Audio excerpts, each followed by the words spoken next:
I feel it deep, flowing through my blood. Rising up to become someone, and taking it all on my own. What a sweet victory. And taking all of my control, awaken something deep in me.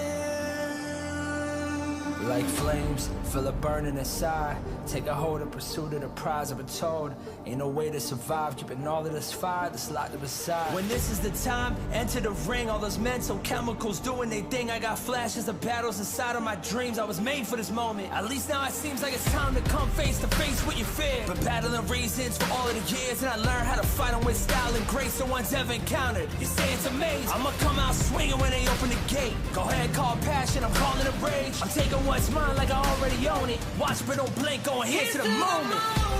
The sky rain down. Here's to the madness that's all around. Go on, tell them who you are, you are, you are. Go on, tell them who you are, you are, you are, you are. Here's to the moment, the sky rain down. Here's to the madness that's all around. Go on, tell them who you are, you are, you are. Go on, tell them who you are, you are, you are, you are. My name is honor, my name is king, my name is champion, my name is strength. Tell them who you are. My name is Pentakill, you think it's strange? My name keep ringing inside of your brain. I hear it every night. Here's to the moment the sky rain down.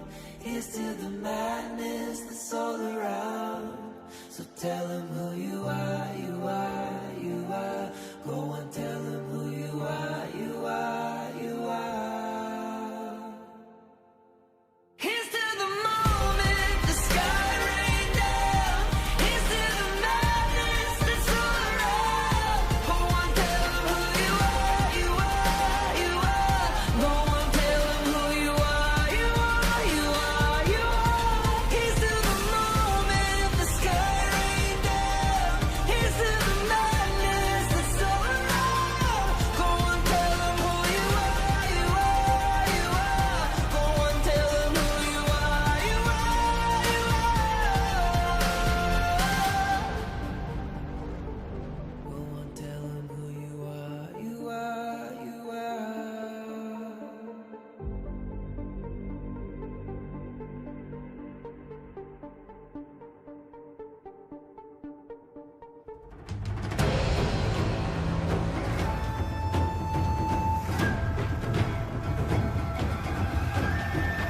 逆风吹，破风追，战是非，我心无畏，将杂念化成灰，当着我凯旋而归，是谁？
会叫，我们那千年之缘有远有渺小。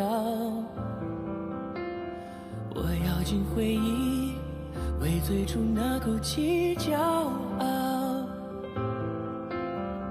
说本命是光，就纵身一条，遇风而上很好。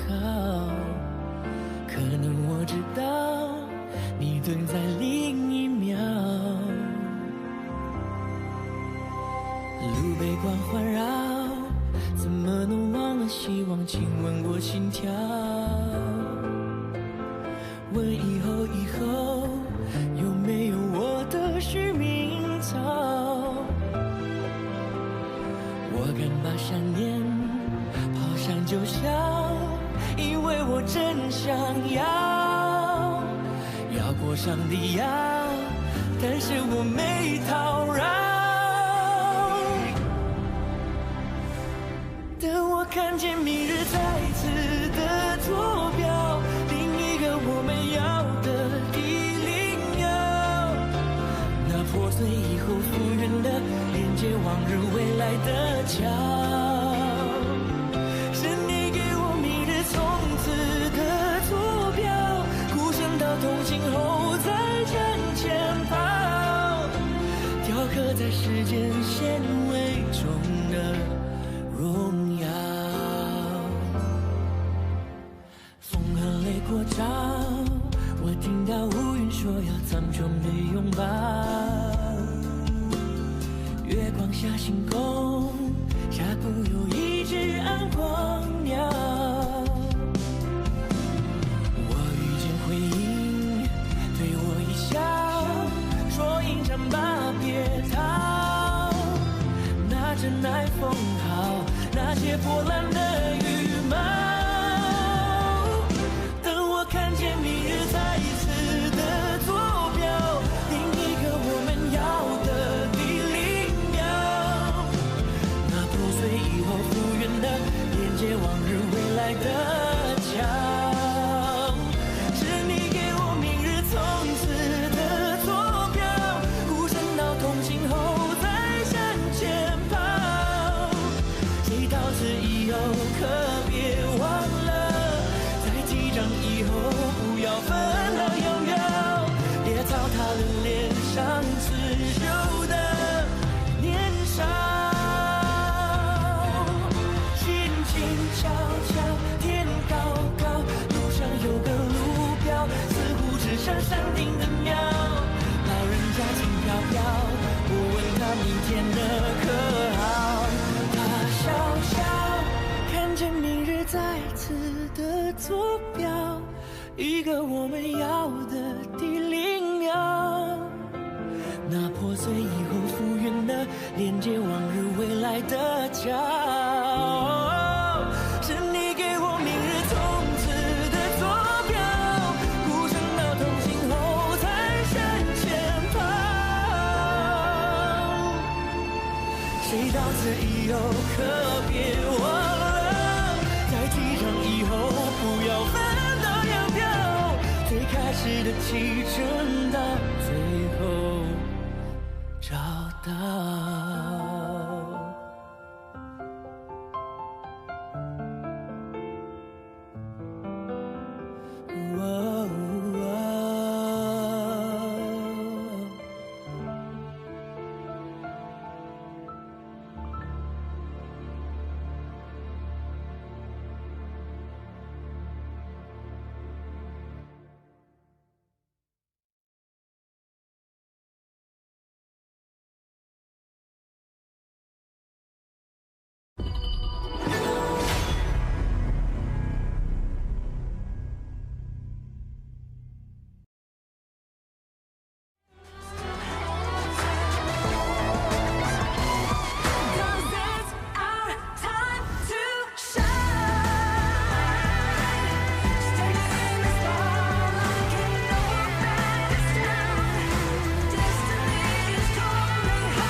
寂静的阴霾，你听过灯光下的喝彩，你站在人海，心终于醒来。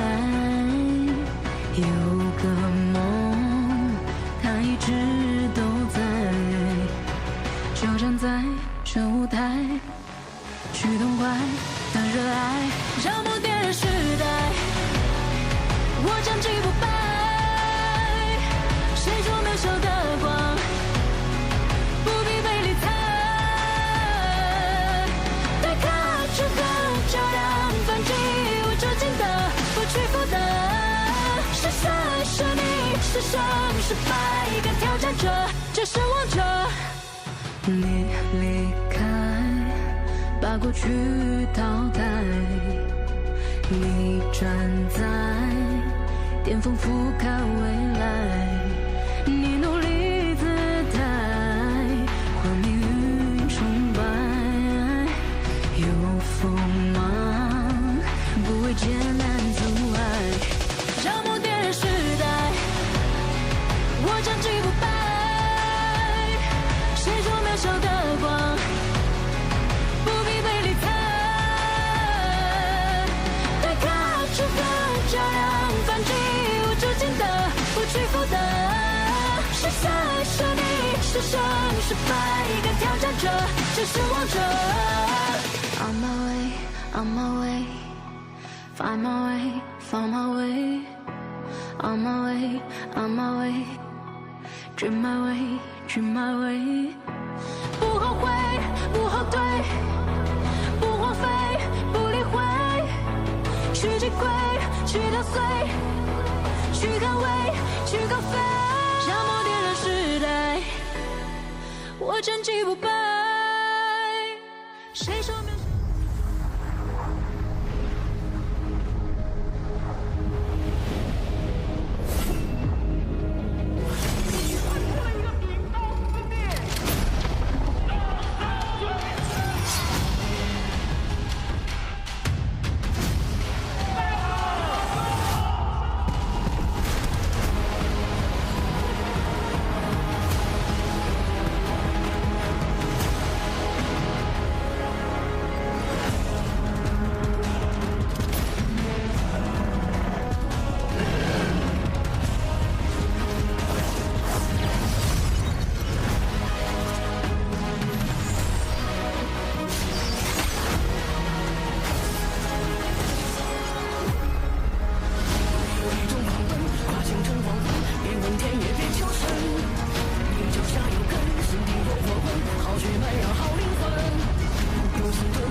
像雕塑火里站起来，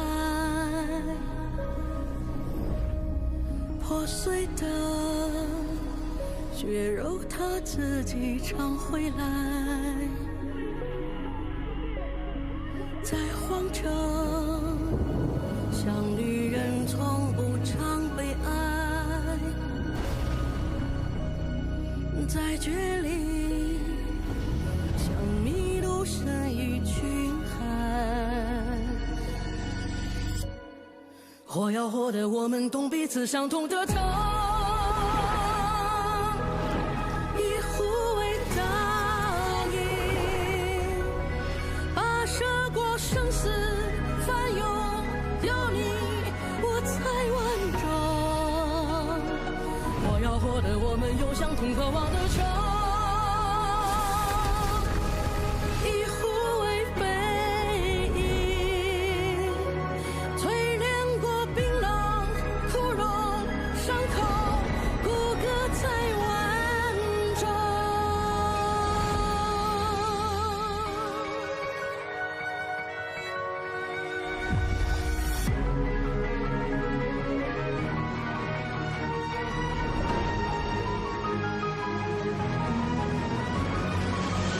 有一种狂奔，跨星辰黄昏，别问天也别求神。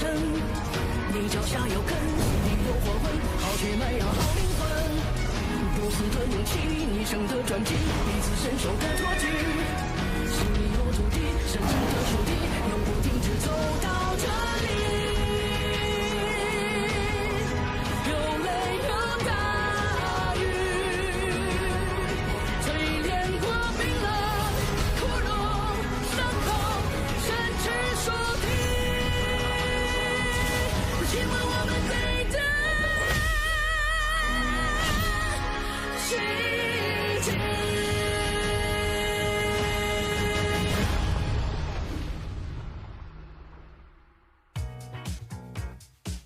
Ladies and gentlemen, welcome to the 2025 KPL Grand Finals. We'll bring you today the lower bracket semifinals between Chongqing Wolves and Foshan DRG. I'm your host and caster for today, Isaac Peña.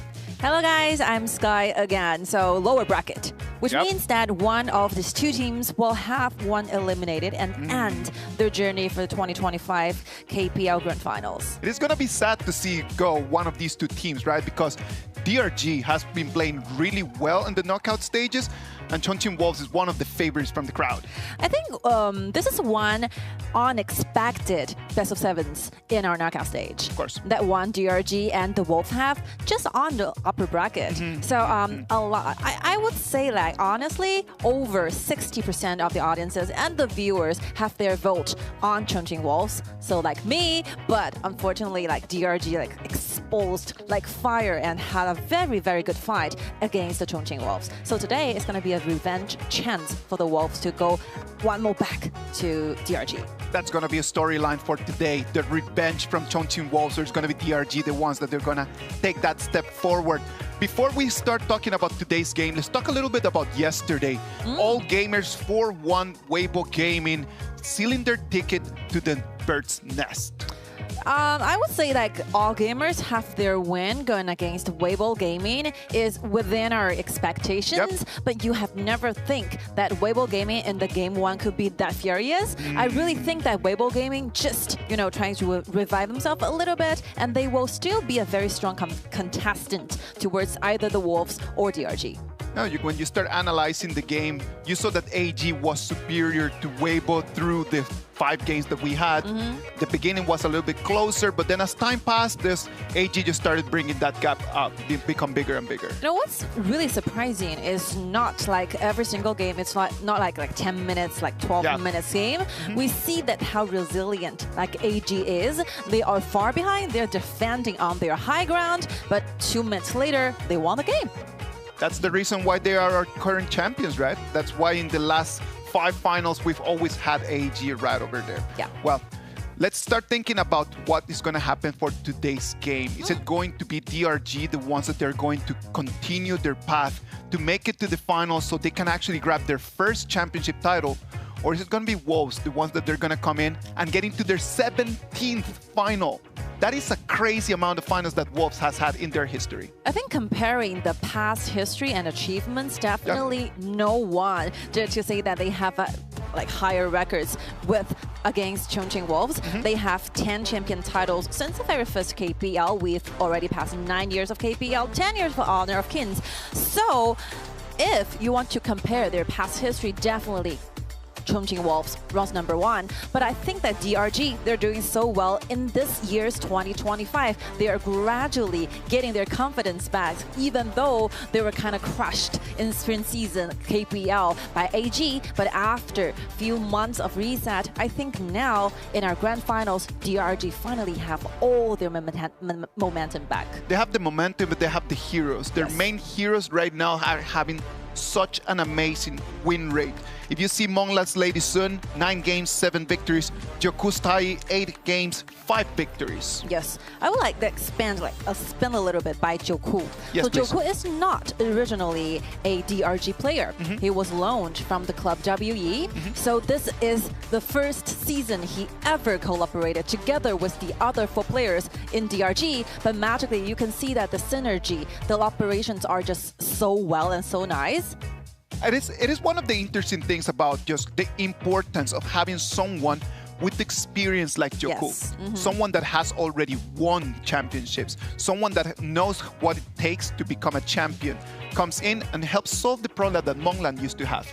You mentioned to me that Monglan used to be the one making the calls, trying to tell everyone where to go, and that was just being a little bit too much for him to handle. That is too challenging. Like, as a marksman, you have to tell the other players what to do. That's challenging. At the same time that you need to be protecting yourself and dealing damage. Yeah. So I think the Kami end of Joku is helping DRG a lot, trying to make very decisive decisions during the game. And after several matchups, you can see that Joku really connected together with the other members from DRG. So I'm looking forward to see Joku's other magical moments in today's matchups. And more than that, Joku is the only player who have a champion titles in DRG right now. Imagine the other that. players are really, really young. Monglan has been in 3 finals with DRG, and sadly for him, he has not been able to take 1 trophy yet. Yes. So let's wait and see what Monglan and Joku can show to us as that pair over there in the farm lane. On the other side, we're going to have Track and One. One Sulias 9 and 7, Track Goyas 8 and 7. I think Kia is that hero that we want to see Track playing, right?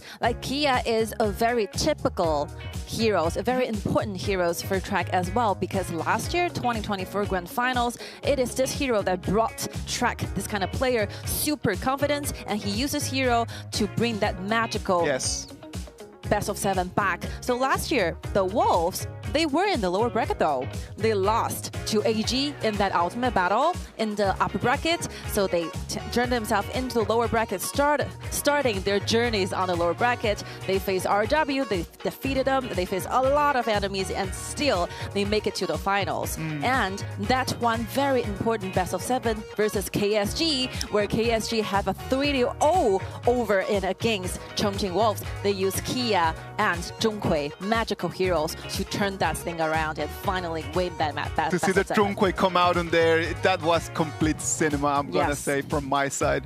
Well, Monglan and Track, the 2 farm laners that have died the least in the whole tournament. Yeah. So that's going to be really difficult, because in front of them, they're going to have junglers that are so good on assassins. We're going to have Pang on one side, and we're going to have Wanwan on the other. I think Pan and Wanwan are the richest jungler ever. So I search their data actually in the grand finals. Number 1, gold per minute, Zoe, of course, with no doubt. And number 2 goes to Pan. Number 3 goes to Wanwan. You can see they are the core heroes and core players in their own team. So how they perform today, I think, will be deciding which team got to the very final victories. I know that a lot of the audience right now, they know a lot about Pang because of his performances that we have seen him with the Aldrin team. Now, on the other side, let's talk a little bit about Wanwan, because the story of how he became to be the jungler of DRG is something that a lot of people might want to learn a little bit more. That is a very magical story, right? The start of his career path is because an accident. 2024 spring season, the original jungler for DRG, unfortunately, Pong Pong got a little bit sick. So she got the idea that, oh my god, our jungler is a little bit sick. So can you do that as a rotation? It's a very young jungler who no one knows. He goes up there, perform perfectly, and ever since then, he has been DRG's jungler ever. Sometimes life is going to give you some chances that you cannot let pass. Wanwan saw his, and then right now he is DRG's top jungler. On the other side, is it gonna be the same for Sakura? We know that Sakura come in right over here as the lower bracket started. He's going to be on the startup lineup.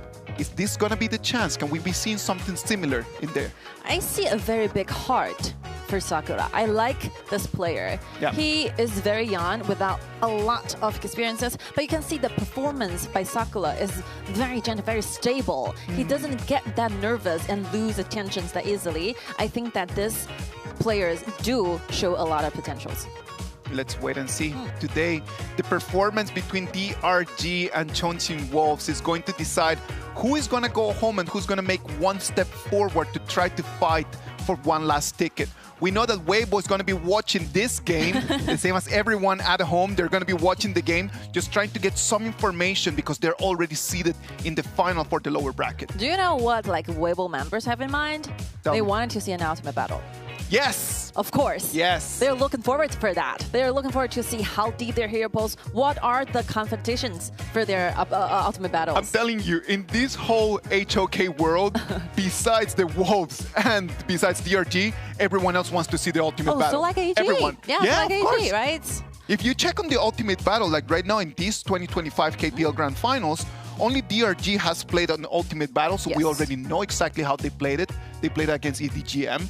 But on the other side, from Chongqing Wolves, we do not know with this meta what is going to be their lineup. You know, Ultimate Battle is actually built in the Wolves' DNA because last year's Grand Finals, they have the most Ultimate Battles. They have so many best of sevens, and as I remembered, I think it's 4 Ultimate Battles in the playoffs. So they always play the Ultimate Battles. They are super experienced. So yeah, personally, I wanted to see the 7 games. I wanted to see Ultimate Battles like AG, like Weibo. Come on, at the end of the day, like there's only one tournament at the end of the year that's called the Grand Finals. Let's send every single game to 7. And That's it. Yeah, the last time they have it, the best of 7, it's very close, right? 4-2, just one game. Well, let's wait and see if the teams are going to come up with something different right now. From the data, we know that if the game goes from 10 to 15 minutes, DRG might have the upper hand.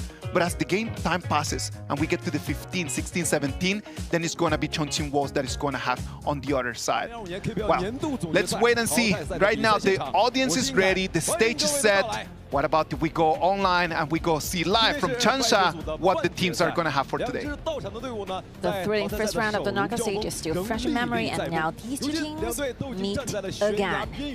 Fushan DRG advanced with a very clean sweep, arriving with the momentum of thrilling against stronger opponents. The Wolves, filled by resilience, awakened, defeated very tough rivals and launched a powerful comeback. Let's welcome the very first team to the stage. Welcome DRG.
Up next, let's welcome their opponents to the stage, the Chongqing Wolves.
Is it going to be DRG riding the wave of victory to continue their winning streak, or the Wolves break through both challenge and complete their revenge, who will see the final opportunity making it to the losers bracket finals? And let's together wait and see. 再战逆风王。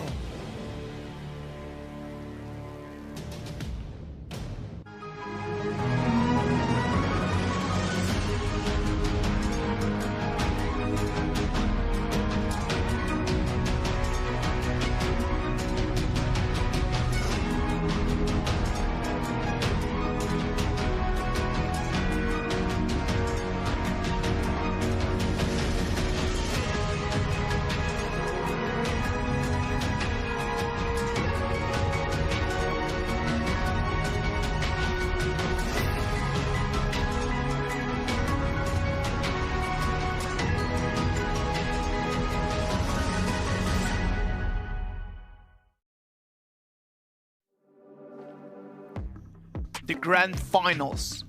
The KPL 2025 Grand Finals are bringing us here. There's only 3 more games. Today, tomorrow, and then the Grand Finals. That's in the it. bird's nest. Come on, 4 teams, the top 4 teams in the whole year, their best performers in this 2025 in the last 11 months. And then we're coming in here like already November 1st. It's been a long year. It's been a long season, and they are fighting right now for the glory of making it all the way to the bird's nest in Beijing.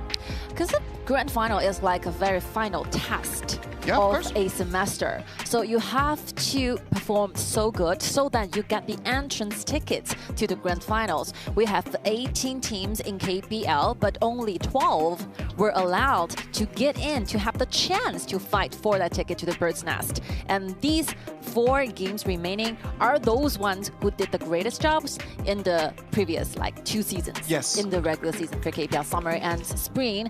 And I would say as in total in terms of an entire annual performances, I think DRG made super progress. Okay. Within this 1 year. Let's talk about DRG, because DRG is a team that we have been seeing in the last years. They're not a dark horse no more. I'm really sorry. I cannot say that DRG is a dark horse no more. I would say that they're just the eternal Cinderella. Of course. It's just eternal for them. 1 year ago, they are not even in Changsha. Yeah. They got eliminated with a 4-0 going against LGD. So they were eliminated even before the knockout stage. Yeah. They were eliminated in the qualifying stage. So I think already being here will be a huge jump for DRG. All right.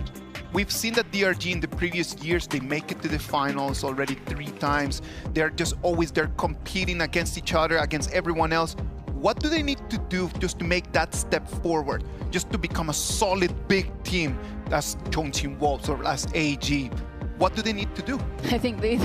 I really think from the bottom of my heart, they should buy Joku.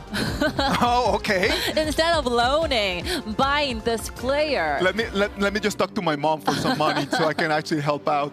That is super, super important for the team. You know, they have their talents. They have their skills. The only thing they're missing in the previous seasons, in the summer and in the spring, are a very well-rounded shot caller. And I think Joku is is a perfect guy for them. All right, on the other side, we're going to have the Chongqing Wolves. Chongqing Wolves has been a very difficult year for them. Yeah. They're just like that giant that is always there. You can never just count them out. You should always be thinking, can Chongqing Wolves just do the miracle? If someone can start at the lower bracket and then just go all the way and win the trophy, it is Chongqing Wolves. It's been a long time AG is getting that champion titles. Yeah. So Chongqing Wolves has always been that one particular team that we think have the potential to finally defeat AG. They are very destined opponents with each other, but right now I think the Chongqing Wolves have so many setbacks. They suffered a lot within this 1 year. Starting from 2021, this team will make sure that they will definitely have at least one champion title, right? But 2025, we have only 2 more tournaments to go. 1 Grand Finals, 1 Challenger Cup in December. This would be the first year in Chongqing Wolves history that they don't make it to the final if they are not to win today. they would still have just the Challenger Cup. And we know that the Challenger Cup, as it is so late in the year, it is a very difficult tournament as well. I think the Chongqing Wolves, they have 3 champions in 2017. They have 1 in 2018. They have 1 in 2019. They suffered a lot during the time in 2020. And ever since 2021, 1 Challenger Cup, like 1 summer season champion, spring season champion, Challenger Cup champion, spring season champion. Every single year, they make it to the finals and at least have a 1 champion title. So this year is very important for the Chongqing Wolves. They have to prove themselves still to be that very seed team that has the greatest potential to the bird's nest. The data is there, just kind of like saying, you know what, you cannot count them out. If they make it to the final, they have such a high win rate. I would even dare to say, I would need to go back home and check on the data.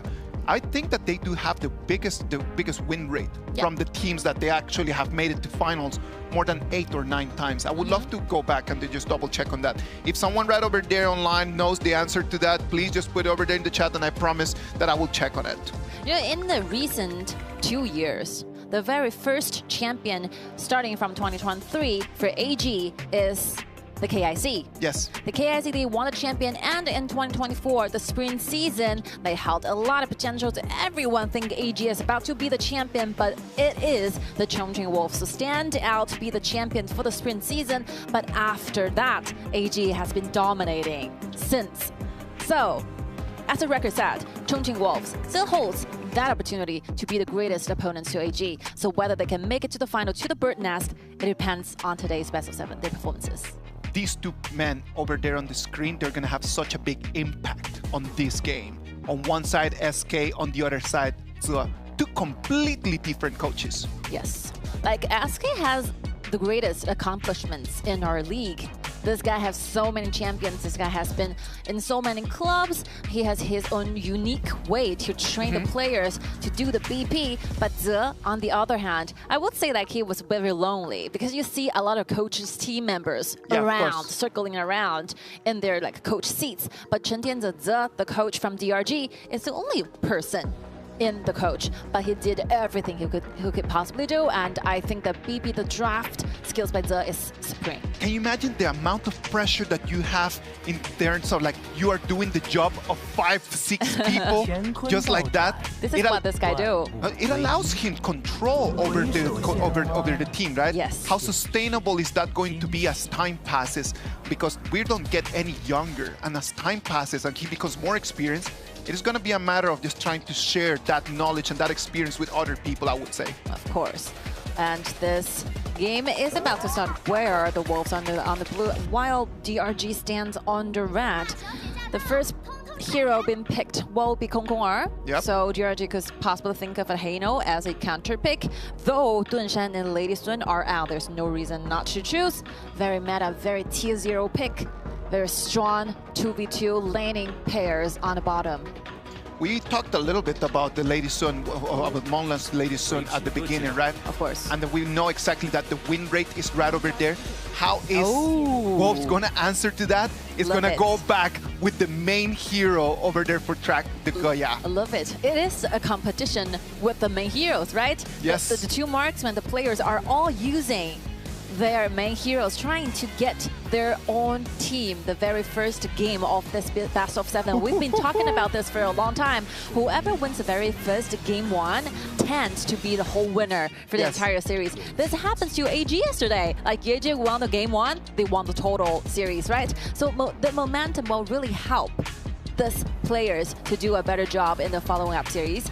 So the main heroes. This is the main topic. We don't need to see the other following up of the draft. It's done. Let's see like who can survive to the very last second. Is it going to be Kia or is it going to be Lady Sun? The Ogran is going to be the last pick over there for DRG on this first round. They're going to have tankiness. I can see that they're going to have tankiness. They're going to have sustain. It is going to depend on just how well can Monland just survive with that Lady Sun over there in the farm lane. Yeah, you can see how like strategically superior like this 1-1 is. They're using this Ogren and using 2 of the mages Yeah. that the Ogren feared a lot. Like Haya and Lady Jin will be two of them, banning these two picks away, making like Wanwan more comfortable during the team fights. That's a very good ban here. Let's see. Xixi one more time.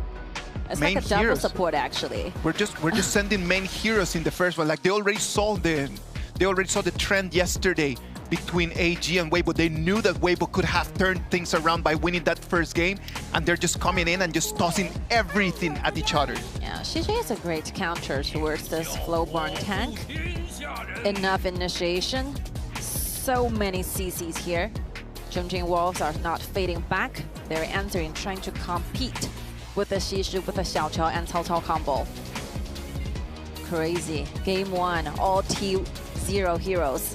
The coaches are ready to get the best draft they could ever got in this very first game 1, hoping to get a great opening in this best of 7. It's gonna be Si Kunzhen. Si Kunzhen is gonna be facing the Cao Cao in front, right? Like on that farm lane, in that clash lane, in that clash lane matchup in between the Si Kunzhen and the Cao Cao, it is gonna be for Si Kunzhen early on, but as time passes, their responsibilities are gonna change as well. Of course. You see a lot of laning advantages in either like top and the bottom from the side of DRG, and definitely like DN is gonna be sharing the mid lane waves together with Wanwan. This is a very typical DRG gameplays. So laning advantages, and Wanwan can have as much as possible for the golds for this jungler. And on the other side of the Wolves Esports, they need to farm a little bit for Sakura to control the game, to dominate the game in the late game. I mean, Sakura have 100% winning rate using this hero. He played Cao Cao for 3 times he won. So I would say 50-50. It's a very, very well-trained compositions, really depending on how the players wanted to play this game. You don't see much loopholes or weakness in both compositions. They're equally good. And I would say that they have a very good balance between early, mid, and late game, right? Like all of them, they have a very clear understanding that this might just go all the way to 20 minutes, that they do not want to allow any little opening in there. We've been talking a lot about the farm laners and about the junglers. What about if we just spotlight on the mid laners before we move into this first game? Tien on one side and Zihuan on the other one. The mid laners in this whole meta have been so important because of the way that this patch works, the way that they need to move, and just the way that they need to come in and try to get the first blood. Yes, I think definitely with the laning advantages, DRG can make faster rotations early on. So the early game rotations are really important for DRG because where DN is might be skirmishes. This Xixi, and you have to watch out for the souls. Like Xixi, if he gets a target, definitely those deaths is going to be there. So I think like DRG is going to be like more active, looking for chances during the laning phases. So the Wolves have to stand a little bit back, trying to buy themselves more time into the farming stages. One of the beautiful things about that sure pick is that you do not need a lot of gold, right? Yeah. Like, you're just utility. You just need to be alive and then just come in and then just allow your team to initiate with your ability, and that's it. That's the only thing that you need. So they can just think about like just taking all the money that Tien might need and then just kind of like funneling it in a different direction. Of course. It's very simple. It's easier to understand. You can just see the DRG's composition into 2 supports and 3 cores. Right? The that's a very good way to put it, yeah. Yeah, the minion wave golds will all belong to Wanwan. The Dan will be there helping Wanwan to clean those waves into half HP, and Wanwan gets here, done. 1 second ability, all the wave, all the golds belongs to the jungler. This is very typical DRG play. Oh, I'm loving this way that we're going to start our first game. This is going to be our semi-finals in the lower bracket, the 2025 Grand Finals. The KPL 2025 Grand Finals are here. We're live all the way from Changsha. The teams are ready, and we are just gonna wait for the last seconds before we jump into the gorge. We have to watch out for 1-1 opening. The first laning is very interesting normally in DRG. This Algren could be everywhere. Mid lane, top lane, bottom lane, everywhere. It could. You need to go and try to find him out. What about if we just listen to the audience and let's see the energy that they have brought all the way to Changsha.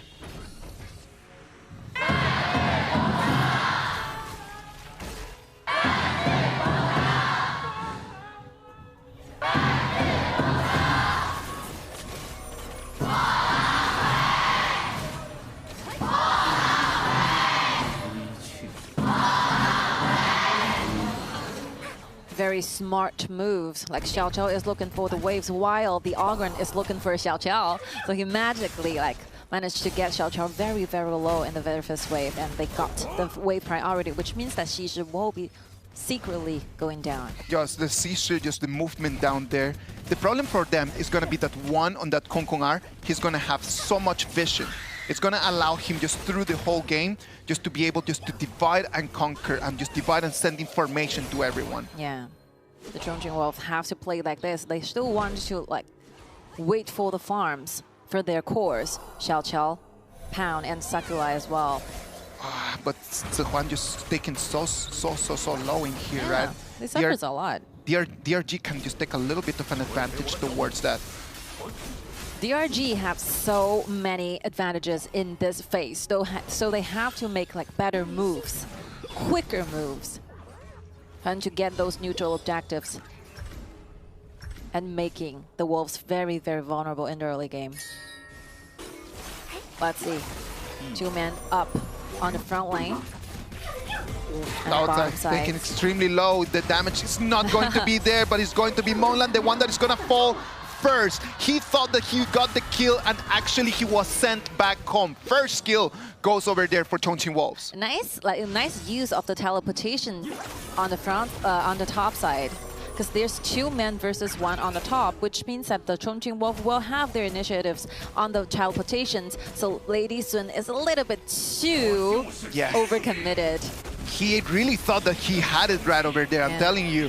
Because the way that he just attacks, he just moves forward knowing that he could actually trade the 1-to-1 maybe if it was necessary, but he was not expecting coming home empty-handed. Yeah, that TP is really critical.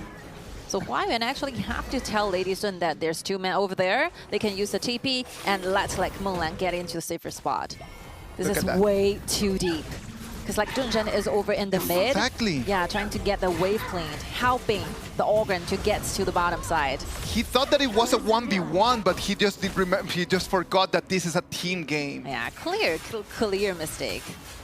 Well, let's wait and see. Let's hope that Monlan is going to turn things around over there. We were talking a lot about how difficult it is to actually kill him, but he actually comes in and it just gives out the first blood.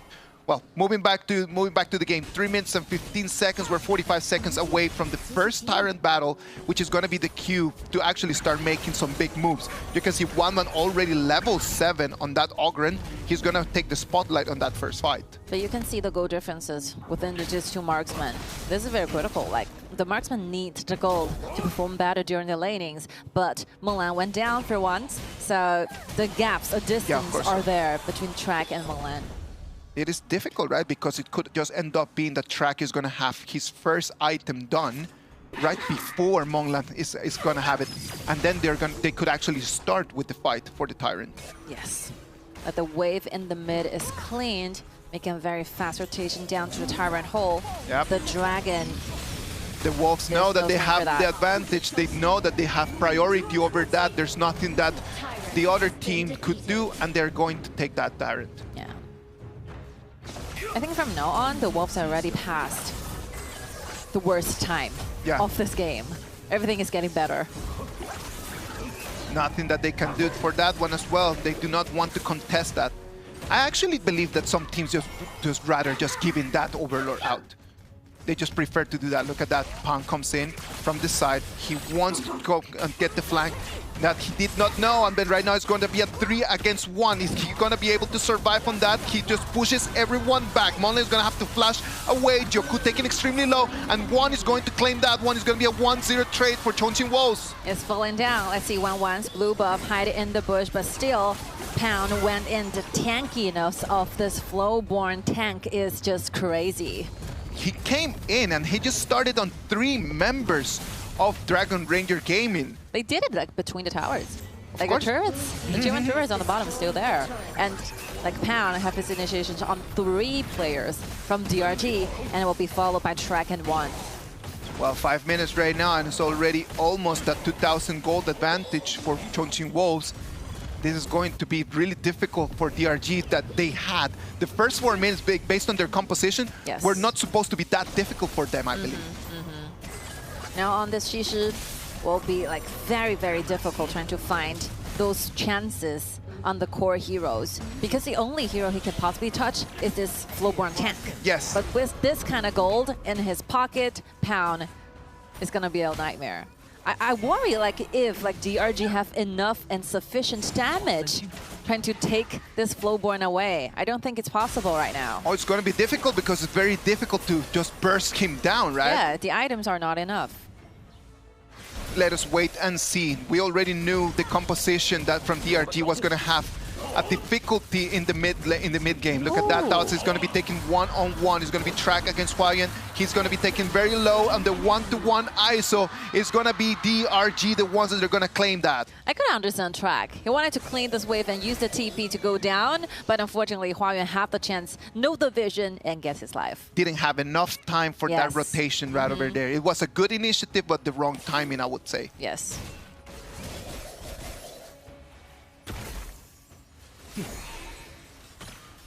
Right now that we see the game a little bit, just how it slows down a tiny bit, we can start seeing the way that the coaches have prepared the games for today. On one side, Chongqing Wolves, very aggressive, trying to initiate fights really quickly, and on the other side, DRG trying to be a little bit more calm, try to push the game a little bit into the later stages. Yeah, I think for the side of DRG, this game is not what they planned after they get the draft, but ever since Huayan gets that solo kill with track, everything is getting better one more time. So game one, I would think that the players are not that totally warmed up yet. Yeah. So they made few mistakes, easy to understand. So right now, 50-50, everything is back on track. So let's see who can seize the opportunity for this one. Let's wait and see. Let's move our eyes into the mid lane.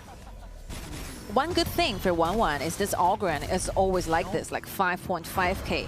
Yes. #1 gold leading the game. And Lady Sun gradually farming up quite quickly, 5.3k. It's looking better for the side of DRG one more time. It is not all lost for DRG, right? Like their composition still has a lot of options for them to just turn things around. As we see right now, the second Tyrant of the game is going to be online. Let's see if this is going to be the cue for another big fight. If they're looking for the initiation and CCs, like Dian's Qishi is what we should be counting on. 8 minutes, get ready for the 10 minutes Dragonflies. 1-1 using the smite to control this minor dragon. The Three Gods Assembly is going to start the fight one more time right over here, but it's going to be the Thunder Smite coming in from Huayan, allowing him to run away. Yes, very clear move. DRG is not looking for a fight. They're simply looking for the farm. Oh, look Tier at 1 Huayan. in the mid, Tier 1 in the mid. This is so important. This moment is very critical. So once you take down the Tier 1 in the mid, it will be easier for you to get into blues and the red. Slowly and quietly, Yeah. that's the Contren just started just building so much money. It's like second position in the whole game right now. Yeah, you can see the change of the strategy, right? Yeah. Initially, it will be like all putting, focusing on the laning, but unfortunately, Lady Sun got caught down there, so they changed the strategy, and right now it's only about the farming. Because the Chongqing Wolves cannot simply just force this team fights to happen. They don't have that much of an initiations because like the existence of Dunshan and Xishi, they can choose to protect this Lady Sun, pull back those enemies who want to initiate. So the Chongqing was quite in a worry, I would say. They want to rush something, but they can't do that. These first 10 minutes have been like that, right? Like the left and right coming in from both sides. It's just been, this whole game has been just like a pendulum, going from one side to the other. Not one team has had a very big advantage, but at the same time, as time passes, DRG is going to start becoming stronger and stronger. Yes. From now on, the ladies on Nakia, yes, who wanted to do a late game fight, like DRG preferred. Yeah, to have a course. longer time, while like Kia wanted to make things happen, wanted to get engaged, but they just don't possibly have. Pong starts the Tyrant. It's already 10 minutes, so this Dark Tyrant is going to be the first one of our game. Half HP for the Tyrant as the two teams are just trying to set the tables for this fight. We're waiting and seeing who's going to try to jump in. The Three Gods Assembly is going to come in, is going to force Monlan to run away, but Sakura is going to find him at the back. Sakura is just following in the back lane, and we move our eyes to the Tyrant because 1-1 is going to claim it, but he is going to fall because Track is going to take him out. Finally, the support, the roamer and the top laner from the Wolves Esports find that opportunity. One, DRG is still wondering, what should we get? Are we going for the team fight? Are we going for the dragon? And they just go in with the ultimate of one together with Sakura's ultimate.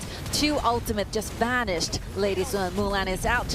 There's no more time for that. A 3-0 trade for Chongqing Wolves, and they can go with Dark Tyrant and Shadow Overlord, and the combo, it is going to be set over there for them. I think DRG really hesitated. They were wondering, do we have to do that? Do we? Oh, look at this. The Splendor helps Dian to survive one more time.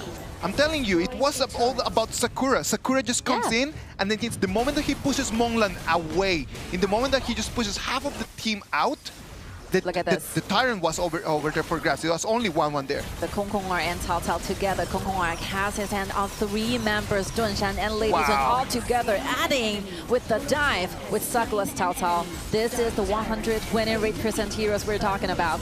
So confident. 3 members of DRG just trying to take down that whole Cao Cao, and none of them could do anything against him. Sakura is completely online. What a CC. Like, one really did a great job using this Kongkong'er. That's the reason, the choices of this hero. And I'm telling you right now, Sakura already on the Pure Sky and the Blood Rage, it's going to be impossible right now for DRG just to eliminate him. From now on, DRG have to stand in a higher ground. At least wait for this Vanguard to get to be done. Having Sheldon in their composition might allow them just to clear a little bit, to clear the wave and to fix the turrets, right? But in order to fix the turrets need to be standing. And that is going to be the biggest issue for them. And before that Shadow Tyrant thing, like, they were like quite equal, only 1,000 or 2,000 gold differences. But after that, 5,000 it is for the Wolf. 5,000 in just one fight, right? Look at that. Sakura comes in, it's going to take half of the HP of that turret over there. One sad news for Mulan one more time is going to be the red buff. The red buff will belong to the side of Chongqing Wolves from now on. Monlan needs that red buff though. Yeah. Like, he really depends on that red buff just to slow down his opponents. He Look needs at that the little items, buff. The items. So Mulan is building up those tanky items. Those upcoming burst damage, AD damage is too huge for him to handle. Even though he had the shield from Dunshan, it's not enough to protect himself. He might be just on his way just to build an ominous premonition, because the way that the game is going on right now, he really needs to protect himself. Having a whole 100% 24/7 bodyguard is not enough right now. This is one thing you pair, like, Lady Sun with Dunshan. Without Jinren's ultimate, you only have 1 life. So you have, if you are looking for survivability, like tankiness, it's what you have in mind. All buffs are going for Chongqing Wolves. They have full control of the jungle, and they have full control of the map. Yeah. The Wolves can just simply wait for the dragon. They are using the buff from the dragons trying to get on the high ground towers. Or otherwise, if it's like this, there might be a risk if they just simply use the minions trying to get on the high ground towers. Look at them. They have eyes on the members from DRG. Yeah. And DRG, they do not want to just gamble, so they come and they allow Chongqing Wolves to take the Tyrant for free. Very nice vision control here. The support and the tank, the floorboard tank, stay there watching where DRG want to go, because this Dark Tyrants, it's the only resource on the map, and let's see, they're waiting for the Overlord to be spawning. It was a little bit too long of a wait, because the red buff is going to spawn right now. Yeah, they wanted to make sure whether they can get double dragons, but there's a red, so yeah, why not? Sometimes being too greedy can be a little bit of a risk, and they have a big advantage right now. It is going to take them a little bit longer, but DRG does not have the courage to get out of their home, get out of their high ground, contest in the river. Overlord has been defeated. From now on, Chongqing Wolves have double dragons with the extra damage buff and the Vanguards. They're looking forward to high ground, and if they can pick up a few kills back then, they're looking forward to end this game. 15 minutes. they have the advantage, they have the power play, and they have the buffs. The waves are going to come in clashing in first. The problem for them is going to be how to take the turret down in one whole wave without allowing the Sheldon to enough time to clean and try to protect and reconstruct the turrets. 1-1 is really, really low, but they're using the tower aggro trying to take Sakula very low. So the top frontliner, the top high ground towers, they defend it. But what about the rest? The key in here is going to be if DRG can use Sheldons or they can use in order just to initiate one more time. The Three Gods Assembly starts the fight one more time. The Conductor of Souls deals no damage. It's going to be the all-in coming in from behind. He's going to find Yoku. Yoku is going to take Molan away, but he's going to be glides out for 1-1. Good moves. One more time. The ultimate from 1. Stunned 2 up there, and Pound went in for the stuns and the knockbacks. So DRG cannot possibly just hold her and trying to soak up with the kind of damage upline. As Pound's Flowborn tank jumps in and takes 3 people down, the turrets were easy. They were just easy, just out there for them to grab. There's more bangers coming in all the way. They have one wave at the middle. Yeah. It might not be enough for them to take that turret. Not enough. They have to wait for the next round of the Dragon Though. Eh? Just like that, DRG is just going to let that turret go? Yeah. Even though that initiation just now is good, but the core heroes survived. So Lady Sun is over there, so DRG can still trying to defend their base. By this Vanguard, just Cyber Dragons help the Chongqing Wolves to get all the high ground towers. So starting from this very second, the Chongqing Wolves will have the super minions helping them trying to end this game faster. But speaking of a huge team fight, I think we should still wait for the next round. That Dark Tyrant to be spawned. That will be the time. 50 seconds to the Dark Tyrant right now, so that's going to be a little bit difficult. When you start thinking about what does DRG need to do in order to turn things around, like knowing their composition, knowing that they're going to be waiting in the high ground, cleaning the super minions, trying to stay alive, what is going to be the turning moment that they could actually build? What opportunity they need to be looking for? They're just simply waiting for the time to build those items. I just see the item sports where you can see that Lady Sun is fully decked out. The Doomsday is ready. The Ominous Premonition is ready. But they're simply waiting for those extra money where Lady Sun can change item into a Sage Sentry, ordering, like providing an extra life during the very last team fight. So the next round of that Dark Tyrant will be the time that DRG have to rush out to end the game, to fight for the dragon, or otherwise you're just simply facing the 3 lanes of the Vanguards and the Super Soldiers. That will be the end of game 1. So this will be the time where DRG have to go back, fight for the dragons. I like the way that you see it and the way that you pose it right over there, just to paint the picture for the audience. They have always the option just to wait in their high ground. Yes. That's always an option. Like, you always have that over there. You can just wait in there, or you can just come out and be in charge of your whole destiny. The Tyrant fight might be the option that they need. It is the same just to sit on the high ground and just wait until they come and destroy your crystal, as if you go out there and you try to win the fight and might give you an opportunity just to come out and just push it into the 20 minutes Tempest Dragon. We can put it like this. The 3 high ground towered just now is a price that DRG are willing to pay in order to build those crucial items to Lady Sun. So right now, Lady Sun is ready, and since the time is fair to everyone, they have to run out trying to fight for the dragon, or otherwise it's dead. There's no turning points.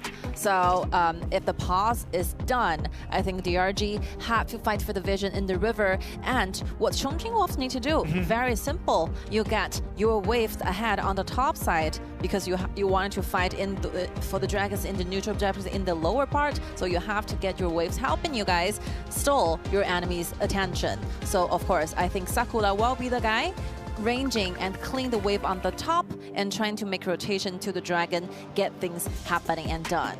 I think in this game, that Kong Kong R played really, really well. I agree. Yeah, you can see the roamer and the jungle synergy are there for the Chongqing Wolves. Whenever Kong Kong R wanted to initiate, the Power follows, right? Yep. When the Three Gods Assembly is procced and then the Kong Kong R is going to be able to initiate the fight, they know that that is going to be the horn just for them to go in and try to finish the game.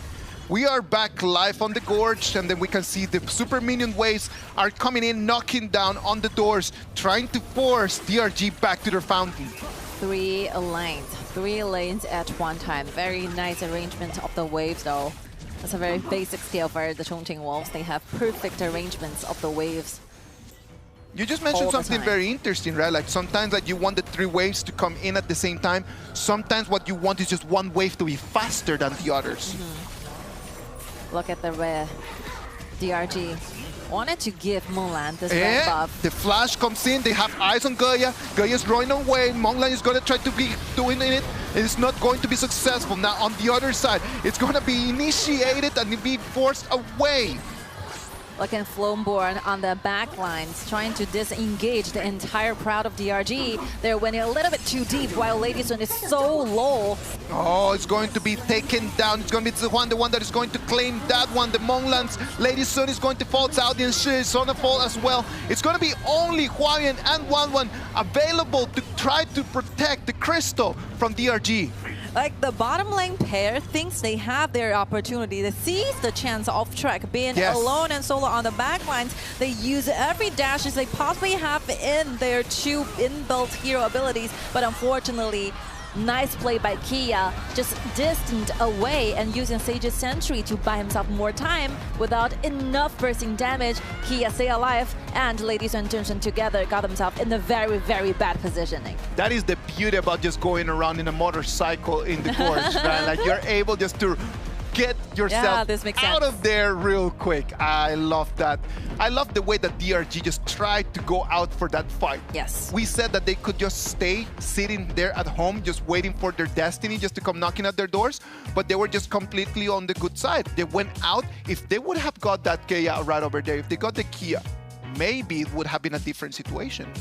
Maybe. Yeah, maybe. But the Sage's Sentry is there, so they can get 1 life away.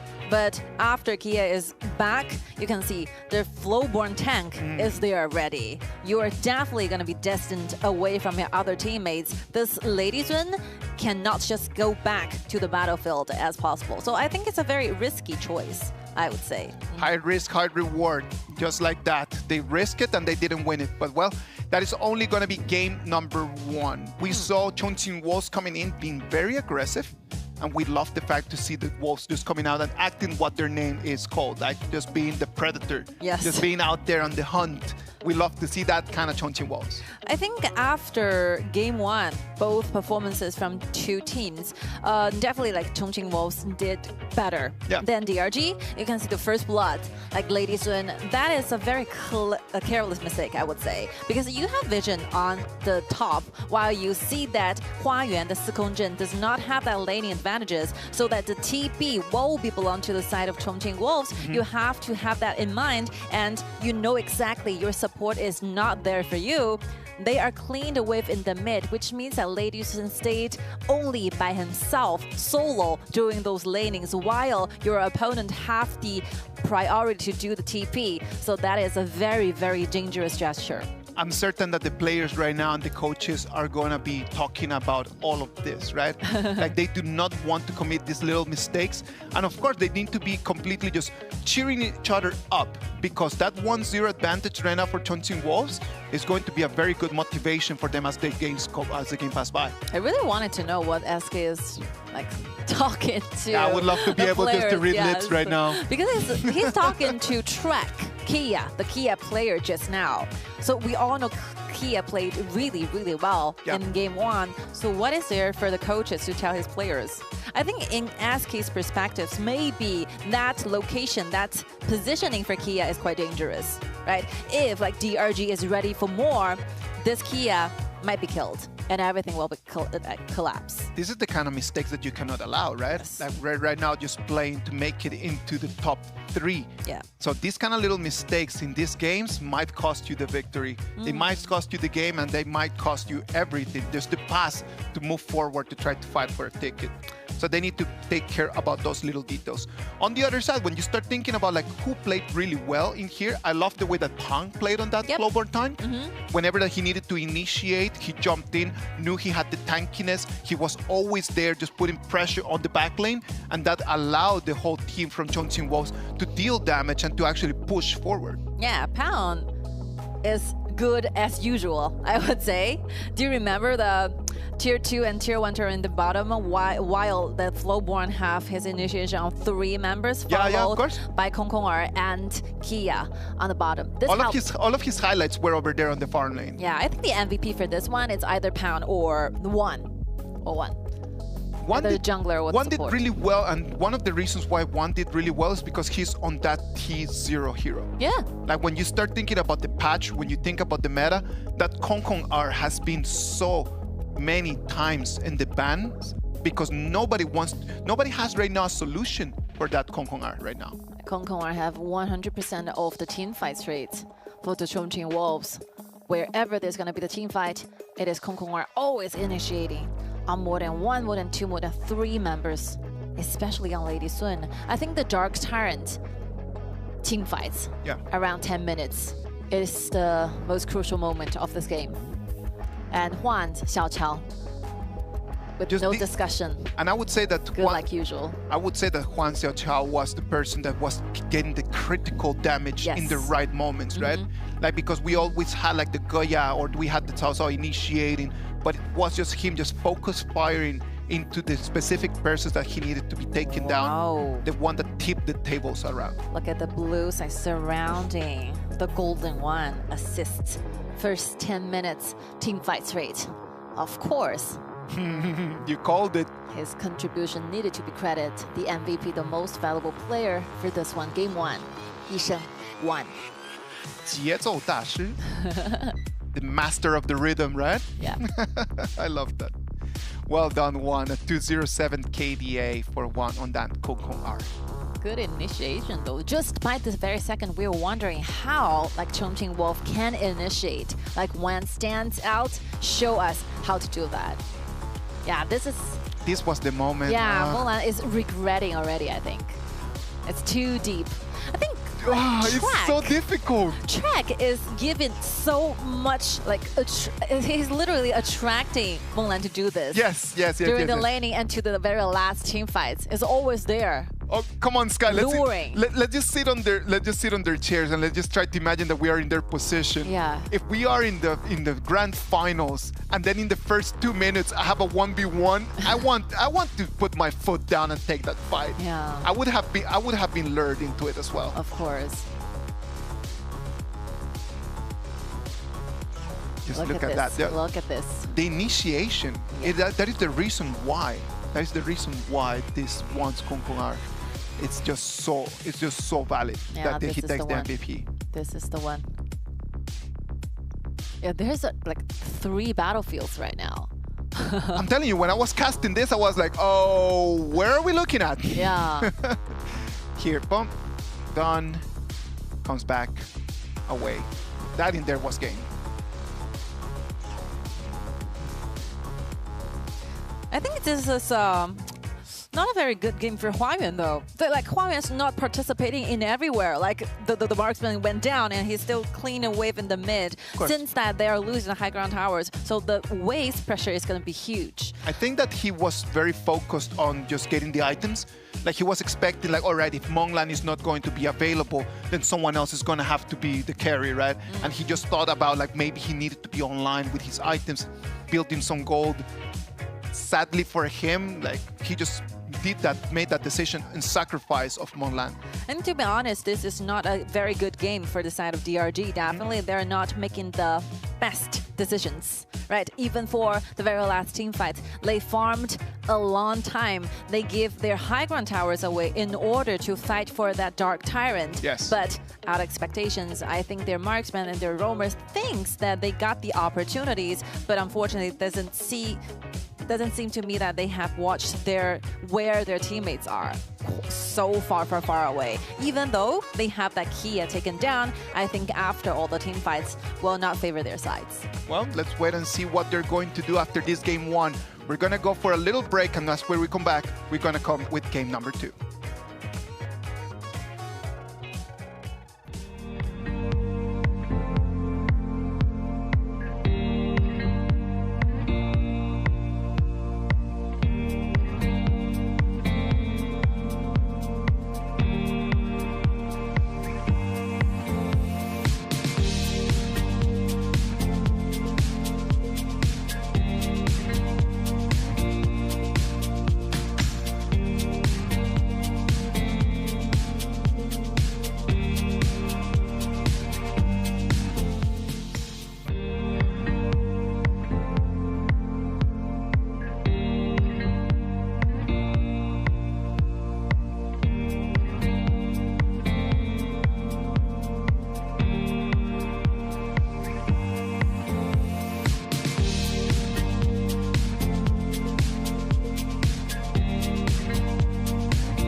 Welcome back.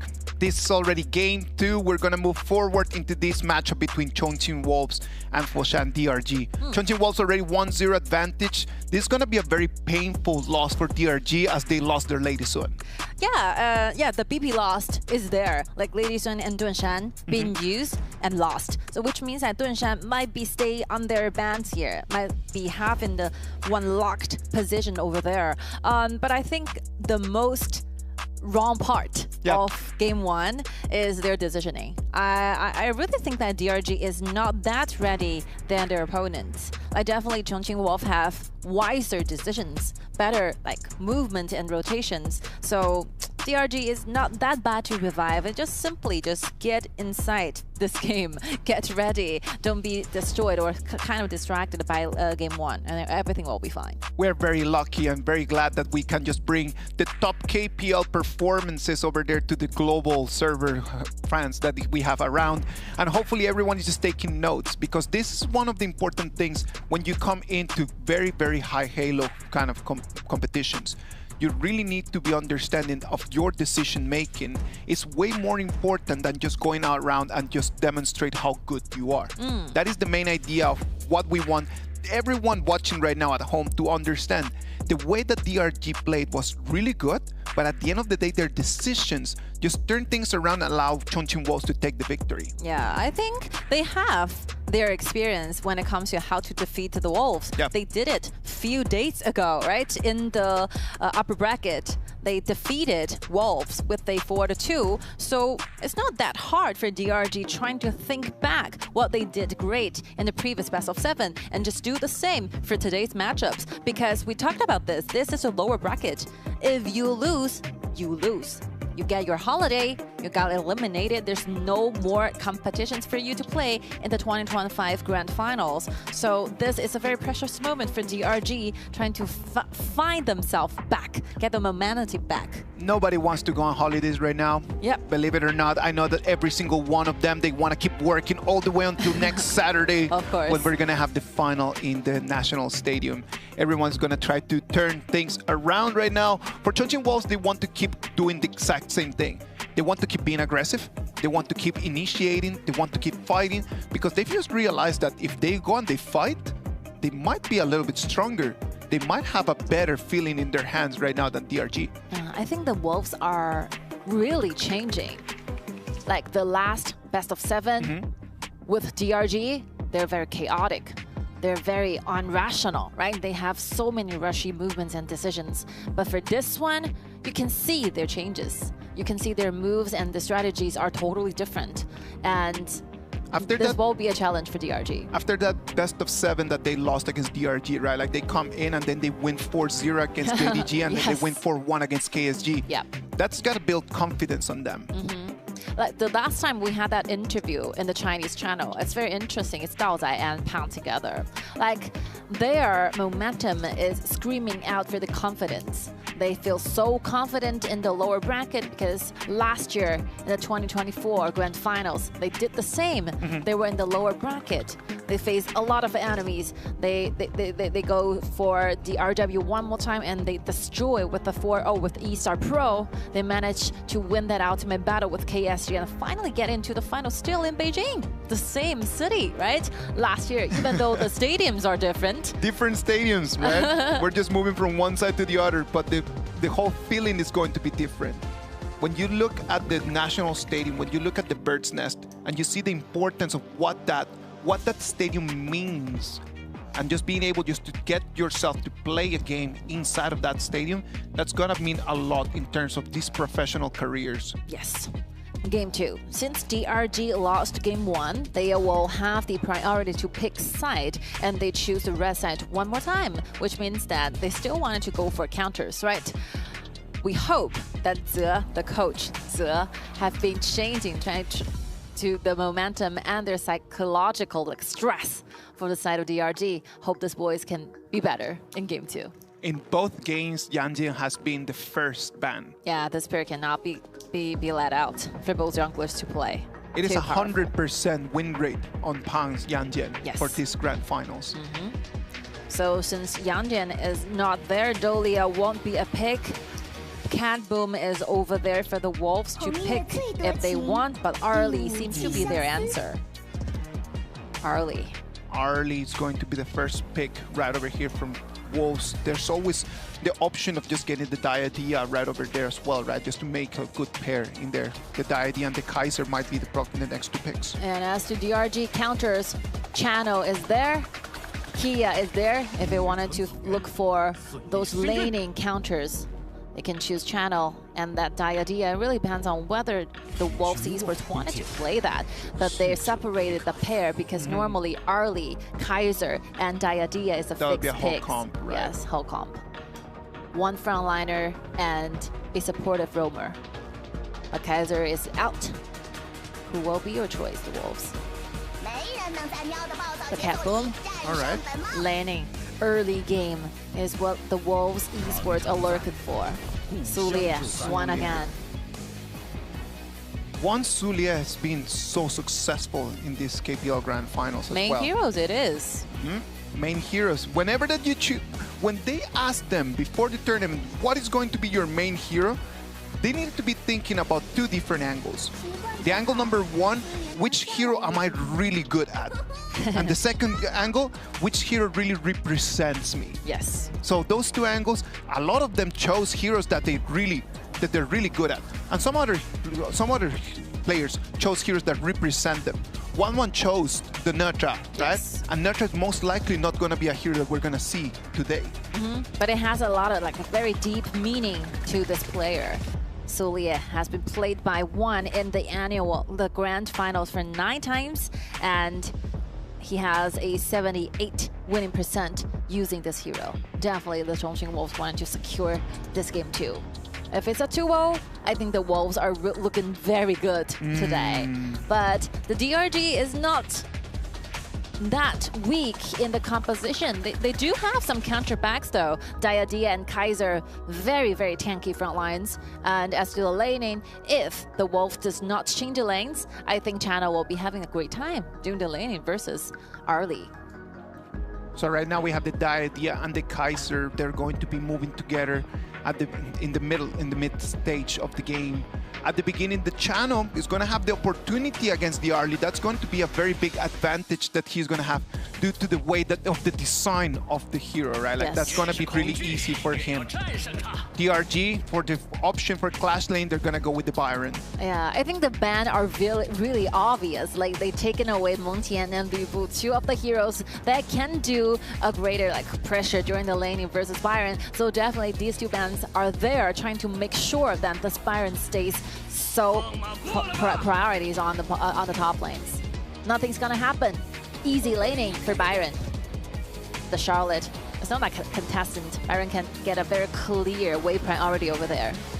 So for this game, we can expect that Huayan is going to have a little bit more of a comfortable time. Yes. In the first game, he got the gold, he got the items, he was not able to really perform. Hopefully for this second game, he's going to have the gold, he's going to have the items, and he can actually do something with that. Yes.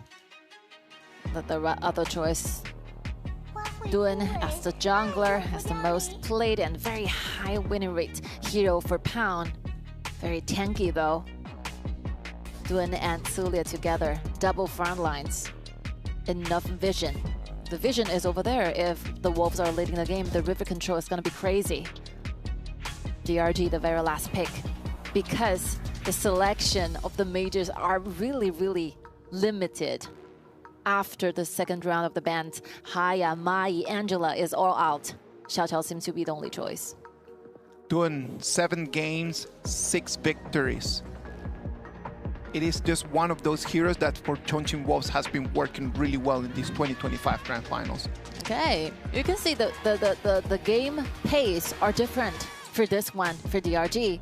Clearly, like double lane advantages is just like game 1, but their core needs to farm, right? The Channel and the Xiao Qiao, it's not that aggressive in the early game, but on the other side, the Wolves Esports, they are looking for early game team fights, skirmishes, engagements, and the dives. The Sulia and Duan is going to be everywhere. Love it.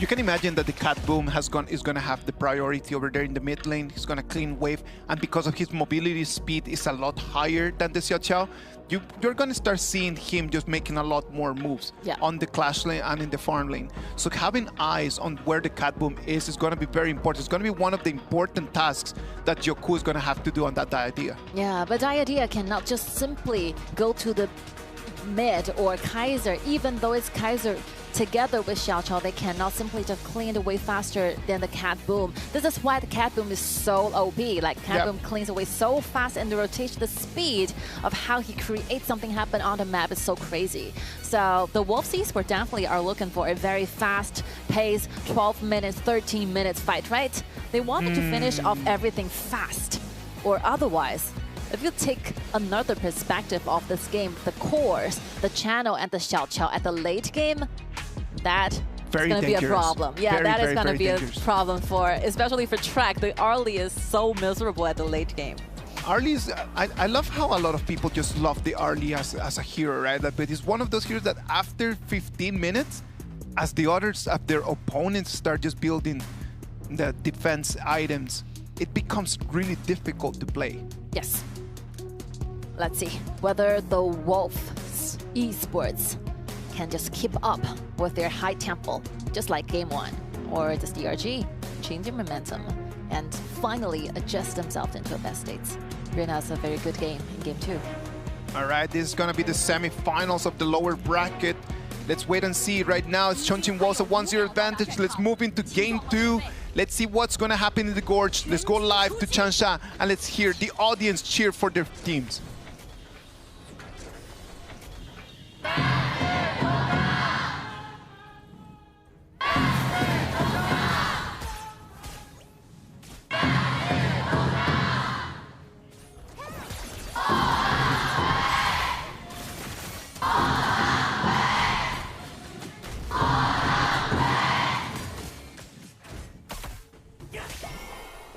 Look at that. Oh, extremely low. It's going to flash in. It's going to have to flash away. Exchange of flashes right over there in what was the 1v1 over there in the clash lane. That is really, really dangerous. Both Flash are all out for this. Huayuan is so ready for the solo kill. This is why they banned Montian and Lu Bu, right? They want to make sure Huayuan is the tankiest, the most aggressive hero initially in level 2. There's no one dare to do the 1v1 training versus Byron on this. Charlotte needs to farm. This is going too deep for Sakura. Sky, as a Diadea player, can you please explain to us the first 2 minutes? You've always just tell me the first 2 minutes for the Diadea are very important. What is the decision making they have to do in there? Level 2 Diadea is very powerful because you can heal your teammates while you can deal a lot of damage to the backlines, especially for those marksmen. The initial damage for Diadea using the double second ability is very huge, so Diadea can be very mobile then.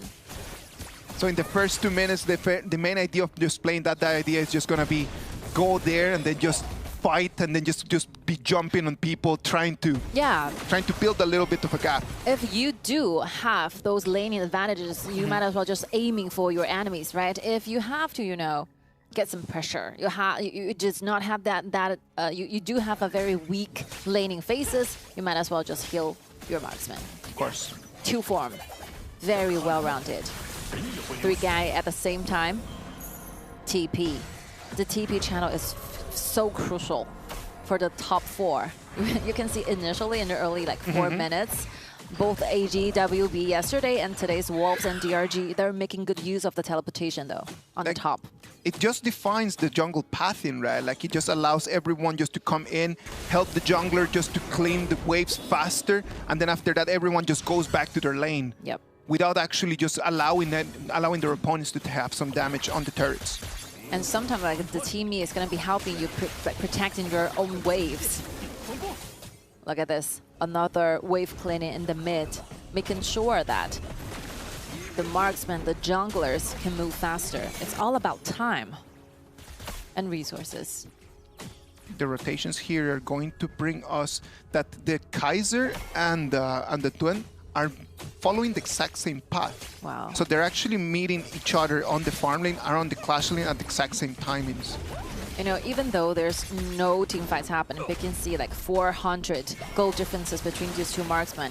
Because DRG is doing so great, they're using the fast wave cleaning strategy, trying to make sure that their marksman Mulan share 2 waves at the same time. This is the second time they did this. The channel clean the wave on the bottom and very quick transfer to the mid and clean the mid waves. 2.3k personal gold. There's nothing that Arlie can do to chase this thing back. Oh, look at that one jumping in, being taken extremely low. He's still got his passive, but he doesn't want to spend that in there as we're gonna have the Tyrant available right now. Not available for too long. Look at that, the speed. Focus fire coming in from Chongqing Wolves, taking on that. Pang is going to have to unruly blade his way out of that. It's going to be the one that's going to sacrifice himself just to allow them to run. Pang is still being focused. It's going to be Kaiser that comes in and he's going to take that first kill. First blood is going to go to DRG. One still alive, so tanky. There's no enemy out there with Channel's versatility. Yijin trying to pull back, but got stunned out by Xiao Xiao's swings. Ah, look at that. They come in and take on Zulia. It's going to be the second kill for them. Joku is doing such a great job, and one just coming in, claiming 1, claiming 2, but he's going to fall. At the end of this gigantic fight, it's going to be a 3-2 trade for DRG.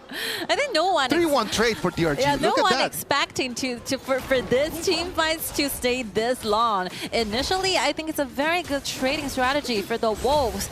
I cannot simply stop from a marksman to have 2 waves. I might as well just start on this Tyrant, right? They got the Tyrant, but Huayuan and Wan is hey, you came here, you cannot just simply go back with the Tyrant. They chase very, very deeply with the Mulan and Dian together with that Xiao Xiao magically just by themselves and trying to stop Pound from going. So everything's falling apart. I just love the speed that the Chongqing Wolves took on the Tyrant. Yep. It was just so quick, but at the same time, DRG didn't want to let them just run away with it. But I'm so sorry. from this point, like 1-1 is going to be invincible. Look at the kills. Look at the KDA 3-1-1. Already 4,000 gold on that Kaiser. Let's look at that. They initiate onto Pang. He then waits for his ulti, unruly blades away, and then everyone just focus fired on him. It's a 1v2 that Pang is taking down there. Yeah, the advantages of DRG is that because they do have the top lane priority, so Huayuan, the Spyran, can come quicker than Charlotte. Like Charlotte is using that TP to join this team fight while Byron is already here. I think one did so great. The ultimate, the second ability, knocking things, getting so many CCs, but the follow-up, the damage is just not enough. Early, it's so weak, trying to clean Zaldian, and Zaldian uses Swin's trying to protect themselves. So everyone is doing whatever they can do, but DRG have the advantages of 5v4. When you have the number advantage, you just need to be decisive on that, right? Now, right now, it's going to be 1-1, the one that's going to come in. He tried to claim that red buff, but it actually went to Jakku. From this point, like this 1-1, this Kaiser, it's so difficult trying to take this hero away from the map, away from the jungle George. And not to mention, I think Channel is farming greatly, right? This Channel is always farming. But we have another look at the dashboard. I think the Channel will have like, look at him, almost gold. 5,000 gold for the Channel, almost 5,000 gold for the Kaiser. Yeah. Number 1 and number 2 and the richest people in the Gorge. Not a good news for the Wolves, but a great news for DRG. Now they have so many room to make a mistake because they have a tanky frontline who is 1-1 using the ultimate. One more time, 1v4. He is initiated, but then his invincible warrior allows him to run away. One tries to come in, he's gonna use his second ability, then he follows with his ulti, but it's going to be wide. Look, using a tankiness, just go inside the bush, find out the vision. This is what DRG have to do right now. Almost there. I think the Wolves really tried to counter, to fight back, but the tankiness of this Kaiser just, there's no answer for this right now. Not at the moment. Like right now that Kaiser has so much gold and has so much items advantage. Yes. That look at that, if they know when the red buff is going to spawn and then they are here every single time. One more time, Unruly Blade comes in. Duan has nothing to do to defend that red buff. DRG is trying to fight 2 fights at the same time. This might be good, bad news for them, but they collect the red buff. Look at Kaiser, invincible. Invincible warrior comes in, 1-1 procs his ulti and runs away. They came in and that red buff is going to belong to Monglan. Yeah, if you have a frontliner this tanky, the backline of your team is going to be super comfortable because there's a wall standing in front of them protecting. They're just simply doing their damage as they can. That was a little bit dangerous from the side of DRG, right? Because they were fighting the red buff and they were fighting the turret at the same time. All right. The mini tyrant. It's not a dark tyrant in 10 minutes. That's going to be the last tyrant before we move into the dark tyrant battle in 45 seconds. Yeah. It's going to be for Chongqing Wolves, right? Like right now, they are on a 2,000 gold deficit. So that tyrant is going to be a little bit of a consolation prize. Yeah, it's okay. It's like intentionally like handing out from the side of DRG to the Wolves because they asked Channel to go to the top side, getting those minions, get more gold, getting ready for the 10-minute Dark Tyrant Dragon. I'm still expecting to see what this Kaiser can do. It is difficult because as they are focused on the Kaiser and trying to get Kaiser away from the map, already Channel has 2 items in his bag. Yeah. One more time, they're initiating into 1 right now. He's being taken extremely low, running away, and they have control over that red buff one more time. Like the Wolves know deeply they cannot just simply contest with DRG right now. So they're letting the Dark Tyrants, getting the Overlord, trading for the Dragons. Very smart move. Yeah, let's try to just control the minion waves, right? Yeah. Like if we cannot beat them in a fight, let's at least just try to beat them on the macro. Yeah, so the farm is the only solution right now for Chongqing Wolves. As we 5v5, there's no way they can possibly compete with this kind of tankiness. on the side of DRG. Not even like, not only Kaiser, like Byron is a wall right now. Hwayong already with Pure Sky, Glacier Buckler, and the Axe of Torment. 3 items for that Byron. It's going to be really difficult to kill him, and at the same time, in the moment that he stuns you, you're going to be slowed down so much. Yeah, this item choices is not like usual, because usually we see all tanky items being selected by Byron players, but because the idea and this Kaiser are so well farmed, so Hwayong can go for some AD items, which means that he could be a assassin towards the backlines. If Track is being stunned by one, he will vanish. Let's wait and see. The Wolves decide just to put the Vanguards on the most pressure from the Vanguards on the Clash lane right now. I think for these two teams today, it's all about team fights, right? Whoever wins into the team fights might have a higher chances of winning the game. The game 1 is like this, game 2 is like this. All is the result of one team fights about the very important neutral objectives. So the game 1 is about the Dark Tyrants. Game 2 is about the red buff. And the Tyrant, like the full minutes Tyrant Dragon. It's just very interesting, right? Like after you watch so many games from HOK, it is very interesting just to understand that some specific objectives just define the cues of the games. As you just mentioned right over here, the red buff, because they know that the Arlie is very red buff dependent. And right now already 12 minutes, that Arlie has not been online yet. That is already a very big problem, because we know that it's going to start just falling very soon. Because Arlie is facing a 9.6k channel to deal. It's so hard to do that. Like, even though he's chasing up 8.1k, it's still not enough. No, not at all. I love the rotation, though, in the first, like, 2 rounds or 3 rounds of the waves. They're letting channel having 2 waves. This is a very difficult task to do, especially in this current meta, because the waves are questioning at the same time. So you need to travel such a long distance. Yeah, such a long distance into the river, and they managed to do that. Well, because of the design of the hero, right? Like you can just use the speed boost. Look at that. One more time. It's going to be the Invincible Warrior. One before. He's being focused, fired on. He does not care. He comes in, keeps pushing forward. He knows that no one in here is a threat to him. Just after that 4-minute Tyrant battle, you can see at the KDA 3 kills to Kaiser. You know exactly what's about to happen. Is there going to be enough damage to take down this Kaiser? I was wondering. No. I don't see it. I don't see where it could come from. Yes. I don't see where it could actually come from. There's no actual way.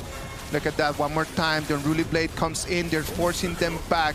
But there's going to be the channel. Look at the position over there. It's just impossible. He has such a great place for him to deal damage. And Pang is going to be his first target. Right now, let's move our eyes to the second target. Is going to be that tier 1 turret. That high ground turret, minutes. sorry. 12 minutes it is for DRG to get down a high ground of the Wolves. You can see one really tried the ultimate into the second ability, knocking them back, but the person he chooses to control it is 1-1. Yeah, of so course. The only weakness of like Kaiser is a little bit short-handed, but like Suli is helping him a lot getting to the front lines. I think this game is it. It will be the game for DRG. Let's see, DRG comes in. They're already taking on the Crystal. The minion waves are coming in. That's the end. Crystal is coming in extremely low. Congratulations to DRG. Takes us to a 1-1 equalize of this semifinal. Yeah, that's the end. Very clear. After that team fight, I think the Wolves have some ideas. They know their composition just simply doesn't allow them to perform like this. So I believe that we're going to be having those highlight replays. We are going to see what's really happened during that team fight. So initially, you don't expect a early game team fight to last that long. Of course. So everyone is fully fired up. I think the 10 players from the 2 teams today are really looking forward for those fist-bump fist fights in the game. That's very interesting. I love the coming and going, right? Because at the end of the day, you mentioned something very interesting that nobody expects that first fight to take such a long time. Yeah. You would imagine that, all right, after the Dune is done, then DRG is just going to push back. But they just kept pushing and pushing and pushing. They took 3 kills right over there, and all of those went to the Kaiser. Yep. How do you reply back to that? There's no way to reply back to that. After that team fight, like Kaiser is like a sponge, like absorbing every upcoming damage, right? There's no one who can possibly take it down. Look at the backlines. Cat Boom and Arlie. With that limited of a personal goal, Exactly. there's nothing they can do. There was nothing. Look at the last fight right over there. Like, they come in, they push everyone, but the problem is that they're pushing a Kaiser. The channel that was already a 9,000 gold channel is just standing at the backline and just dealing damage. He doesn't even need to try to look for the kills. He just needs to go A. Done. Done. Very easy game. Very easy game. Yeah, I think what DRG did so well in game 2, like we said in the game, the early 2 waves, how they managed to get this channel enjoy so many waves is a very good example of why we love DRG as a team. They always show their very deep game understanding. Yes. They always bring us something we didn't see before. They invent things. They are a very innovative team. They love to looking for more things that could happen in the recent meta, in the current meta, and I think that they did so great. And this kind of 2-wave enjoying things for the marksman will be learned, will be covered. Look at the coaches right over there in the little rooms, just how they are just kind of analyzing the game, how they are just trying to make the review. You mentioned at the beginning, right? Like, it was only Zhe right over there, Zhe and his players, and you can see SK with the whole team right over there, team of people just trying to make things happen for the Chongqing Wolves. Completely 2 different coaching styles that right now at the moment are really balanced, 1 game for each. I think Ultimate Battle is just right there waiting for us. five games to go, 5 more games to go, and we're going to see the answers from the Wolves and the DRG, whether they have a very good plan towards each other. Let's wait and see what's going to happen right over there. When you start looking at the possible MVP over here for DRG, I think that the Kaiser did really well. So one might be able to contest for that one. But at the same time, I love the way that Monglan just was able just to forget his mistake from the first game and really find the right angles in this one just to deal damage. Yeah, this guy have the ability to do so. Like, Mulan is the oldest, I would say, right now in DRG. So he is supposed to have that stable of a heart. He have the energy and enough stability inside so that he can just revive from what happened in game 1. So Mulan, as a person, he is a very peaceful person, I could say. I've been known this player for over 5 years now. Yeah, it's already been a long time. Yeah, I never see this guy get furious, get sad, get overly excited. He's very peaceful. The evolution of Monglan in that team, right? Like, do you remember that in the past it was like the 4 big brothers and Monglan? Yeah. And right now it's just Monglan and his the 4 other younger brothers. And the 4 younger brothers, actually. Like, the roles have changed completely. Yes. Crazy. The farming up speed for Moonland for this one is just crazy. It was just so difficult a game for track, right? Yep. 0-0-0 in the KDI. Like, it's not even a matter of, okay, no, like, he made a mistake. No, it was just like he was just never part of the game. Yeah. Like, he was never there. He's not invited. He was not invited. Everyone was playing in there, and that he never received the message. Yeah. It was difficult for him. Yeah, it's super difficult. Like, this is the risk for the Wolves. So we all know the Wolves are looking for those very early game aggressive compositions, right? And this is what is going to be happening if they don't do well early. Yeah. There's no turning back because you're going forward for this one-way straight composition. 0-0-0. Track. Monglan completely dominating over there as well. Yeah. Like, they're completely 2 sides of a coin, right? I feel very sad for one though. It's a main hero, and I think the performance of Sulia, how initiative, like how he actually initiated on the backline is good, but unfortunately, it doesn't result so good for this 1-1 MVP. 1-1, and that Kaiser is going to be the MVP, the immortal warrior. Good one, good tag. I like that. I like that too. 37.8% of the damage is taken by Kaiser. Like he could just walk around, like you know, like when you see in the movies, like when you have like the MC just kind of like just walking and never dying. He was just the MC of this whole game. Yeah. Like he could just walk around and just take fights from everyone. I think that he falls once in this fight. Yep. And then after that, never again. Look at this. The first round, because Byron cleans away faster than Charlotte, so he joined into the team fights earlier than Charlotte and Kaiser together with the Byron trying to disengage of the other team members from the Wolves so that Channel and Chao have a very good time enjoying this team fight. It's still the one. It was such a long fight. Yep. And the Kaiser right over there, like one comes in, he flashes, and then the ability right over there is wide. We gotta say it the way it is. And then the Kaiser comes in, and then the way that he dies is just like as he tries to just move away, one of the kitty bombs just hits him in the back. Yeah. And not to mention, I think the backlines, the double cores are doing so well, like the Xiao Chao and Channel together. They're dealing the damage as much as possible on the backlines. And at the same time, keep themselves in a very safe distance to, with the Wolves. It's so hard to get close to them. All right, let's listen to the comms from the players in this exact game. 打他，他第一天应该没跑。哎，可以打他，别打他。哎，行，干他。阿里我打了，阿里死，哎，消，打消，大好了，推起来，消失推起来了，空了，死了，下来，我在，我在，击飞，自己看着跟，能跟就跟，我能拉回来，消完了，没杀，死，对面有红，可以了，跟不上了，拆了，约不了，接一下，我死不了，我来了，可以，对面有红，到了，没了，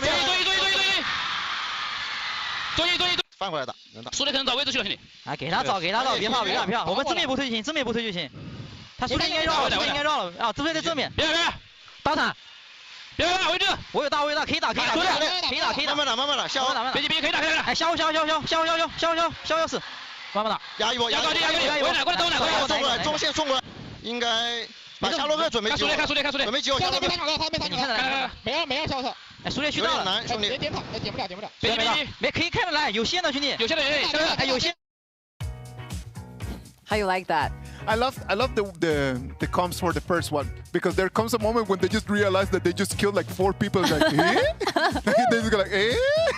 I love that. It's like when you just come home and you just realize that there's like warm food at the table. It's like, oh, that's such a great surprise.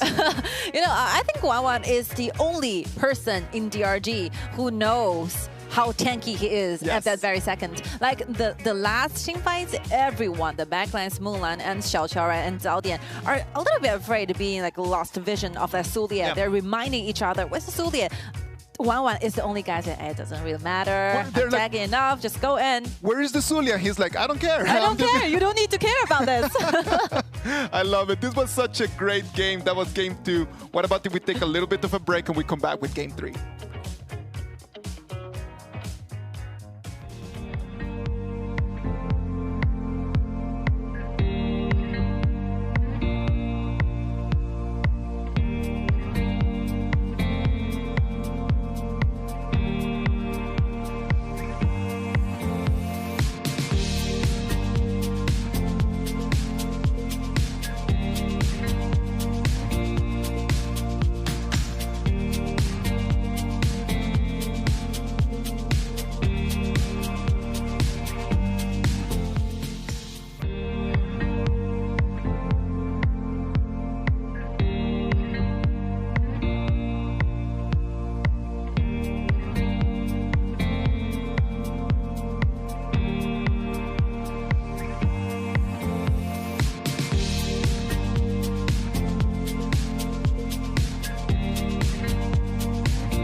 An amazing performance by DRG brings us to a 1-1 tie right now. And we're going to move into game 3. This was a really interesting game. I love the way that DRG did not take that game 1 loss and they just flip the page and then just move forward. This is going to be a best of 7.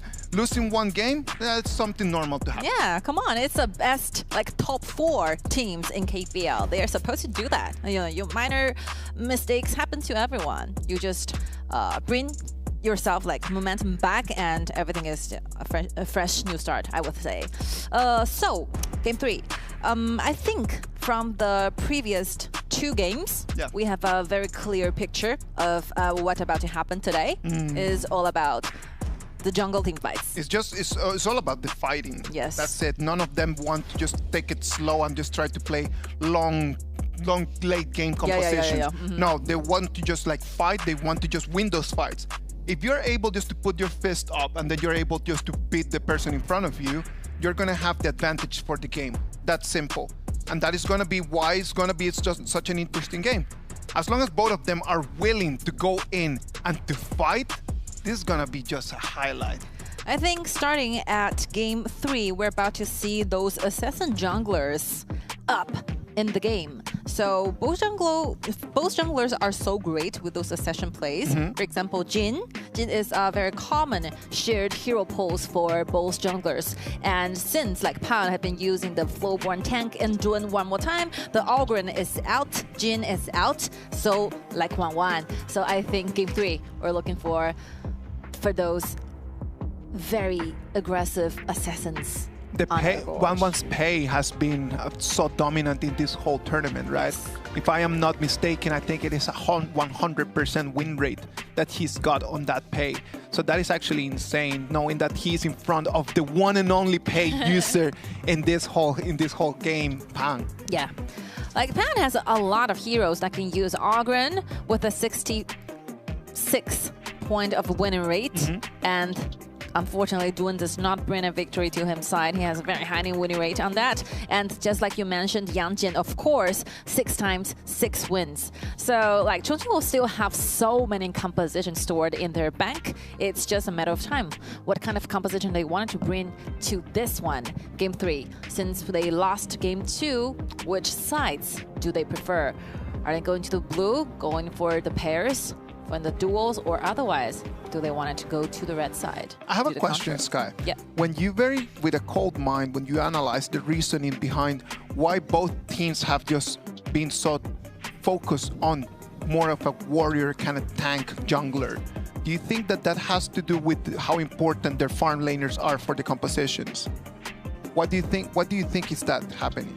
Like normally we see that the assassins goes together with the tank on the top, right? And if you are looking for those soldier or warrior junglers, you might as well just put yourself with a soldier as well on the top side. So like top lanes and junglers work together. Mid lanes and marksmen work together. So you have to at least make sure that you have 2 winning lanings. That is essential of a composition. So I think that on this side, we finally see some change of sides here, where Chongqing Wolves has finally goes to the red for the first time of this best of 7. Chongqing Wolves on the red side, an almost 80% win rate in these KPL Grand Finals. Crazy, crazy, crazy. Hey, Haya is out there. They're forcing the Wolves to ban Luban, or otherwise it's Jin for DRG, the Dragon Ranger Gaming. Nearly like 80% of the winning rate on the red. Crazy. I think AG is 79 or something. Yeah, something like that. It's crazy. Yang Jin, so much respect for that hero right now. They're not going to allow it. Pull your Jin out. 1-1. It's Jin time.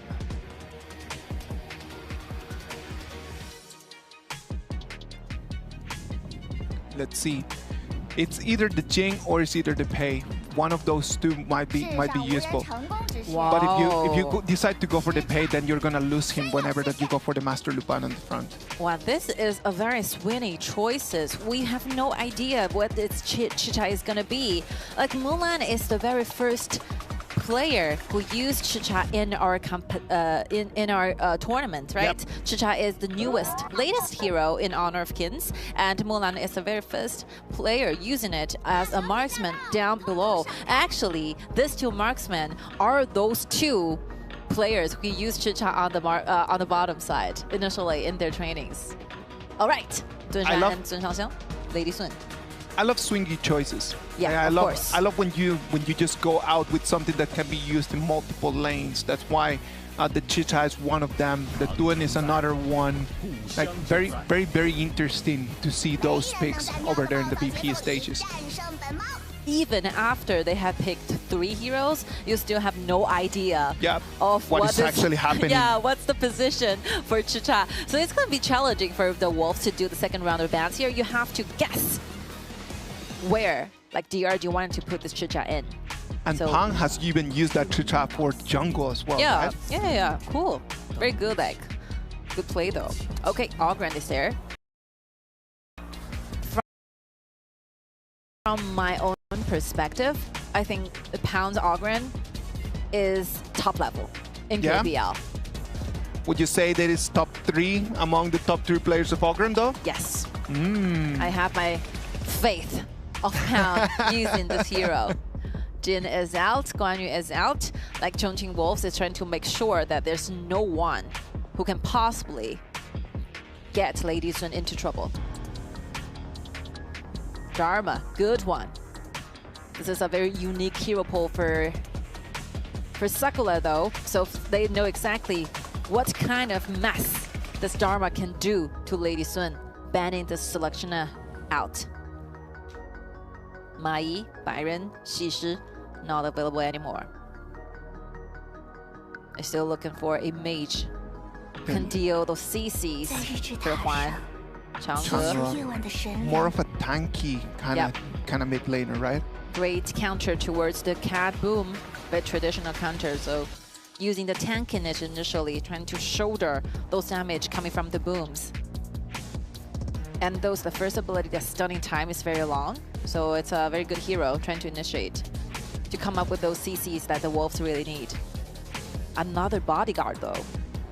Everything is about Lady Sun. Everything is about the Lady Sun. Yep. Just being treated as what she is, right? Like she's just being given that lady treatment. All right, I think something is done. Chicha is going to be the marksman going to the bottom lane though, and Nakoruru is going to be the jungler, and Fatigue on the top side. Nakoruru and Fatigue. I love Fatigue's choices, but you usually expect Fatigues to be the Lady Sun killer on the late game, right? Even though you have to farm up for a little bit, but still, I have faith on Fatigue's like late game and things ability. When he already has the active skills, right? Like when he already has the spike mode, when he has the blood rage, just coming in and just facing the Lady Sun is going to be such an interesting matchup, since the Lady Sun is unable to burst him away. There's something missing on DRG's composition. You see that like Cat Boom does have those AoEs they need, but as for how to put an end on this Ogren, there's not much enough CCs over there. We all know that one thing to get this Ogren away from the Gorge is to use the controls. Like Lady Jin, Haya, and something like that is gonna be a trouble, because like Ogren is the most afraid of being controlled and those CC chains, but this is not there for DRG. DRG has so many damage, they have so many cores, but they need time to farm up. But on the other hand, the Wolves Esports, easy to understand. Great cores, double cores. Lady Sun and Ogren and Chang'e, Dunzhan and Old Master Lao Fuzi is just over there trying to give themselves those comfortable environment they need. It's a very interesting and very simple game to analyze in terms of the strategies. Yes. On one side, just protect the president. That's simple. Let the Lady Sun just farm up and let her just do her job. On the other side, it's going to be for DRG.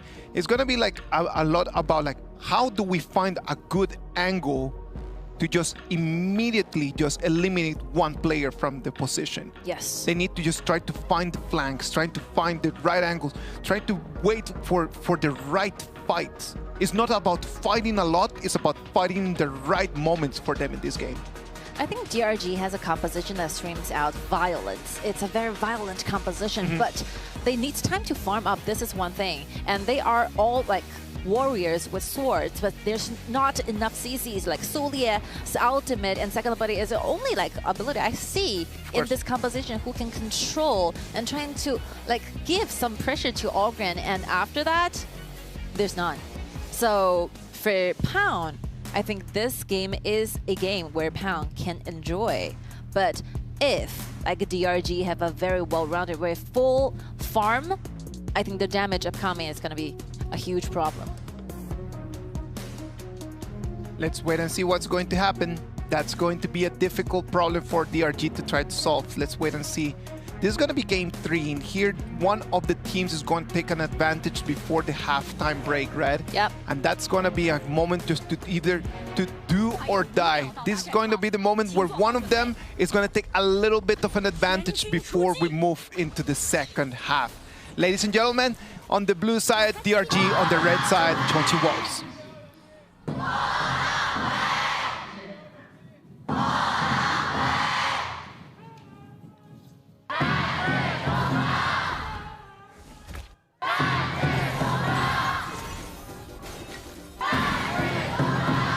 Laning swaps are there, Lady Sun and Junshen. Show themselves on the top. Fatigue is quite surprised to see that. 3v1. Okay, there's nothing leaving Huayuan. No resources at all. And that's the problem, right? Like, he's not going to have a good start right over there, but the TP tunnel allows the Lady Sun just to make the rotation quickly. After just denying the Fatigue all that gold, then it's going to be a lot easier for her to move down to the bottom lane. Yeah, but this happens at this, like, the same scenario happens to Sakura, right? Sakura is miserable down here too, so it's okay. Like, the top laner from both teams are suffering right now because of the lanes. I saw that when they picked the Sakura hero, when they picked the foods, you were not actually very, and you looked pretty surprised on that pick right over there. Yep. What is the reason for that? They need the bodyguard they need, right? They need huge initiations. The damage is enough. They do not need another damaging like soldiers to prevent those damage. Like Pound can do this, Juan can do this, and Chen can do this. All they need is a tank that can offer vision and one very strong hit as initiation skills. Oh, look at that. Pound is being taken extremely low. He's going to try to run away. He's still allowed to stay there because of the Sheldon, but then it's going to be a problem. Juan might not have the same luck. Yes, he does. He's still alive, and he takes the HP over there. Yeah, I started to have some idea of why like DRG wanted to make this composition. They're not looking forward to CCs. They just want to fix this Ogren with damage. I don't need to control you. Yeah. I just need to hit you. Yes. Hard enough. The bursting damage is what they're counting on. This is why we love DRG. They always give us something we didn't see before. Surprises like that. The Lady Sun is just going to live right over there. I don't think that he's planning on just rotating back to the farm lane. Just by staying there, it's just going to be enough for her.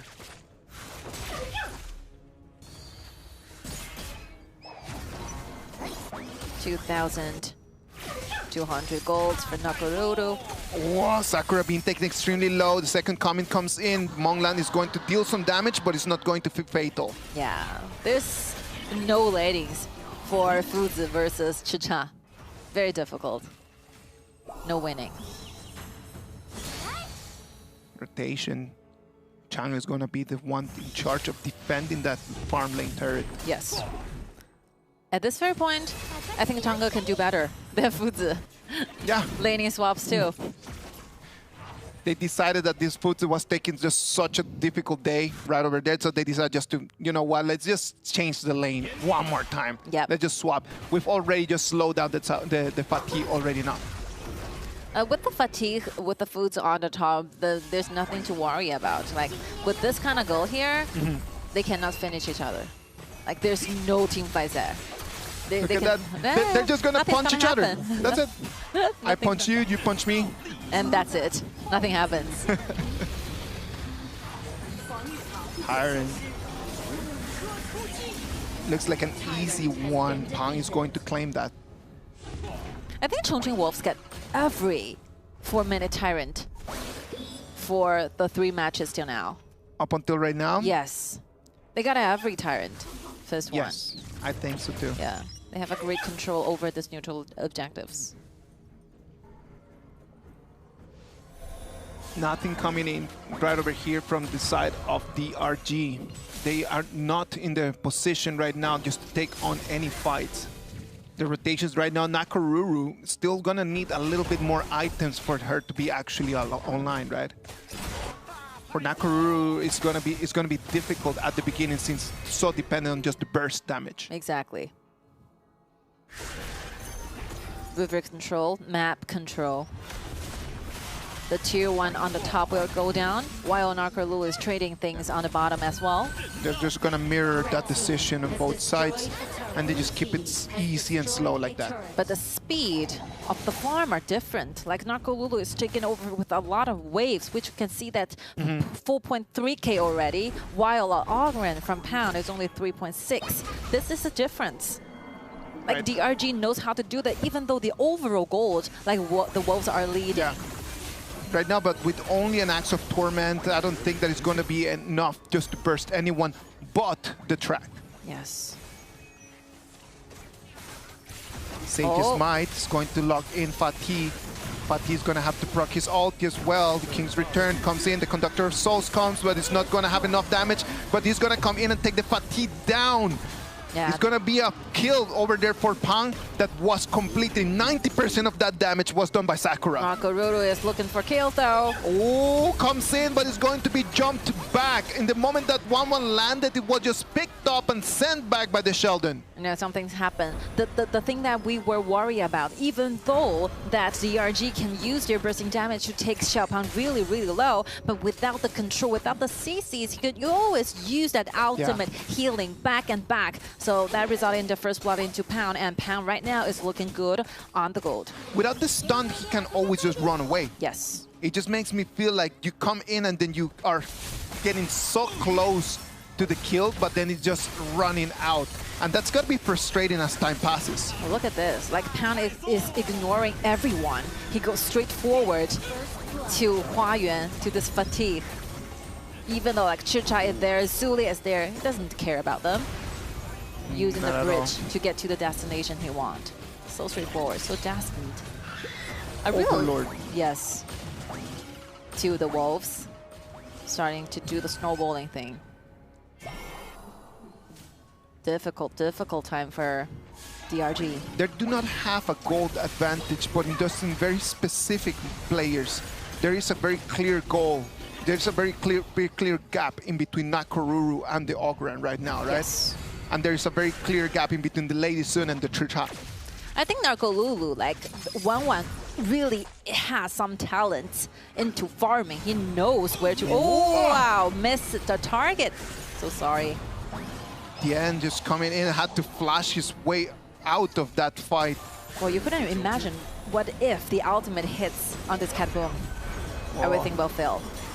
Joku being taken extremely slow. Unconquerable Army is going to get the stun. It's going to be Pan, the one that is going to be receiving so much damage. It's going to be the Fatih that's going to claim it right now. It's going to be one that is going to have to flash away of that. And it's going to be a 1-0 trade for DRG.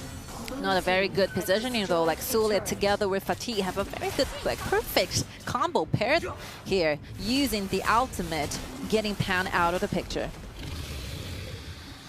Very good initiation by Joku, right? Yes. Like, he comes in, he receives so much damage, everyone feels like he's gonna have to use his passive, but then he just goes in and then use his ult to put 2 people on air. Yeah, very nice shot call though. Like Huayuan together with Joku, Sulie and Fatih, getting those burst damage and the CC they need.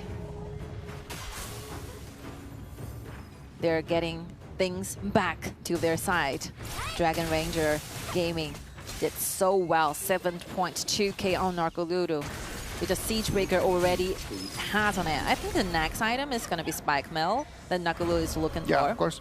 It's got to be the Spike Mill because already the damage with that Siege Breaker is already online. Yes. That's enough damage. What he's going to need is just sustain.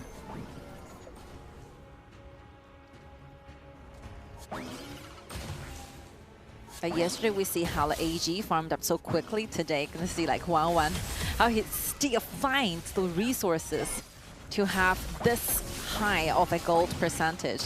They know that the Foods is not around. They know that they have 5 members in here. Can they find a flank and try to get onto someone? No need for any of that. 30 seconds for the Dark Tyrant fight. Hey, Sage's Smite comes in, is going to find Huayan. Huayan Fatih is still going to survive. Right now it's going to have to be Sakura, the one that is going to be running. The Ogren comes in from the flank. The Conductor of Souls comes in, is going to try to take on one. It's going to be the pass from Yoku that is going to keep him alive. One on the other side is going to have to fall, but 1-1 is going to pay with his life, stepping up too deep. It's a 1v1 trade. While one is the only one goes down, while Nakalulu goes down for this. And look at the time here. Jungler goes out with no smite. The Dark Tyrant might go into the Wolf's pocket. That was a very, very tough decision. Not having right now a jungler might just open the doors for Chongqing Wolves to get the gap. Huayan wanted to go in, but with the smite, I believe that Pan have a perfect control over this dragon. I mean, Wawa is doing so well in the early 9 minutes, farming up with these much items, but he cannot just simply fall in this particular time. Look at that, 8,100 gold. Normally on the 10-minute mark, his gold is 7K. Right now it's 1,100 more than what he usually does. Yeah, this guy is super, super rich now. But unfortunately, that has cost a lot. That is one of the interesting and difficult things about the Nakoruru, right? Like in the moment that you go in the Mamahaha flight, yes, you jump in, you deal the burst, but then it's so difficult just to run out when you have received focus fire. If you just were to land in the middle of the fight, it's very, very, very tough to stay alive. Like while Chongqing Wolves gets the Dark Tyrant, they have more time to buy those items they need. Sakura is tanky enough right now, suck up his cloak, and the Frigid Charge already. Oh, look at that. Sheldon and Lady Sun come in. The flash comes and they want to deal some damage. Dian needs to flash away. Huayan, the Fatih, Sage's Smite, the King's Return, not enough. A 1v4 at this moment, nothing he has done. Yeah, the time has changed. The Lady Sun now is so different. Look at Pao. Look at that. They come in the revenge. They take a 2v1 against Pang, and then it's going to be a 1-to-1 trade. You have to trade something for the side of DRG, right? We are not giving Huayan for nothing. You have Huayan, we have Pao. It's a worthy trade. One good thing for the Wolves, though, is even though the jungler goes down, but there's nothing like DRG can do because the Dark Tyrant is still not there on the Gorge, and the Overlord, they have vision on the Overlord, so that DRG can simply just go into the river, start on their hands on this Overlord. They might want to start it, but do they have enough damage? The time is not enough. Just to deal that. Pound is already back. Pound's back, 40,000 for the for the Overlord comes in. Sage's Might is going to lock one in. He's going to be receiving so much damage. The Foots is being sent on air, stunned down, and it's Monland the one that is going to claim it. Joku is going to be taken down. He's going to block his passive. He's going to come back. Juan is going to fall. One is going to claim on that one. Sadly for him, nothing that they can do for that Lady Sun, dealing so much damage and taking that, making the tables. This was a 2-2 fight. Yeah, this is about a matter of decisions, right? They'll need DRG knows exactly Pound is not there. They have the jungler, they have more people in the battlefield. So that's the reason they went directly for the dragon instead of for the team fight. So they use a lot of damage and abilities onto the dragons. But once Pound arrive at the battlefield, there's nothing DRG can do. We can see the Cannibal is solo, have to go back, and that will be the time where Track stands out, using the Pure Sky to get those kills to his hands. 202 is a KD8 right now. Track is looking so good with the items. Waiting over there in the bush. Nothing that they can do. Rotation down to mid lane. We have 8 seconds for that second Dark Tyrant fight. Dark Tyrant is online. They come and they have eyes on the red buff. They decided to start the dragon first. You know, the dragons are different, even though the Overlord and Tyrant does have different things they can help with the team, but the Tyrant is definitely one of the better choices comparing with the Overlord. So if you are counting on the trading of the things, like DRG is definitely losing because they have the Overlord, but on the other side, the Wolf got the Tyrant. Tyrant is what really matters. In this meta where fighting is so important, just having that buff in there is going to be extremely important. But at the same time, just on the other side, when I've tried to argument against it, in the late game, the macro becomes so important in order to control the Tempest Dragon that having that opening on one of the high ground turrets, having the super minion pressure, it is actually vital to finish the game under 20 minutes. Yeah, exactly. So for us, it's like they are trading for the dragons, but actually Chongqing Wolves get better resources than their opponent's DRG does. Let's see, let's wait and see. 2,000 gold advantage right now for the side of Chongqing Wolves, and they're going to be able to take that mid lane turret. Fatigue is on the back. But since, you know, with Sakura, what Sakura did really great for the team is that the vision on the back, he always provide enough vision. So a lot of opponents trying to get from the other angles will always be spotted by Sakura. Oh, look at that. The passive. Taking extremely low. He needs to use his passive to come back. Second wave of minions coming in. That turret on the Clasher is going to fall as well. High ground tower, 2 down, 1 more to go. Nakalulu is out, and let's see whether Sakura can help the team find where Nakalulu is. They're trying to spot where 1-1 is. They know where he is. They found him, and it's going to be the one that is going to force him back. Sakura trying to get for more, going deeper, finding Joku on the top. Joku is going to have to sacrifice himself. He doesn't have his passive allowed in there. He's going to have to run away from that fight. Good one. Everyone, at the very second they thought like Nakalulu is gone, like the tank people, the vision like supportive are going to the bushes trying to find out where Nakalulu is. 5-member all together. Oh, look at that. Sage's Might comes in. 1-1 is going to be exterminated. Pop like a balloon. He's going to go away. He's not going to step back.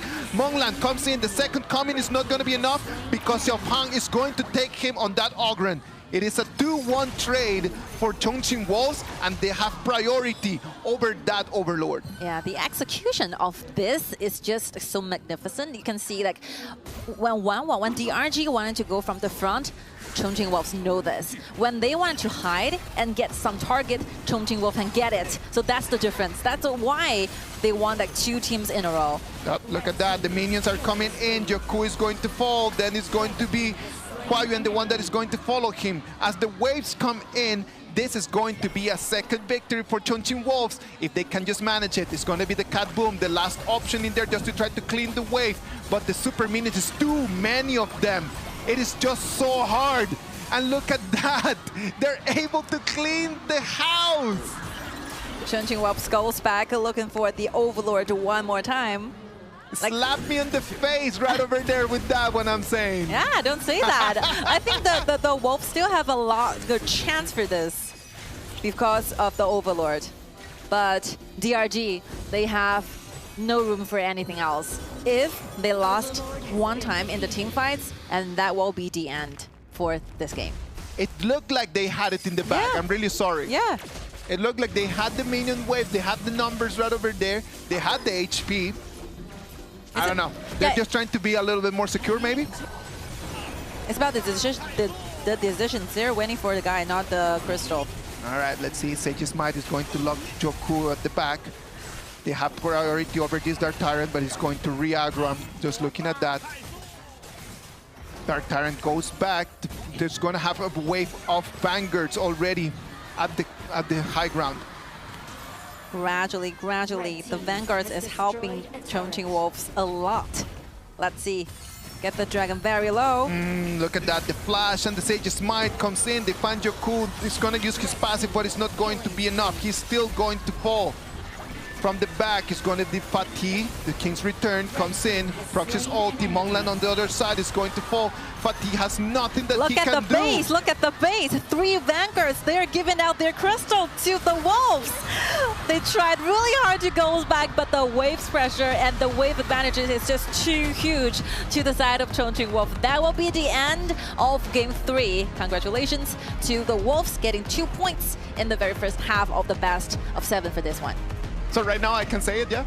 You can say it all the time. Congratulations to Chongqing Wolf! I don't blame you for this, because like 99% of the guy in the audience who was watching that, we almost thought it's gonna be the end. I'm telling you, I've been watching KPL for so many years, and then normally when that happens to me, I always just hit myself in the face. But you know, whatever, when the caster said, the simile, it's like the end, it will always be the end. Yeah?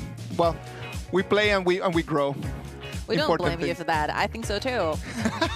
I have that insights too. I think this game is about to end as well. 2-1 advantage right now for Chongqing Wolves. Right over here. We saw it. They came in the right moments. They just were able just to win those clear fights. I think that is very interesting, because the lasting fight, you can see Fatih and Chicha together. Yes. They go from like a circular, like a direction. They want to surround this Lady Sun, while Fatih can only face Chang'e, which is a very tanky hero with the flash available, while with the help of Dunzhan, Lady Sun can be everywhere. So Chicha's rounding is not that successful. They fail, and that will be the end for DRG. I like the composition. I like the building and design of this composition. They do have their insights. They have their thoughts. They wanted to finish the game and aim Ogren with bursting damage. Yes. And they do have that much of a gold lead to Nakaluru, but unfortunately that 10 minutes Dark Tyrant fight, Nakaluru goes down. That will be the time where Chongqing Wolves finally fight back and get their hands on the Tyrant. And after that, I think the world is just black for DRG. We talked about the lack of control coming in from the side of DRG, and that was a very big problem, because on the other side, it was the Sage's Might coming in from the foots every single time that allowed either just to eliminate one player out, or just to make it a 5-4 because of locking down or stunning someone important from the back lane. It's the half time for our best of 7. Whether we're going to see a 4-1, 4-2, or 4-3 game, it will be depending on their performances. Right now, we're watching at the training room for the Wolves. It's very interesting, because like every time that SK is talking to Trek, but no, Sakura. Sakura is just standing there. It's just standing there, just existing? Yeah, just standing there. There's nothing that SK might be like trying to change. I think Sakura is a very team guy. Yeah. He's a very team guy. He supports everywhere. Whenever like Chongqing Wolf needs, if they need vision, Sakura is here. If they need like initiation, Sakura will be there. Maybe that's one of the reasons why SK is not talking directly to him, because what Sakura needs to do, when you have a person like him that is just such a team player, yes, he just needs to be listening to what the directions are for the others. Like he's talking to Track, I'm gonna just pay attention and be like, okay, this is the way I can support him. Yes. Or like they're talking to one, okay, this is the way that I can support him as well. So sometimes in the team, you don't need to be the hero. And sometimes in the team, you just need to be that person that is just supporting everyone else for the team to be able to take the victory. Yeah, I think Sakura is very good at like executing their plans and do whatever SK told him to do. It's a very good ability, because sometimes in the gorge, in the match, you will be overly excited. You forget things. Sometimes there's too many people that want to be the hero. Yes. And sometimes you just need to have like a sidekick that is just gonna be there, just willing just to take and do the tough work. And this is very rare, because as we talked about, Sakura started everything in KPL last year. Yeah. Challenger Cup. For him, his professional career in KPL doesn't even last for Not even 1 12 year. months? Yes. Not even 12 months. He had his other tournaments in the Growth League, but it's not KPL. So different beast. Yeah, completely. different level. I remember that Sakura was playing in the Growth League, and then just the gap between him and the rest of the players was so big. Crazy.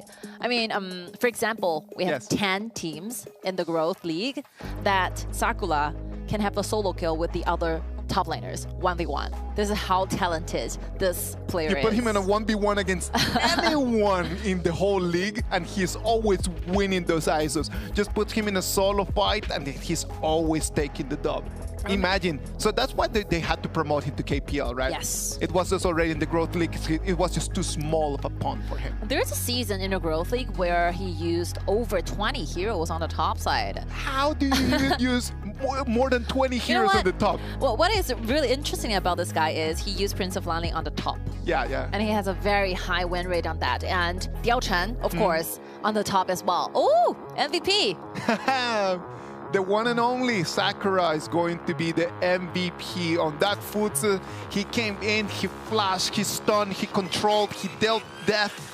Lovely performance by Sakura. He literally does everything that the Chongqing Wolves need, right? They have controls, they have damage they need. The only thing missing is that critical control, and Sakura stand out. That's exactly what they gave him. They gave him critical control. Crazy. I don't have any idea what the future is ahead for Sakura, but I believe it will be very bright, very fruitful. After the performance in these last 3 best-of-7s, right? Yes. Like this is his 3rd best-of-7 that he's having right over here in the lower bracket. If Chongqing Wolves has been able to make it all the way until right now, it has been because of Sakura. Yeah. I really like the stories, though, for these two teams. For 1-1, he took the opportunity that life gives him, which gives him the opportunity to be the jungler for DRG, a very strong team in the league, while Sakura got loaned by the Wolves from RNGM, and right now are doing so great with the team. Make it to the top 4 in our grand finals. Look at that, the Sage's Might always available in the right moment. It was his initiation what allowed Chongqing Wolves just to turn things around and just completely control the game. Look at this one right over here. Comes in, Sage's Might, and then 4v1. Nothing that Fatigue could have done. Yeah, this one, I think like Hua Yuan goes too deep as well, because like Narco Lulu just showed herself on the bottom while the other 3 are in the crystal. So it will be very risky and very dangerous to go that far trying to manage that wave on the top side. And sometimes he doesn't even need to just look to stun or to initiate on the back lane, right? Sometimes the only thing that he needs to do is just to find the front laners, stun them, just lock them right over there, and then just take the fight somewhere else away from them. Yes. They're just not even, he's not even looking for the damage dealers. No, he's just looking just for the shield.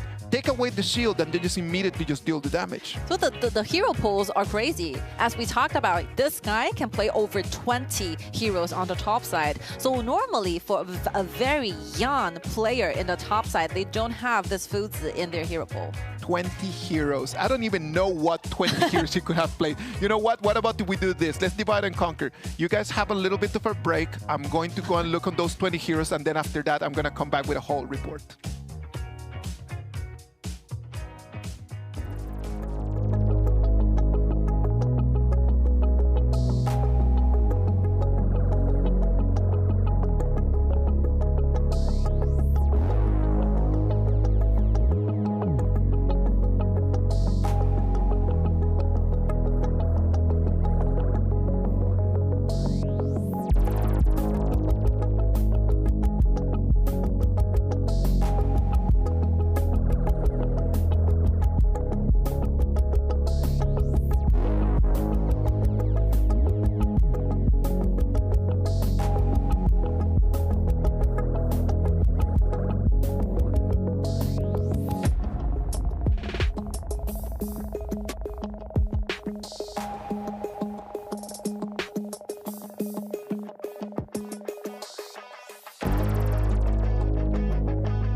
I know I promised everyone 20 heroes, but I was unable to find them. I'm really sorry. I'm gonna have to go back home and just really do my homework for next time. It's okay. Your name is like Mule is not Sakura. It's okay. No one's gonna blame you.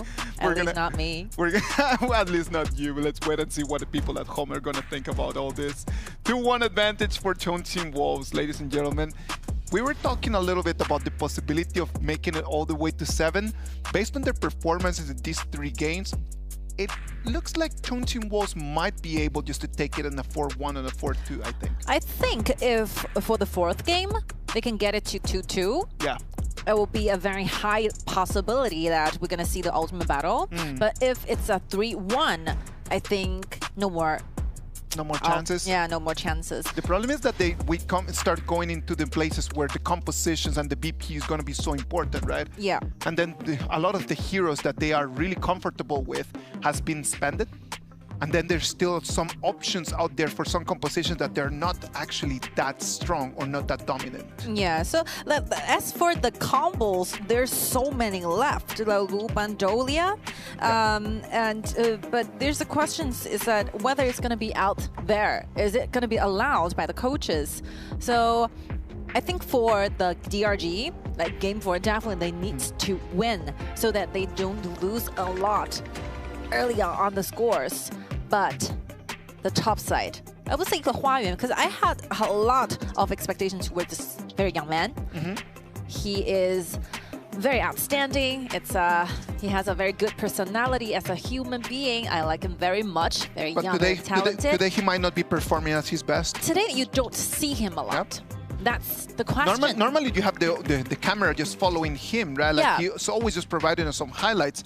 Today it's just has not been his day for him to actually take control of the way that the game is going to develop. And you can see the heroes that give it to Huayuan, like Si Kongzhen, Byron, and Fatigue. These are those meta heroes.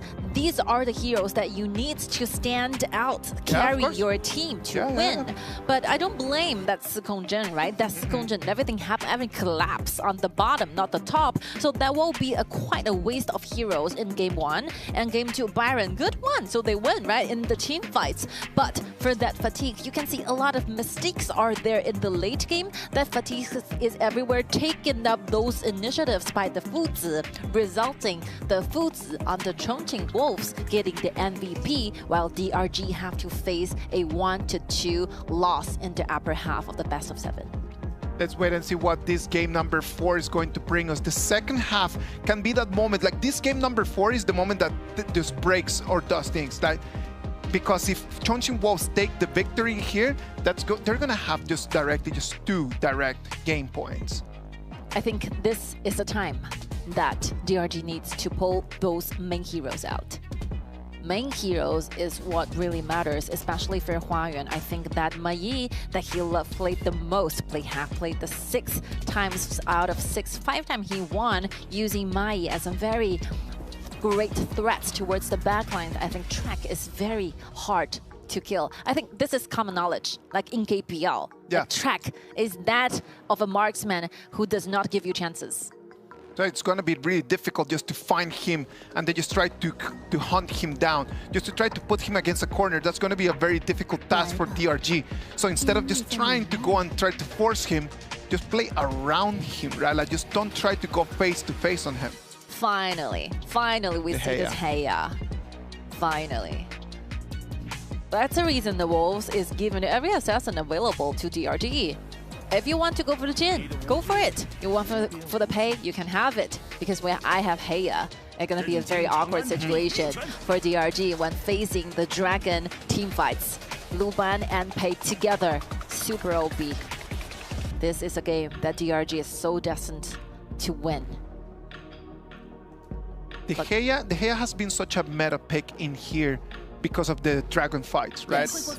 Because in the moment that you have the dragon fight, if the Heya can just land the Moonscape Mirage and they just try to pull someone, pull either your back lane or your front lane, just taking them out of the fight, or even your jungler taking them out of the fight, that Tyrant fight is just going to be for the other side. And the Tyrants have been so vital in this whole patch. Yeah, the Heya play for the Wolves are one thing they are super good at. They played Heya 4 times, we won 3, and together with the Jing and Mengtian pair, classic pair with assassin and a tank on the top side, like everything is fixed up. Those little zone or jungle skirmish is what Chongqing Wolves have in mind with the Heya use. With the ultimate available, I think the Dragon Smite and the Dragon team fights, the Wolves does stand a very great chance of winning it. There's some plays that DRG can use trying to fight back. A lot of like players love to use Mai with a Splendor as a first item, trying to counter Heya, because the Splendor can purify the ultimate of Heya, can disable this kind of ultimate from this mage. So it's just gonna be his choice. It is not suppression, right? So it can actually be purified. Yes. So Direnjie or the Splendor, this item will be helping their opponents a lot during the team fight. Or the ultimate from the loan, right? Yes. Infinite vastness. In the moment that you want to take me in, then I can just proc my ult and just get myself out of that mix. Loon and Luban. DRG is simply using this Luban to initiate as a very great hero. Good initiatives are coming out from their composition. What's else for the Wolves Esports? The Loon is already out there. No. Track. Oh, they even ban away the Shouyue, good one. Shouyue have a 100 win rate on track. This is a unique hero pool for him. Here we go, here we go, here we go. We are feeling something is missing if one doesn't use this hero. You know, by the time and very second we have the idea of every single choices for a player to choose a main hero, we always wonder why Yishin doesn't choose Kui to be his main hero, because from our perspectives, this is the magical hero for the Wolves and for this player. This is the hero that he used last year, the grand final, when they are 3 points behind KSG, they use Kui to turn things around. You gotta be super accurate with that. Super accurate. He's a top Kui ever. There's no player using this hero in KPL. Now let's imagine this. When you have a hero like Kui, you need to have targets that are not that very mobile in front of you. Yes. Who do you think that Kui is going to be aiming for? Knowing that you have the Angela, well, you have the Pei and you have the Guan Yu that are very mobile, trying to run around. You have the Master Lupan that can actually pull the long back. Is the only target right over here the Angela? I don't see it. You know what? As long as he can force those ultimate out, he succeed. Okay. You know what? Because the cooling down of the ultimate for Loon is super long, and when Loon is up there, DRG is facing a scenario where the damage is not enough. They need continuous damage, trying to win in the team fight, or otherwise Pound will be there, Sakura will be here, super tanky. If there's not gonna be enough sufficient damage, then there's no team fights. There's no winning on this. I like this. I like seeing things different. I like this. I like seeing just people that just come up and that surprise us. And right now with that Kui pick right over there, Wolves are going to show something that a lot of people at home have not seen yet. You know what? If like Kui does not use the hook, if like Heya does not apply this ultimate, these heroes, the existence of these two heroes will be a huge threat. So DRG cannot simply just initiate. It's not that easy because those ultimates are always there. So like Wolves can play very secretly. They can play just to give those invincible pressure to DRG so that they can make faster move where Pound can just farm up so peacefully. I like what you're saying. Sometimes it doesn't need to be a physical threat. Yes. It just needs to be a psychological threat. My existence around you is just enough for my team to have an advantage. Me not using my ult might be exactly even more dangerous than me just actually proccing. Yeah, it's like the Prince of Lanling, right? When it's missing on the battlefield, you're worried about, you think every single angle there is a Prince of Lanling. But if like Prince of Lanling shows, you have nothing to be afraid of. Let's wait and see what's going to happen in this game number 4. Is it going to be the Chongqing Wolves using all of these different strategies, different psychology strategies that they are just going to be having, or is it going to be DRG, the ones that are going to be able to move around and just burst down their enemies? I have my own prediction towards Wolves. Yeah? Yeah, because if you watched most of the KPL matches and the games, you know when sometimes when you see a hero being picked out, you see you already know yeah. what is going to happen. Let's wait and see what's going to happen in this game number 4.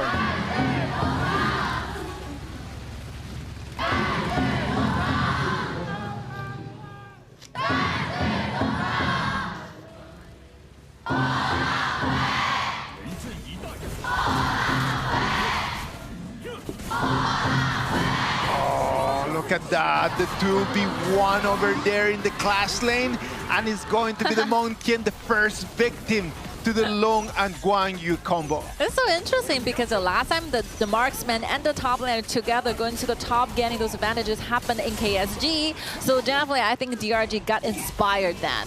They learned the technique and do those surprising lanes with Hua Yuan.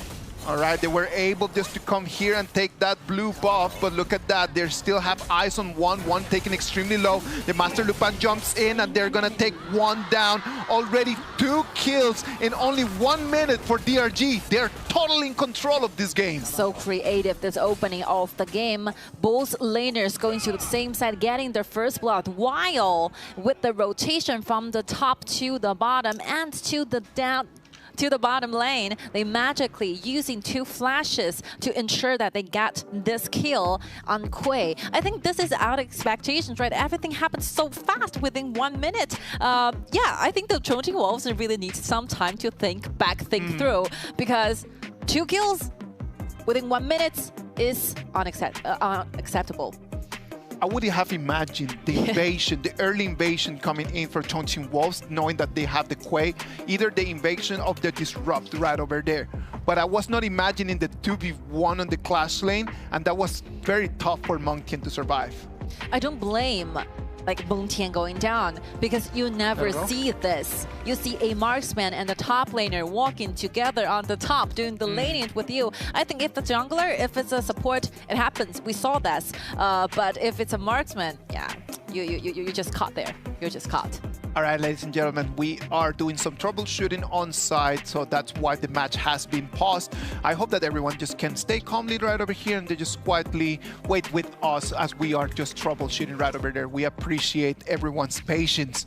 Look at the audience. They have been flying from all different corners of China, coming in all the way to Changsha to support DRG, to support the Wolves, and to support all the other teams. We have actually had a full house every single day. Of course.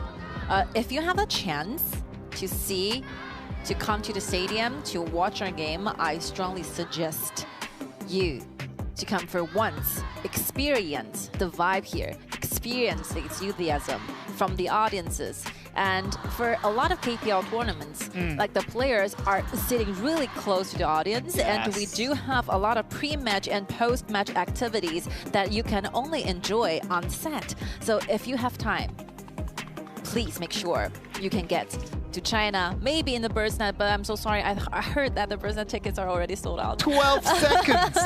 I'm so sorry to say 12 this. seconds! I was just checking on social media yesterday, and it said in 12 seconds all tickets were gone. Yeah. Can you imagine? 12 seconds. It just, unbelievable. Unbelievable. My phone takes 20 seconds to load. I'm really sorry. I did it takes me like 2 minutes to wake up in the morning, and I only take like 12 seconds to sell all of the tickets in the bird's nest. That's crazy. So that is how popular that KPL is. That is how many people who really love KPL watching those Supreme team getting their fights in the bird's nest. And right now, for those of you who just entered and are streaming, AG have locked their seats in the bird's nest in next Saturday, right? To no one's surprise. Yes, to no one's surprise, AG already there waiting to see if it is going to be DRG or Chongqing Wolves or Beijing Weibo that already has a ticket for the lower bracket final. Yes. let's wait and see. I know, as Sky just mentioned, it is super important for everyone that is watching right now the stream, that most likely you're watching from somewhere outside of China. The KPL tournaments, the live audience, the energy that you can get. There is about 3,000 people right over there in Changsha right now watching the games. Do you remember when we just started working for KPL? Yeah. It was about 7,000 or 8,000 people over there in the gymnasium. Yes.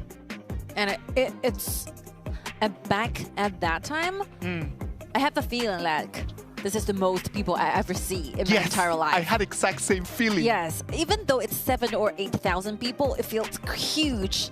I feel totally crowded by the audiences. But as the time goes by, 9 years for KPL, 10 years for Honor of Kings, like the expansion of our audiences, the expansion of the stadium, it's like magic, I would say. It is like magic. Last year for the KPL Grand Finals, we had about 40,000 people over there in the Workers Stadium. Yeah. And I know that for these years, for the Grand Finals over there in the Bird's Nest, we're aiming for even more than that. Yes. That is going to be something. That's going to be an image that I actually want to see with my own eyes. Yeah, and audience numbers are not the only numbers that is growing. Like the prize pool, of course, like every single year, the prize pool are revised and renewed and even become bigger. 70 million renminbi right now for all the teams to take, with a 20 million renminbi bag for the first place.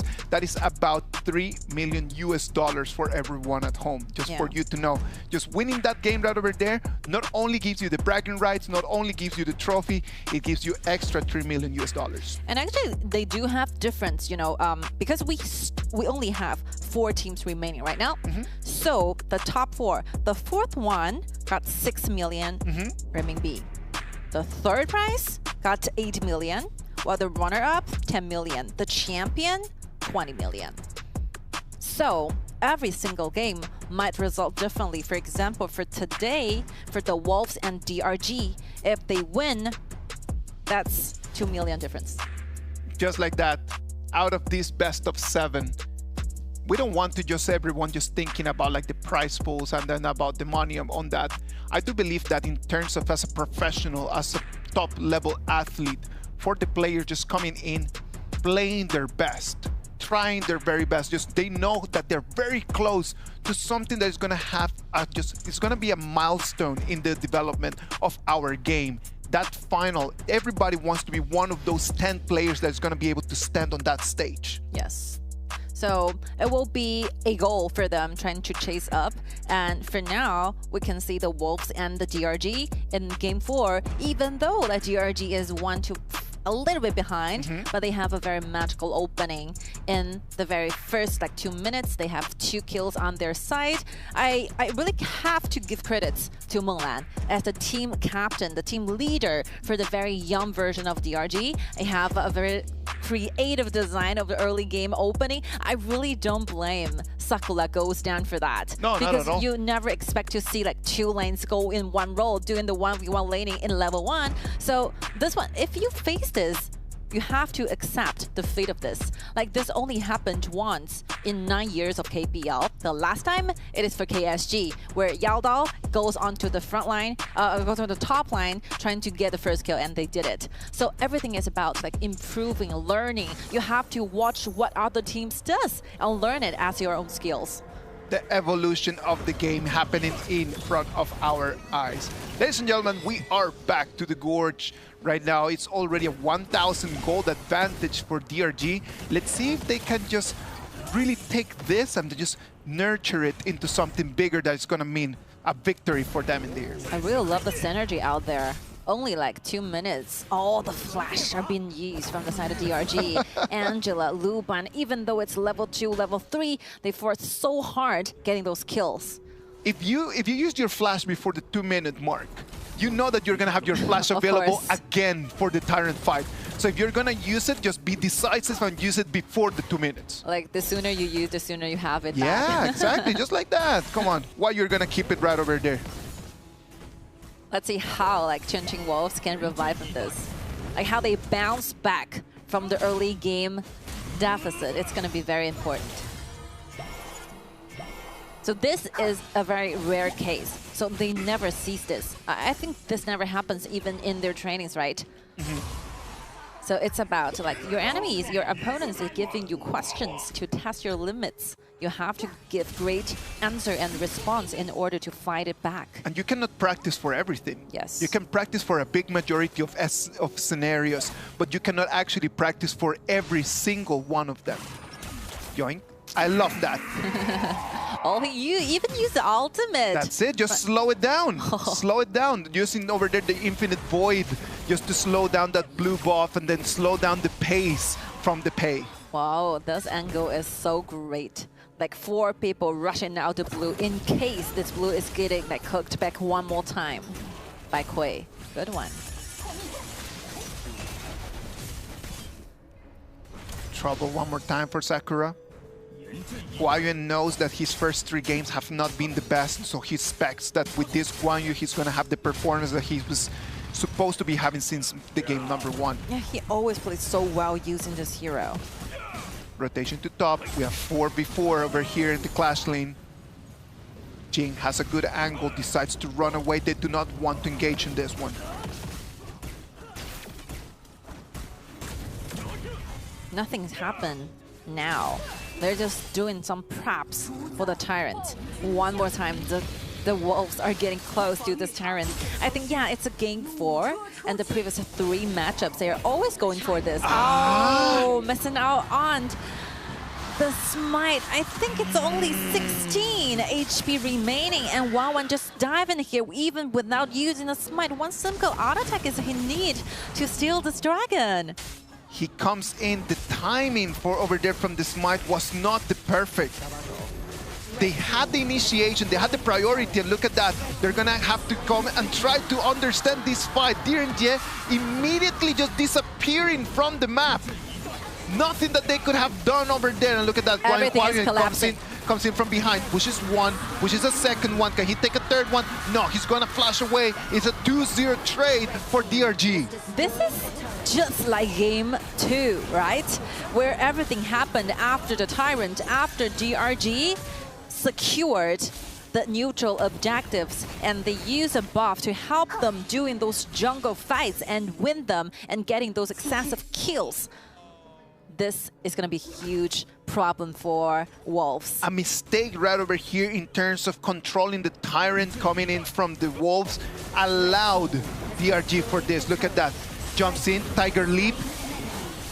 Track completely obliterated immediately. Nothing he could have done. Guan Yu comes in from behind and he has eyes on Pang and nothing. That's it. Yeah, this is a definitely like a collapsing like team fights for Wolves. There's one member missing. Like Hia is not even here.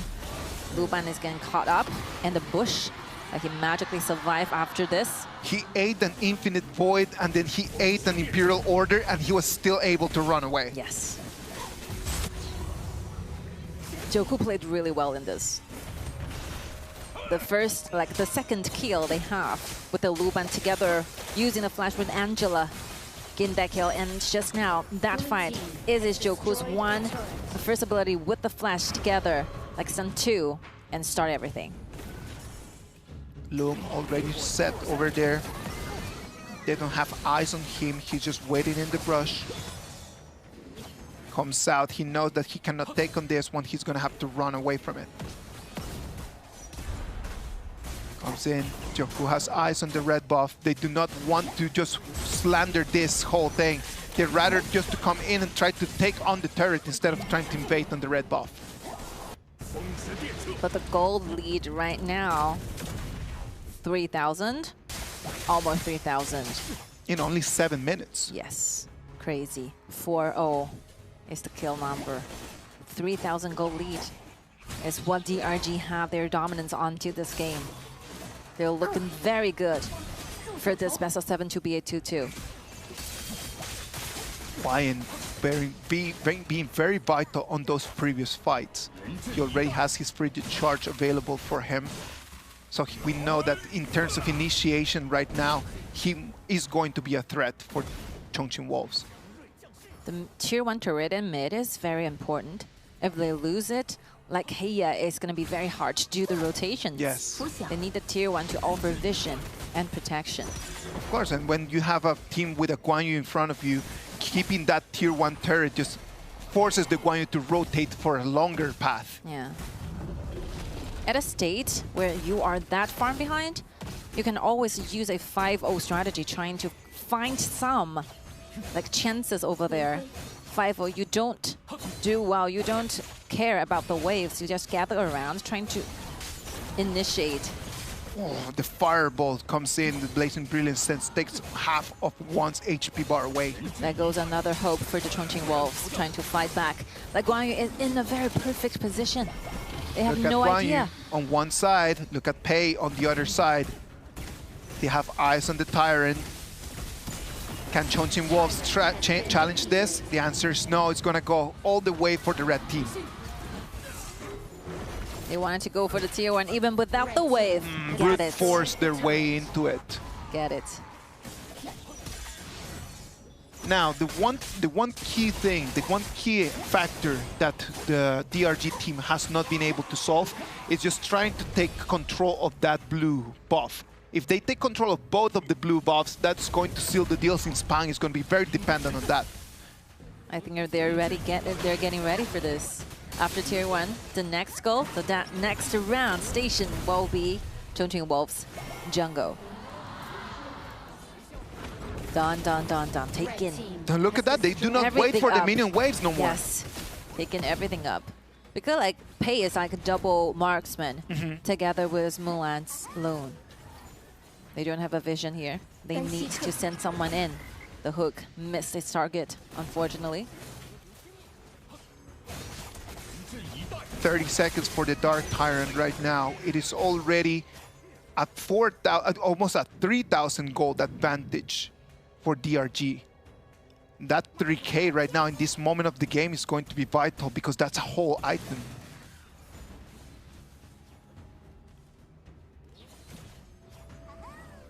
Minutes. Mark has arrived. From this time, you can see like one is the most important hero right now, but Angela is using the fireballs to get those vision they need, so that one suffers a lot. Whether he can have the perfect angle here, Angela, Blazing Brilliance is going to have to cancel. The Tyrant is extremely low. This time it's going to be for 1-1. It's going to be Guan Yu, the one that comes in from behind. The infinite vastness onto half of the Chongqing Wolves. Pang is going to fall. One is going to fall as well. That's going to be tracked. The one that's going to be sustaining so much, but it's not going to be enough. Only Juan alive right now. And it's going to be 3 members from DRG that they can have access to that turret over the high ground.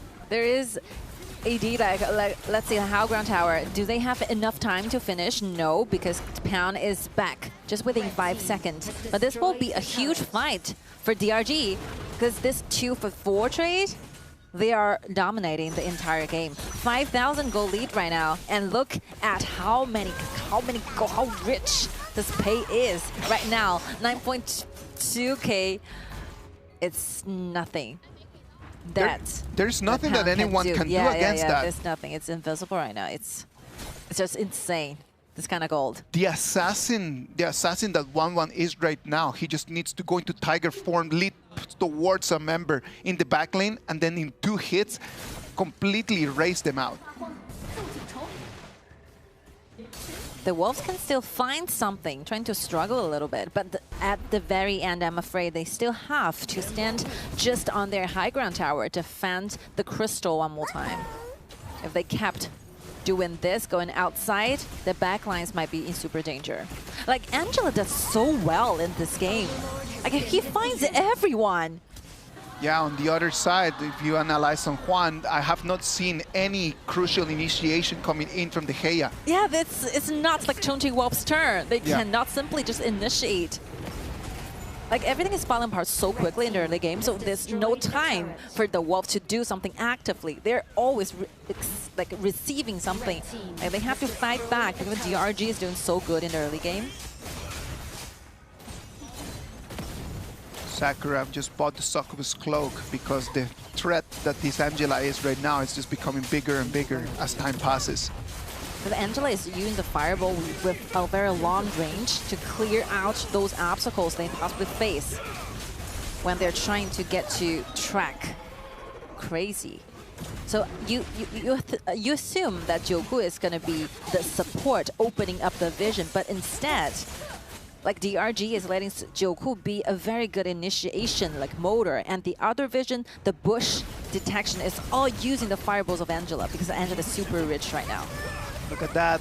Sakura comes in, cleans the wave. There is nothing that they can do right now. They do not have the damage, they do not have the vision.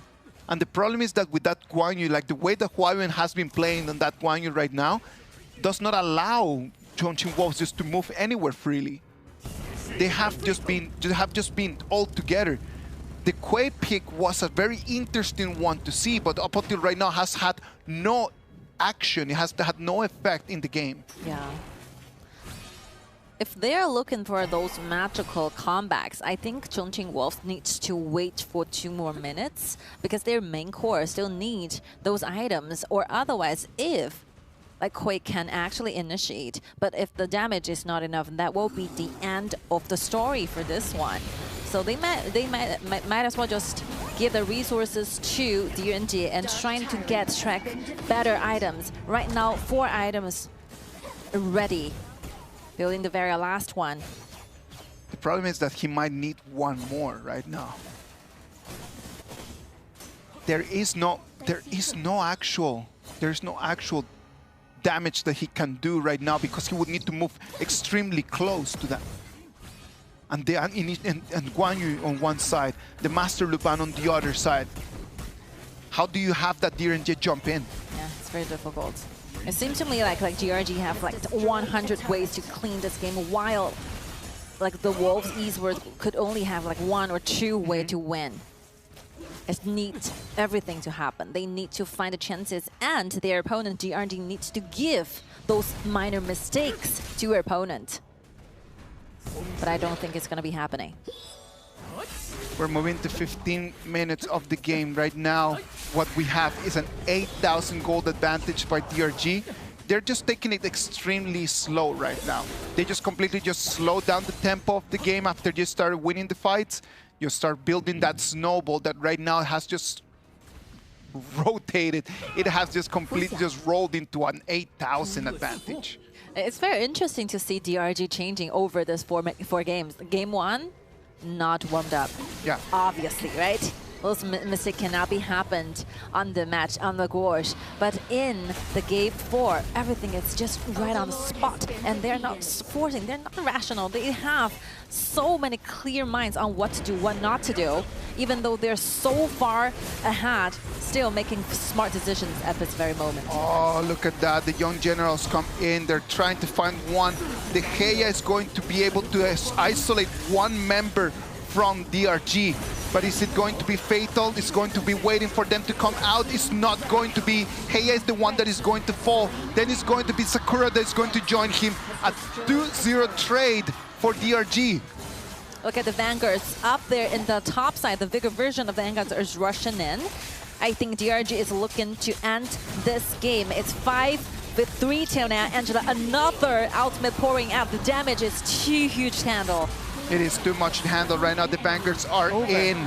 DRG is trying to finish this game. The crystal is going to pop. It's going to be a 2-2 right now. There's everything equalized, ladies and gentlemen. For me, I think Luban did so great. Like Jiuku played so well in the early game, trying to get things done initially in the top, on the bottom, and in the dragon hole. But I think that personally, I love this Angela play.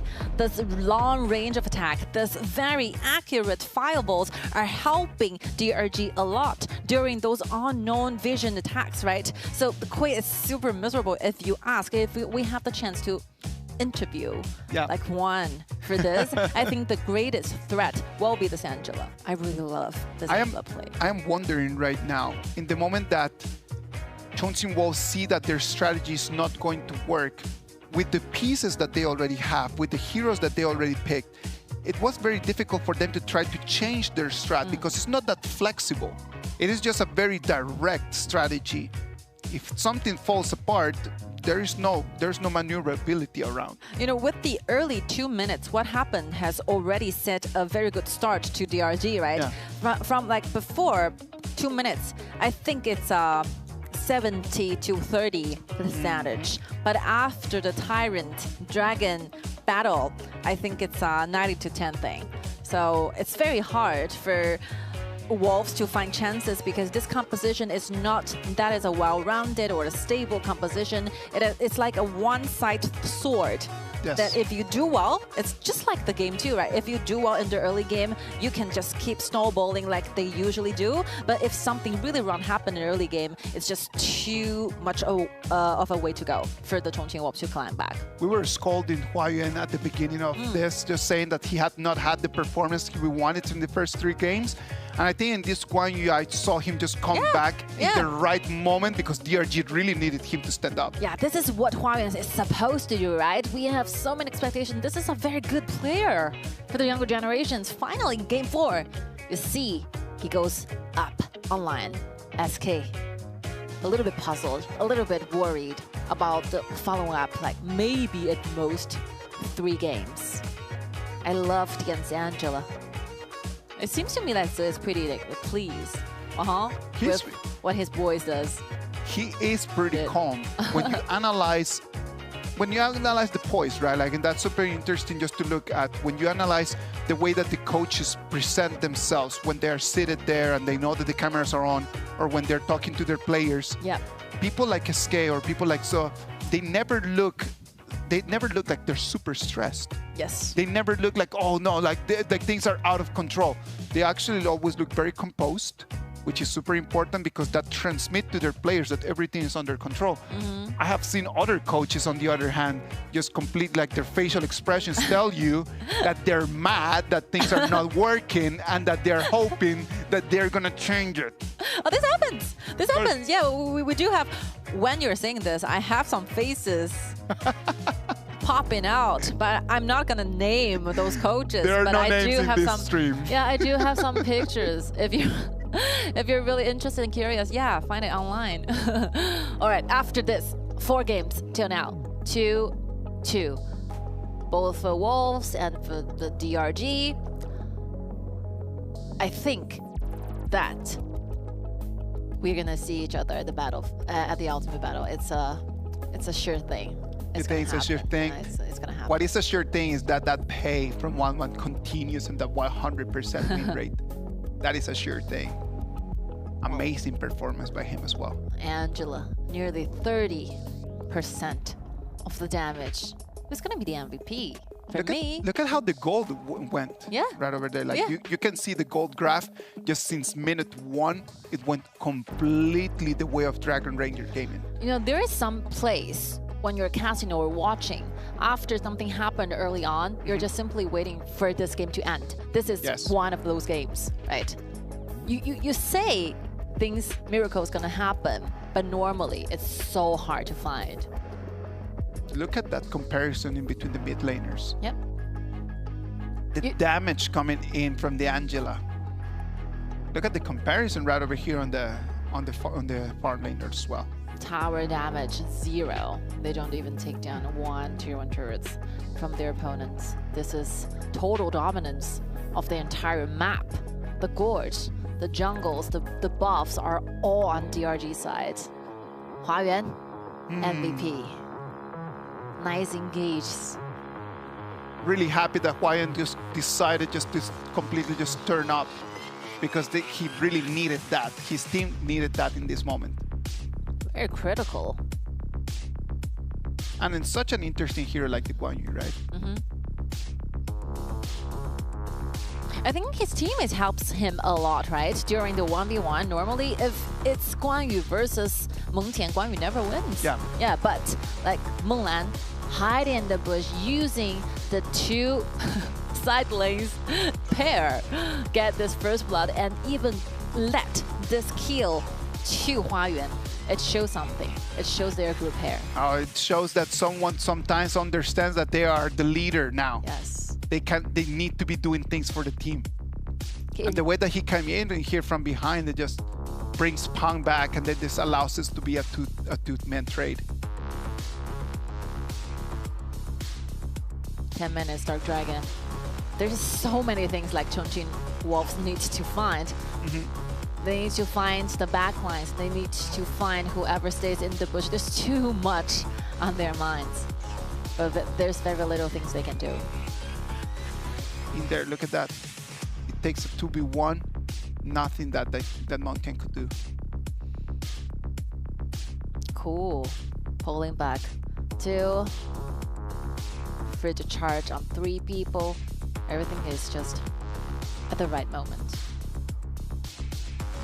When Jing wanted to go back, 1 more knockback. Right over here, it was so frustrating over there. Desperation. It was very frustrating because they had the Heia locks in one person. They come out and they still cannot find the kill. Yeah. In that moment, they just knew like there was no turning things around. I think after this 4 games, everyone has some ideas of how they really tried to stay on our battlefield, to stay in the grand finals. Because these 4 teams remaining have been going through a lot trying to get their spot onto the bird's nest. AG has already did it, who is going to be their opponent. And I think it's not only the Wolves or the DRG, both teams are ready for that. Any of those 2 could actually go there and make it all the way until November 8th, the grand final. It is 2-2 right now. Let's have a little break and we'll come back with game number 5.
Two right now in between Chongqing Wolves and Foshan DRG. We're gonna move into game 5. This is a very interesting game, but whoever wins this one is gonna have the option for the game point. Yeah, to choose sides, right? Either it's gonna be blue or it's gonna be the red. I think our players, they should, after you win today's matchup, right? You will be having another one tomorrow, so they don't have a lot of time to recess. But hopefully, they can save whoever like wanted to win, who can save their secret of what it's gonna be their ultimate battle composition to tomorrow, maybe. Because if you consider this, like Weibo have a very good rest. Yes. After yesterday, they can watch every single thing they have prepared for today's matchup. For example, DRG have their very special way to deal with Ogren. They have very special way to do the laning initially using the marksman and the top laner together to have the first kill. So Weibo has so many information out there. They can have so many homework done. But for these two teams fighting on the battlefield, they have to face the fact that they have to do the back-to-back tomorrow one more time. And right now that we're going to move into Game 5, you can start seeing the understanding of the BP, right? And that's going to send a lot of information to Weibo. Just how to force the coaches and how to just kind of like just pull them in the order of the BP that you want. So I know that Coach Lin is right now taking notes of every single decision. Of course. I really like what DRG gave us today. Yes. They gave us not fixed, not very original, traditional game understandings. They have their own inventions. I really admire this. And sometimes when we are innovating, you have to do the first one, taking a step forward, right? And you will be learned, you will be valued. This is how brave they are. This is how determined they are as a team, have the bravery to have those very unique compositions to test their results on the battlefield, even though they fail, but they do succeed in this just now. Ladies and gentlemen, DRG is going to be on the blue side. Wolves Esports is going to be on the red side. Are we going to be able to see the Yanje on this one? No, I don't think so.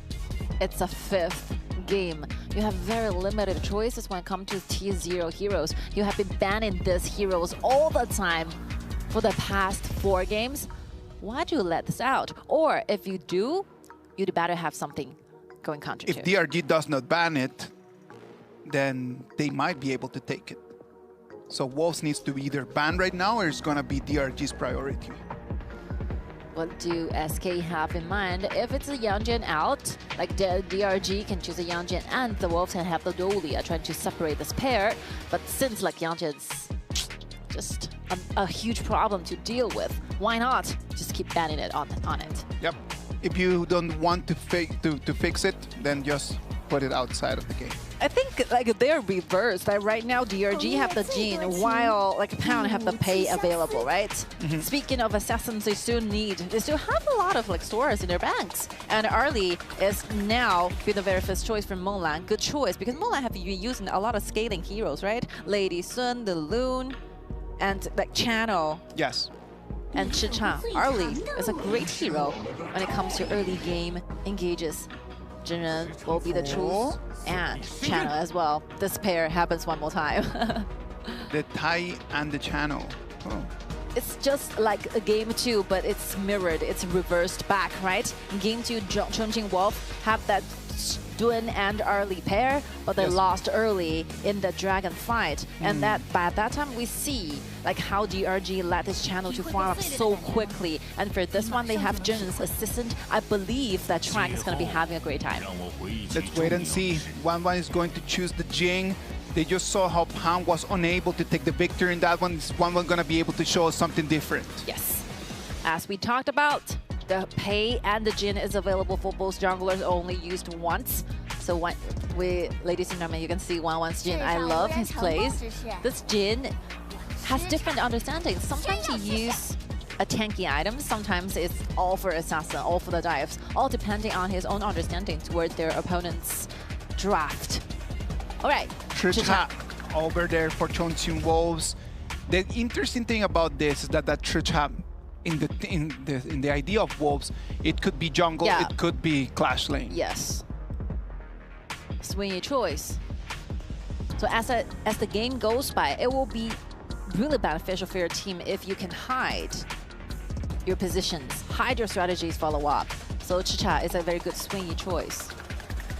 DRG, what do you have in mind? They do ban a Byron out. They might think that Chicha is going for the jungle. Hey, Nuwa. Umbrosa.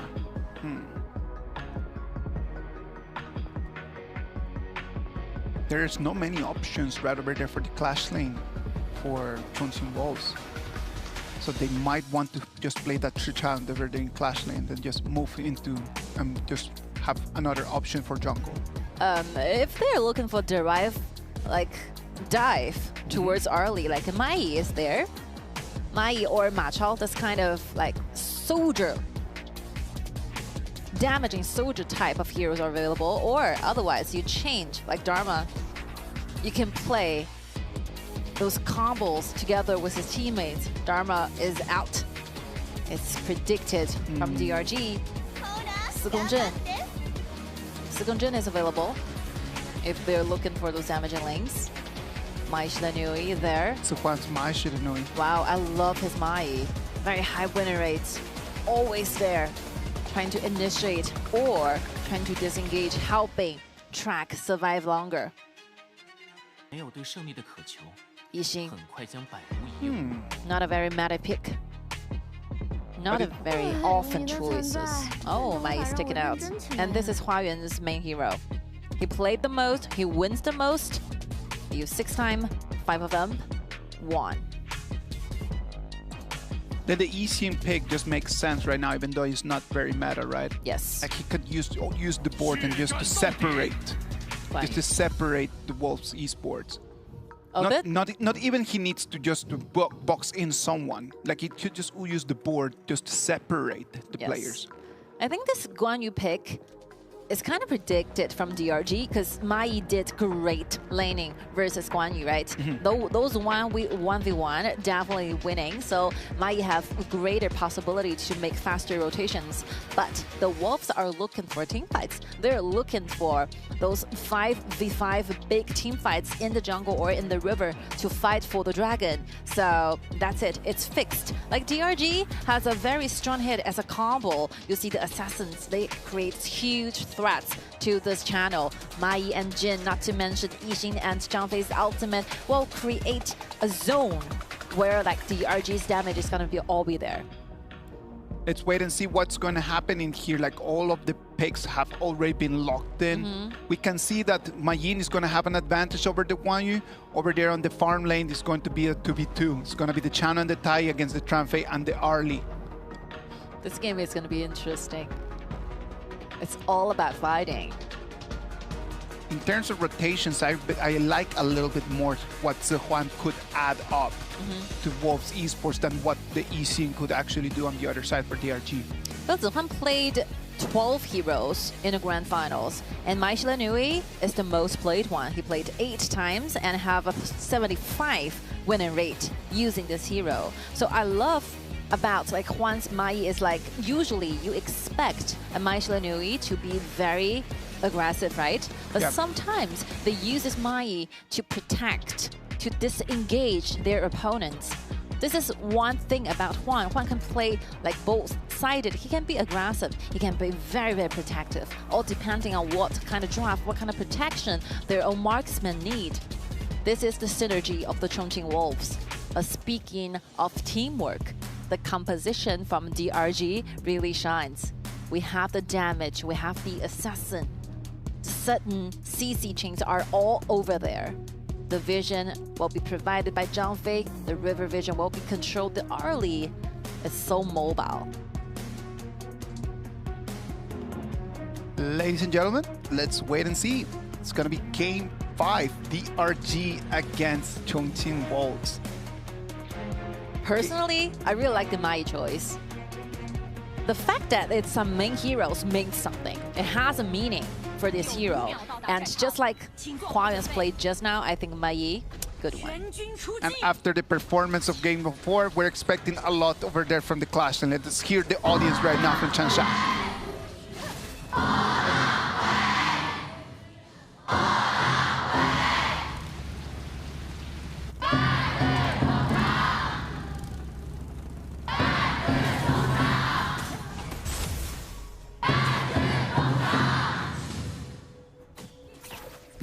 Another new way, trying to like get Wan out of the jungle faster. 4 members around while Mai hiding his vision on the top. Like Chongqing Wolves are guessing where are the people. They don't want to make any like moves before they got the vision. After the 1 minute that they had in the previous game, they do not want, like they do not want to be feeling the exact same way. It's the psychological threat you're talking about. They cannot replicate that first 1 minute gank over there, like since they made a 3-man rotation there. But Mai Yin is a very mobile hero. Very difficult to gank on it. Only 1 minute and like 17 seconds. Jin is already level 4. 3-man rotation, right? Like they're just going 3-man all together from bottom to top, from top to bottom as well. Yes. The Chongqing Wolves is not showing weaknesses. They're gathering around together in the jungle as well, helping Pan getting out to the jungle as soon as possible. They're giving messages as if Yixing have the second ability available. This is a very strong hit initially in the early game. Oh, you have your prediction towards the Wolves? Yep. What do you like about this composition? I actually like the fact that Pang is playing on that Chicha. It might not have worked in the previous game, but I know that they have something over there that they've been working on. I am completely sure that in such a vital game, just playing something that they're not very familiar with would have been very responsible. Of course. So I am just going for the fact that, okay, if it is going to be picked on the Chicha, they need to have something there. Yeah. They have to. But who knows? Maybe I'm wrong. I've been wrong before. I'm just making my prediction based on fate. Fate. I have my faith on Huayuan as well. Yeah, let's wait and see. Let's look at that. Look at that. Tai comes in. Oh, like at the very beginning, the 3-3. And here it's a 4v4. Quick rotations. No one wanted to start anything they're not sure of. They know that a little mistake in the early game it might be just the exact cue that the other team needs in order just to make a big advantage. We have seen that being the trend of today's game. Yes. Nobody wants it to happen right now. You know, different teams does gives you different pictures in the game. This one, and if you compare with yesterday's whole best of series, the pictures and the rhythms are totally different.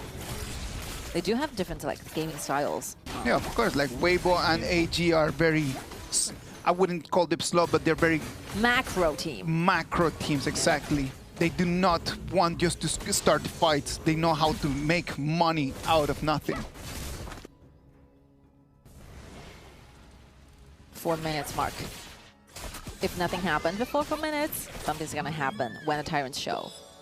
Chongqing Wolves have a very great control of the Tyrant in the early 4 games. Can they do that the same for this one?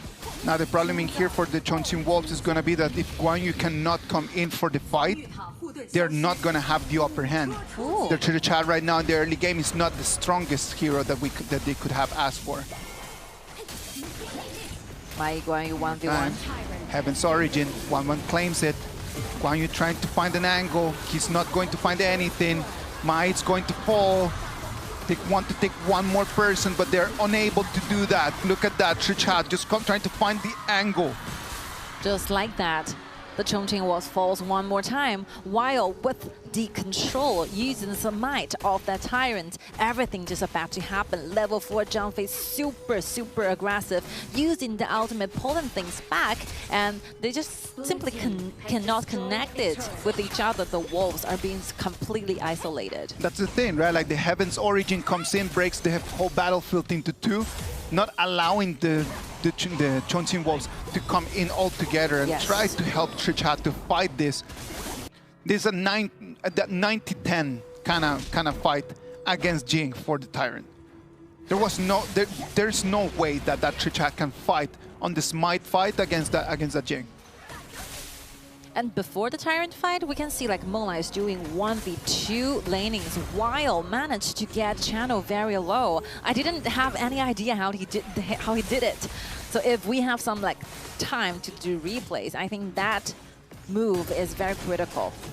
1v2 laning still winning. That's crazy, especially for early with channel. Great personal performance. Rotation to the Overlord. The Wolves are going to have to take that second option. They wanted the Tyrant, but they're going to have to just commit to the Overlord right now. DRG is getting their sense back games after games. Well, the Chongqing Wolves really need to shoulder up for a little bit. I think the thing happening in Game 4 has some factions on it. Oh, Juan being taken so low, he's going to have to use his revive on himself, and that ability is not going to be available. And that's a very long cooldown at this moment. Yes. Everything seems very smooth and easy on the side of DRG. The rotations are quick, the farming are fast, and the dragon fights are just... And they're just going in their way, right? Yes. They're just completely going their way. Right on the spot. Chongqing Wolves is going to have to do something just to stop the rhythm from DRG, because if they keep on with this rhythm, it's going to be tough for them. It's going to be very difficult since their main core is still farming up. Like, not like early. The peak time of their marksmen are different. Exactly. And not to mention the 1v1 laning, the Guan Yu is always going to be distracted by this Mai. There's no way he can win this. Let's wait and see what they can do. This isn't another time that we see that Chongqing Wolves are being like stressed out like this. Have no idea what to do. DRG today has been a lot better in terms of like the early game. Yeah, like in this game, like everything from DRG seems so effortless. They went in for the dragon, they gets it, they kill people, they make rotations, you farm up. Everything is so easy for them. It doesn't even look like they're trying really hard. They're just kind of just existing and winning. Yeah, exactly. Radiance comes in, Heaven's Origin one more time. The target's going to be the turret. Almost there. One little part of it still standing. And that turret is just one hit away from just demolition. Oh, the Zhang Fei doesn't even use the ultimate. He managed to get the tier 1 in the mid solo. I thought he's going to be using the ultimate, right? To initiate trying to pull like the Wolves back and get the tier 1. They're playing so cautiously at this game. One, I'm the vision. The ultimate is ready. Joku does not need to be worried about losing that minor amount of the HP. It's totally acceptable. They're gonna rotate. They have the Tyrant available for them. 8 minutes and 30 seconds. This last Tyrant would be a good thing to put in their bag. Look at that, the initiation, 2 against 1. Mai Yin is gonna have to run away with just a tiny bit of his HP bar. Good play by Zihuan. This Mai, as we talked about, initials and very critical initiations coming from Mai saves Chongqing Wolves from a very awkward situation. By the time he hits, together with Sakura on this Mai, even though they didn't get the kill, but they have this dragon in their favor. Very interesting in terms of that. Let's wait and see. Look at that already, the 9 minutes and 15 seconds mark. Let's wait and see what they can do. I can see right now that DRG, it's really fixated on that mid lane turret. They really want that mid lane turret right now. They come, they take it, and right now, what is going to be the next goal? After you take down the tier 1 turret, right now it's your time to get your other lanes waves ready, because 10 minutes, Dark Tyrant's fight is about to happen. The red buff, if they use the ultimate for Zhang Fei for this red buff, they will lose it for the 10 minutes mark. So it's just simply just some catches off the vision. They don't need to get really serious about this red.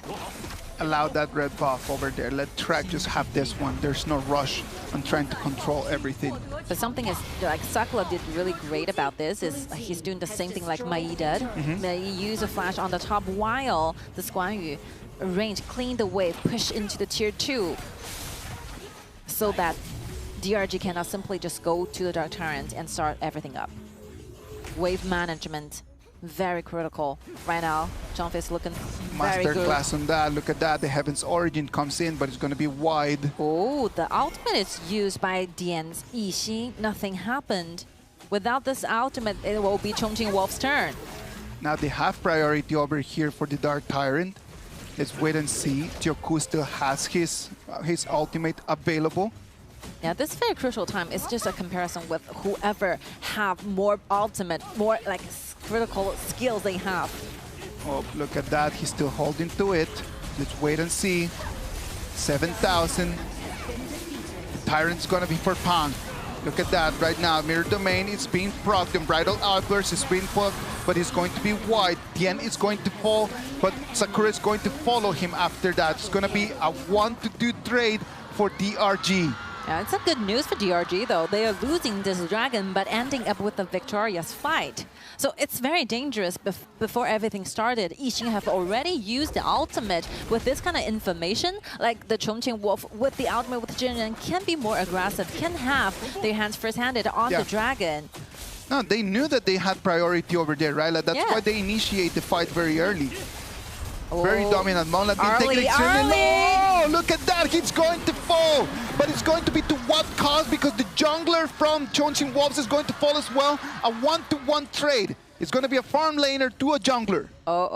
Everything is about to get interesting. So the main cores are farming up quite like equally. You don't see much goal differences here. Like the assassins basically have the same like goal, right? Like 400, 500 doesn't really matter.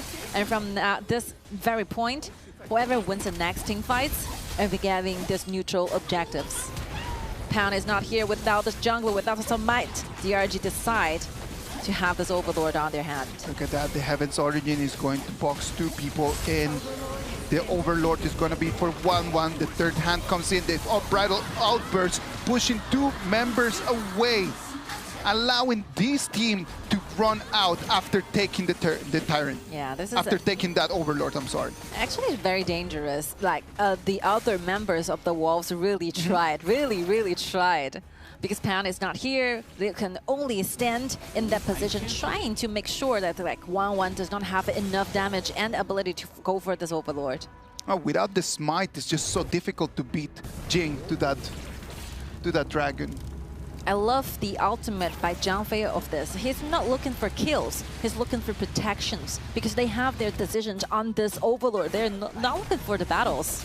Very clear-minded. This is what they need, especially when the 2 teams are playing a composition like this. Yes. You need to calm yourself down. You need to have a very straightforward goal of what you want to have for this team fight. 13 minutes right now is going to be Monla's last 2 minutes of his power spike. After 50 minutes, he's just going to start just falling over a little bit down over there in terms of priority. Another red goes to the pocket of DRG.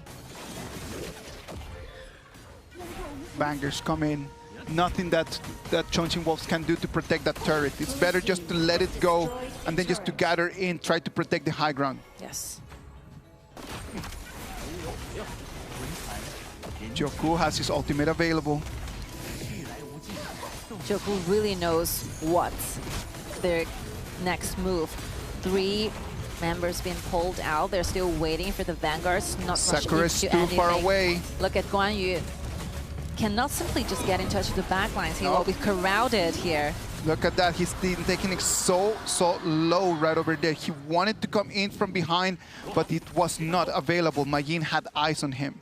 Love the total vision control by DRG. Not forced into anything. Get every bush ready. The vision are totally opened. When Guan Yu is out, is missing from the map, they know exactly what to do. Instead of like getting those ultimate to a high ground tower, they choose to go back, look for Guan Yu, and just start and continue everything. Dian is going to claim that blue buff that's still coming in from Dian from very far away. Yeah, the macro of this game from DRG is so good. Top level. Not a very big gold gap in between the players, right? And we're coming almost to the 50,000 gold mark where everyone is going to be fully stacked up. Not a very big gold advantage, so it's going to come down just to the big fights, to the Overlords and the Tyrants right now, that they're going to open some kind of an advantage.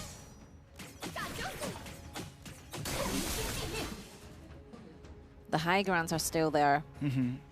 The 2 teams are waiting for the Overlord. There's no way they can finish this earlier. Tier 2 turret is going to fall.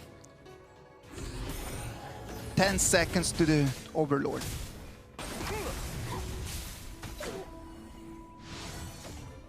The destination is very clear. They have to go to the bushes here. Mai tries what he can do.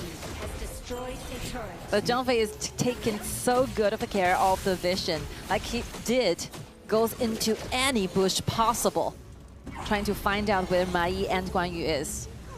As long as they have Guan Yu on their side, there's nothing to be afraid of. Look at that. Pang is going to initiate on that Overlord first. Heaven's Origin is going to box in only one member of the Chongqing Wolves. From behind, Guan Yu is going to force Ma Yin away.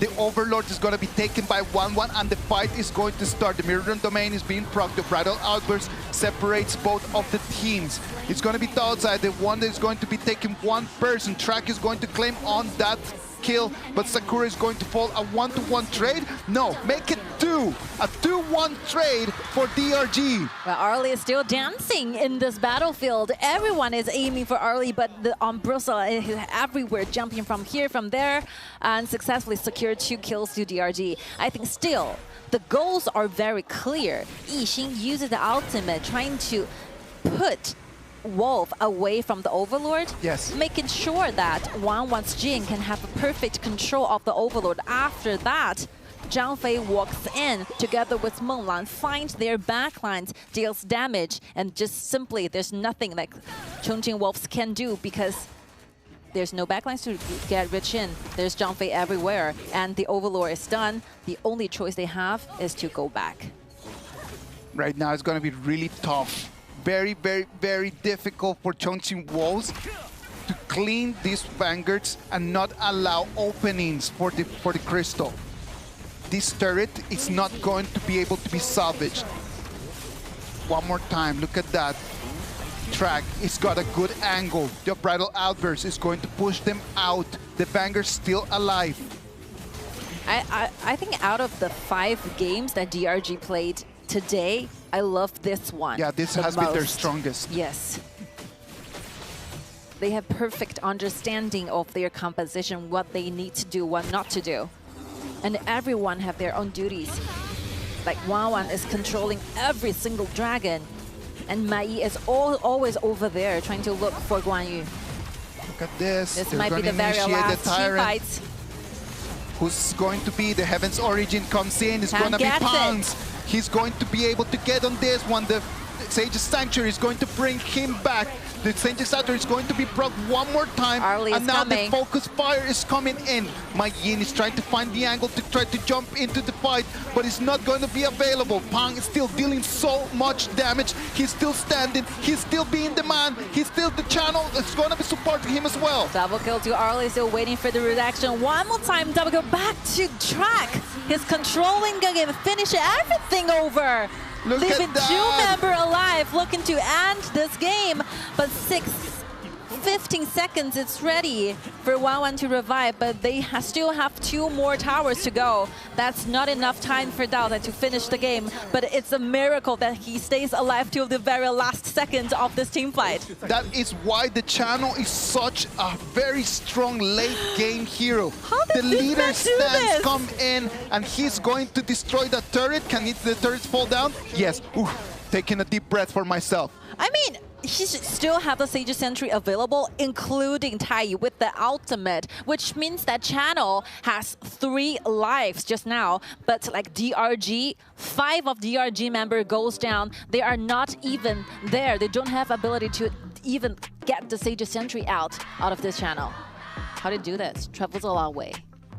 The channel just being protected by the Tai Tyrant, right? The Tai just being the channel's bodyguard, allowing him just to keep dealing damage. And as we move into this moment of the game, that channel hurts so much.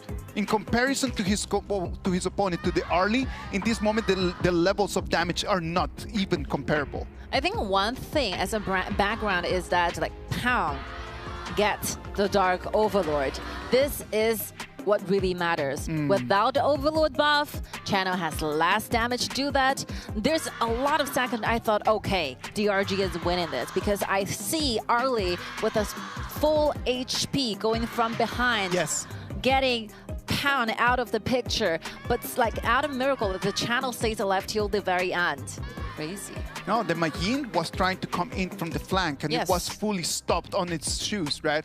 Like completely stopped on their track, was not able just to find in the flank, and that's what allowed Channel just to keep dealing damage. Pam was alive for a very long time in that fight as well. That is the reason why in this moment the Trichap very, very strong. How crazy is that? I almost think that it will be the very last team fights. I hold great faith towards DRG. Because as the time goes by, you can see that with the help of Zhenren, maybe the damage is finally getting up online.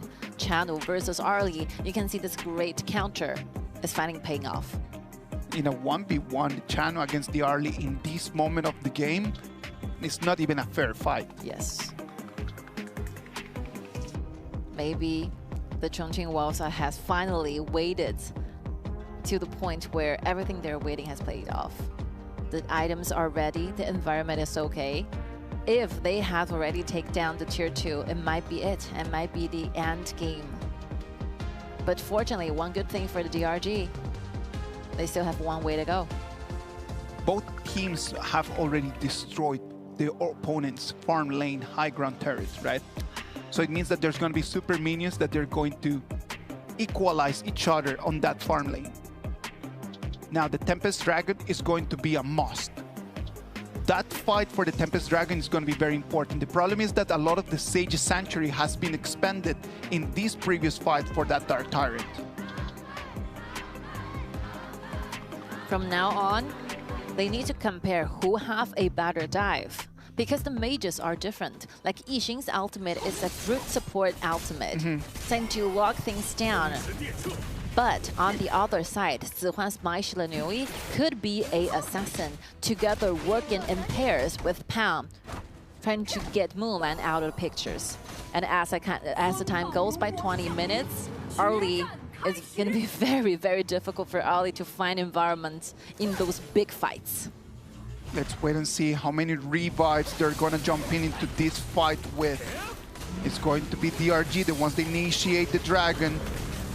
They want to force the wolves into team fights. One comes in. The Heaven's Origin is going to separate people. Zihuan is going to disappear, the same as the Tai. It's going to be already look at Channel, look at Channel behind. Look at that.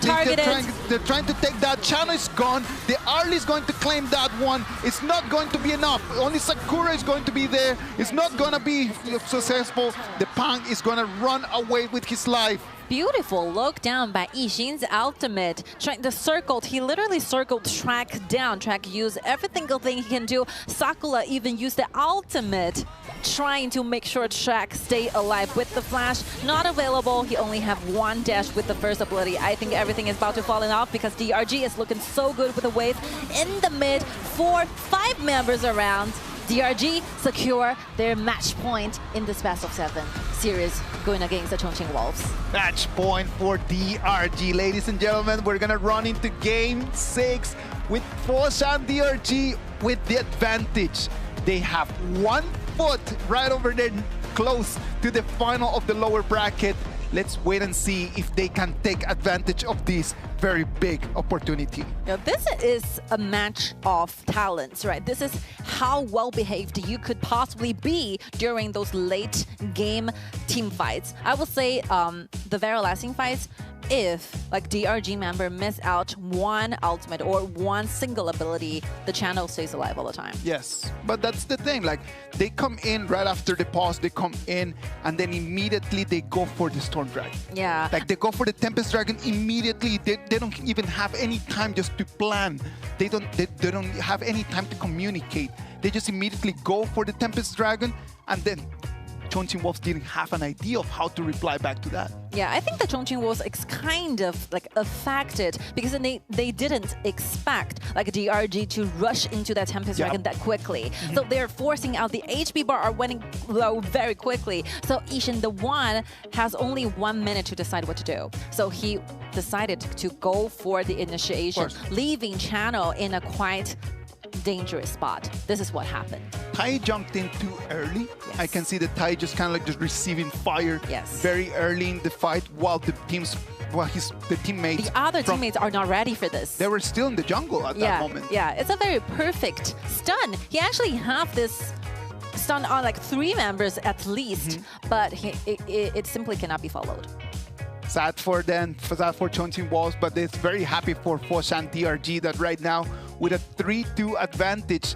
They're very close to make it to the final of the lower bracket. Yes, only one more victory to go, and they're facing WB Weibo tomorrow. What could be going right now through the minds of the players from Chongqing Wolves? I have no idea. I think they're completely blanked out because everything happened so fast. And they know exactly they don't have enough time to think much. All they have to do is train harder in the next one. Because there's only one way to go. If Chongqing Wolves wanted to make it to tomorrow's matchups, they have to win 2 more games with no room for mistakes. I saw like Juan's face expression during the pause. Like he's taken very, very deep breath, trying to calm himself down a little bit. I couldn't imagine what the pressure is going to be. So I really hope that these boys can get themselves back. But there's no one who can help them. They have to get over this kind of difficulties in life. I sincerely believe that the pressure is different for both sides. In one side, DRG, winning this game would be amazing. Losing it would still be acceptable. On the side of Chongqing Wolves, losing this game right over here could be tragic for them because that would mean no option of a final and they would need to just go all in for the Challengers Cup. Like Chongqing Wolves' past achievements has been a driving force for this club, for these players, but also it has been a huge pressure on this very young man. Of course, it has some weight just to be a Chongqing Wolves player, right? Like it has some extra pressure that comes in with the job.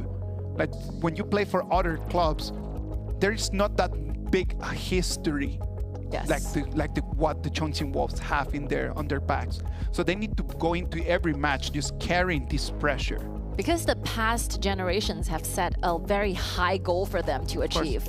You don't want to be the worst generations ever for Chongqing Wolves. This club have 10 champion titles in the past 9 years.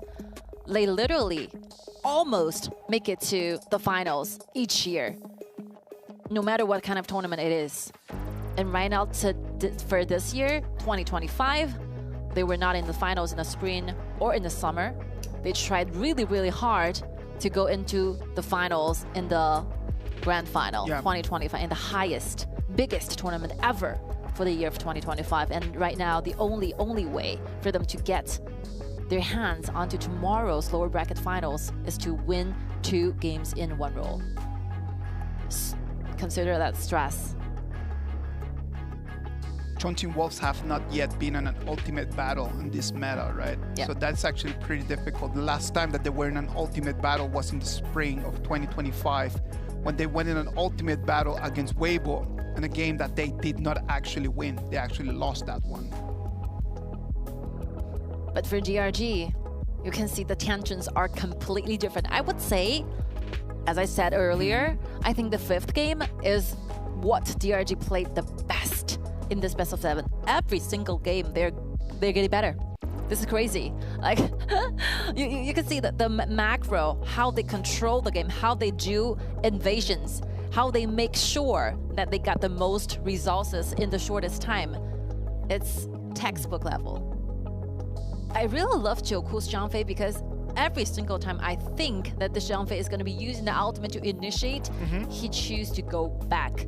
He wants to make sure that they win this game, they secure this point in the safest spot. MVP one more time, Mai. Good Guan Yu detector, good backline killer. Here's everything. Wyan just completely right now showing up, popping off because his team needed him to stand. Since he has just come online, this whole DRG looks completely different. These last 2 games, the spotlight has been on him every single minute. Yeah, this is what we talk about, right? Like Hua-Yan, it's so good. So before the previous 3 matches, that's not his level. He could be like this. He should be like this. There's so many fights. You can see this Mai travels everywhere. When the team needs to have the vision of Guan Yu, he's there. Yes. When the team need a dive, need a critical damage to backlines, he's there. Crazy moves.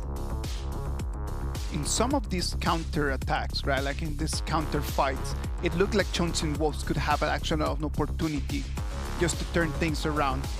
But it was just an idea of that. Look at how he just jumped and kills into 2 people right over there. Comes in, takes the first one, comes in, takes the second one. Just like that, easily. It's not even high stress. Now this picture is really interesting. And look at that. Give me that. Double hits, double kill. Very nice distraction. He distracts like 4 members from the Chongqing Wolves, making sure that Wang can finish this Overlord at this very second and goes back without even being killed. Very nice trading. Wow. What can this DRG do? I have no idea. Let's hear Calm their and conversation. composed. 小白一，小白一，2里，马上打，回来，拉下，他也没到，他也没到，来追看我，阿里，北京阿里，阿里没到，阿里杀你，后面，后面，手手舔一下，上路能一波吗？上路能一波吗？有机会，上路，杀，没事，让他野，把龙接了，他野。 接了，别拉走，没事，我扛得住，吃，我能帮你推，等会，我才推了，哎，红，我死了，你看着打，关键能，可以，关键能是吧？狗追狗，还行，哎，太接下你，能接，我一对，好，没吃伤害就完事了，好吃，我先闭了，我没断你，行，有猫吗？下血，兄弟 ，L 挑战组下血，行，那拼闪，可以，你们先打。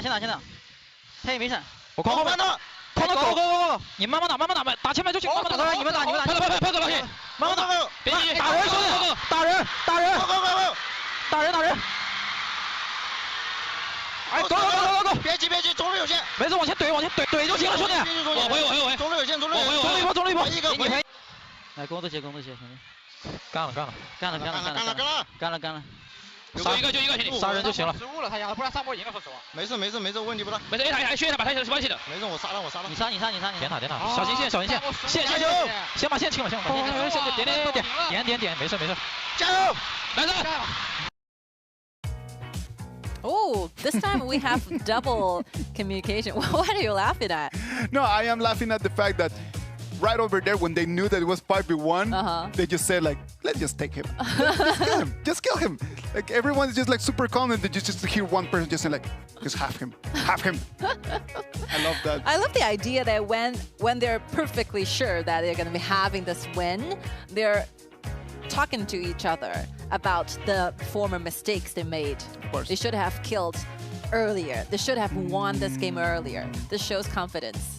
Oh, of course, like if you are able to review at the same time that you are playing, that just shows you a little bit of a different level compared to the rest.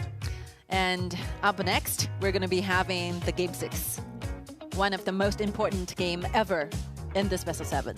Whether we're going to see the ultimate battle or it's going to be the same score with the same 2 teams. Right now, Chongqing Wolves is just standing at the edge of the cliff. Just one more push from DRG and then they're going to be gone from our tournament, and that's going to allow DRG to move to the final against Weibo, the final of the lower bracket. Let's wait and see exactly what's going to happen, right? Like, it's going to be pretty difficult. The BP is going to be very interesting. There's going to be very few options out there, even though the compositions, there's plenty of compositions out there, but we've seen just the coaches doing amazing at just banning and taking heroes away from their opponents. I think DRG knows how to play against the Wolves. They should write a book. Like KSG needs to write a book, and DRG needs to write a book. How to beat Chongqing Wolves. They do know their way to do that. Let's wait and see what's going to happen with that book idea. All right, Game 6 is coming right after this short break.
All right, back.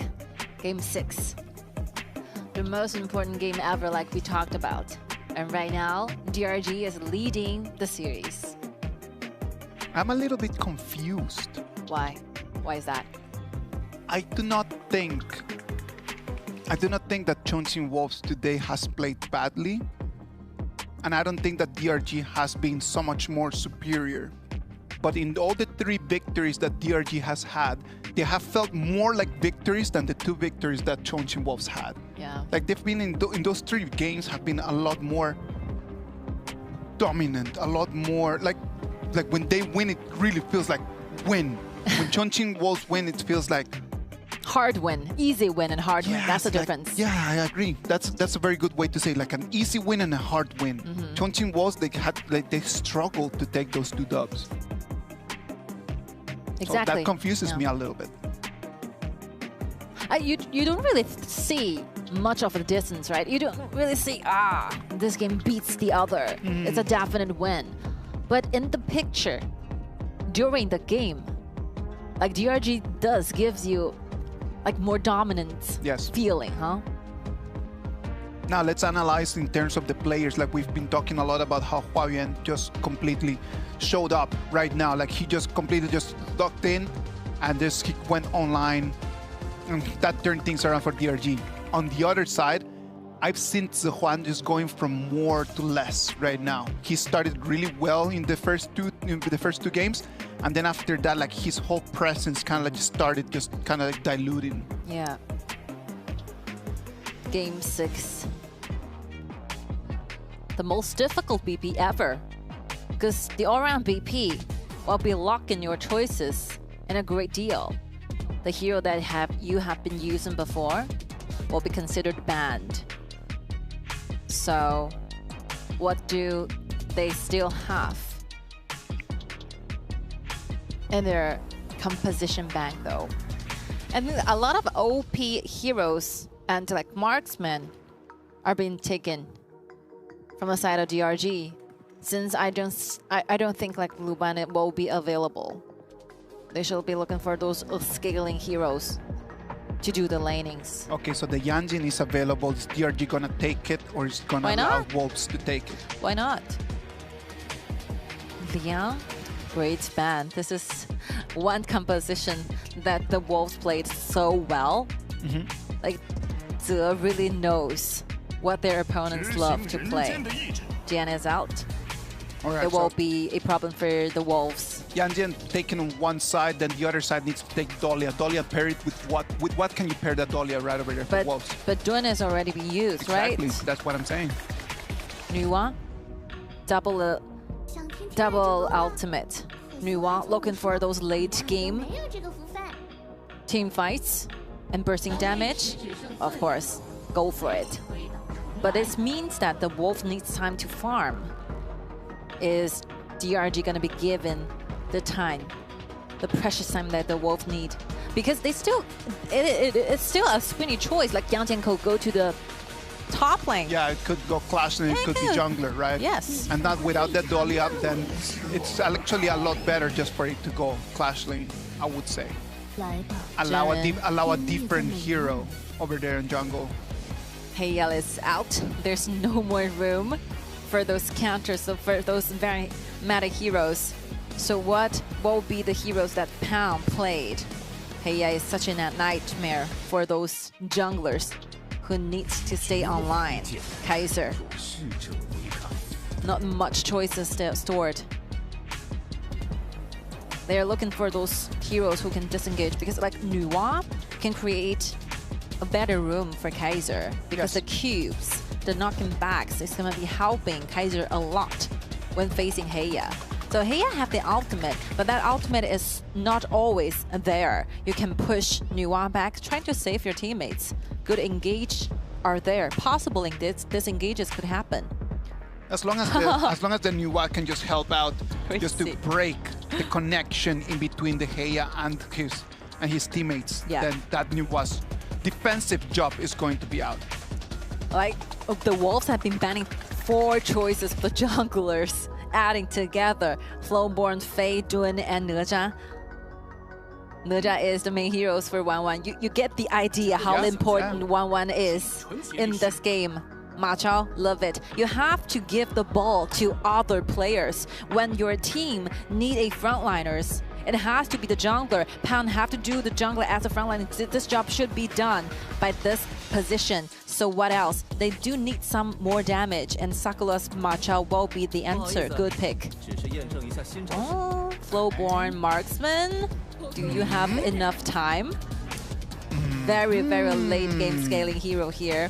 And Charlotte, to be a counter towards Ma Chao in earlier meta, we use Charlotte to do the laning with Ma Chao all the time. Yes. Because Charlotte's skills can reduce the auto attack speed, and trying to reduce every speed you could possibly think of against Ma Chao. Very good one. And for the very last, you could only count on the hero that you have the most confidence on. Shouyue, 3 times, 3 wins on Grand Finals when used with track. Sakura is gonna have to carry on this one. He's gonna have to really find the angles for him to come in. Like I don't see any other way. The Shouyue with the snipes, there's too much tankiness in front of him. I think a longer range will be the answer for the Wolves trying to counter this Heya, right? If they stand long away from Heya, Heya could only reach for Kaiser. So Kaiser will be saved by Nuwa. This is their planned strategy. Yes. But whether they could get to their farming point, whether their opponents will give them that much time to farm up, this will be the question. I love the top lane and jungle combo, the duel here, Charlotte and Yang Jian together. The mid game is going to be crazy from the DRG with the help of Jinren, double life provided. Mid game is looking good for DRG. But personally, because we are watching, I really wanted to see the ultimate battle. I don't root for any team to win or lose. I want it to be fair, but as an audience who's watching this, definitely I need to see the answers, right? You know who else really wants to watch the ultimate battle? You mean Weibo? And AG. Both of them really want to watch that ultimate battle, I'm telling you. All right, ladies and gentlemen, this is our game number 6. All the 10 heroes have been locked. You have the compositions right over there. As Tianyu was mentioning, Wolves is going to have to go for the reach. They're going to have to try to find the reach over there with the Shouyue and the Nuwa. And then on the other side, DRG trying to build the tankiness, trying to build the damage, and trying to find the option to the back lane. Look at what 1-1 is doing. Literally taking deep breath. Close his eyes. He's got to have to lock in right now because the Yang Jian has not been allowed in the whole game. And right now that is out there, he's going to have to demonstrate why that hero has been over there on the bans. Good luck for the both teams. Enjoy the game. You have to have this kind of faith in yourself. You treat every single match you have as if it's your last. And you give everything you have prepared, everything you have on your own, trying to bring pride to your own club. As for the Chongqing Wolves, definitely, like the 10 champion titles has been a stress, has been a driving force. It all depends on how you consider these questions. It could be positive, it could be negative.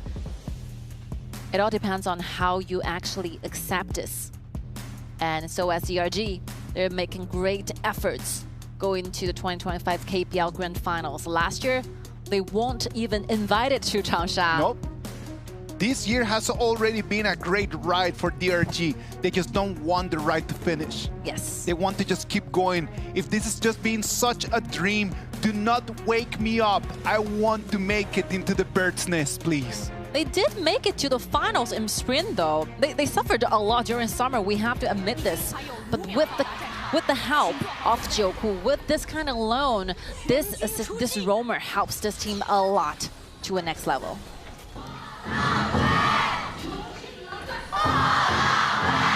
And now we're watching the 6th game between these two teams. The blue side will be DRG Dragon Ranger Gaming, while on the red side will be the Wolves Esports. Look at the opening. Ladies and gentlemen, this is Game 6. Let's go. Let's see what's going to happen. Is it going to be an ultimate battle, or is this going to be DRG facing Weibo tomorrow evening? Ladies and gentlemen, let's put our eyes over there on the gorge. Very interesting, like starting.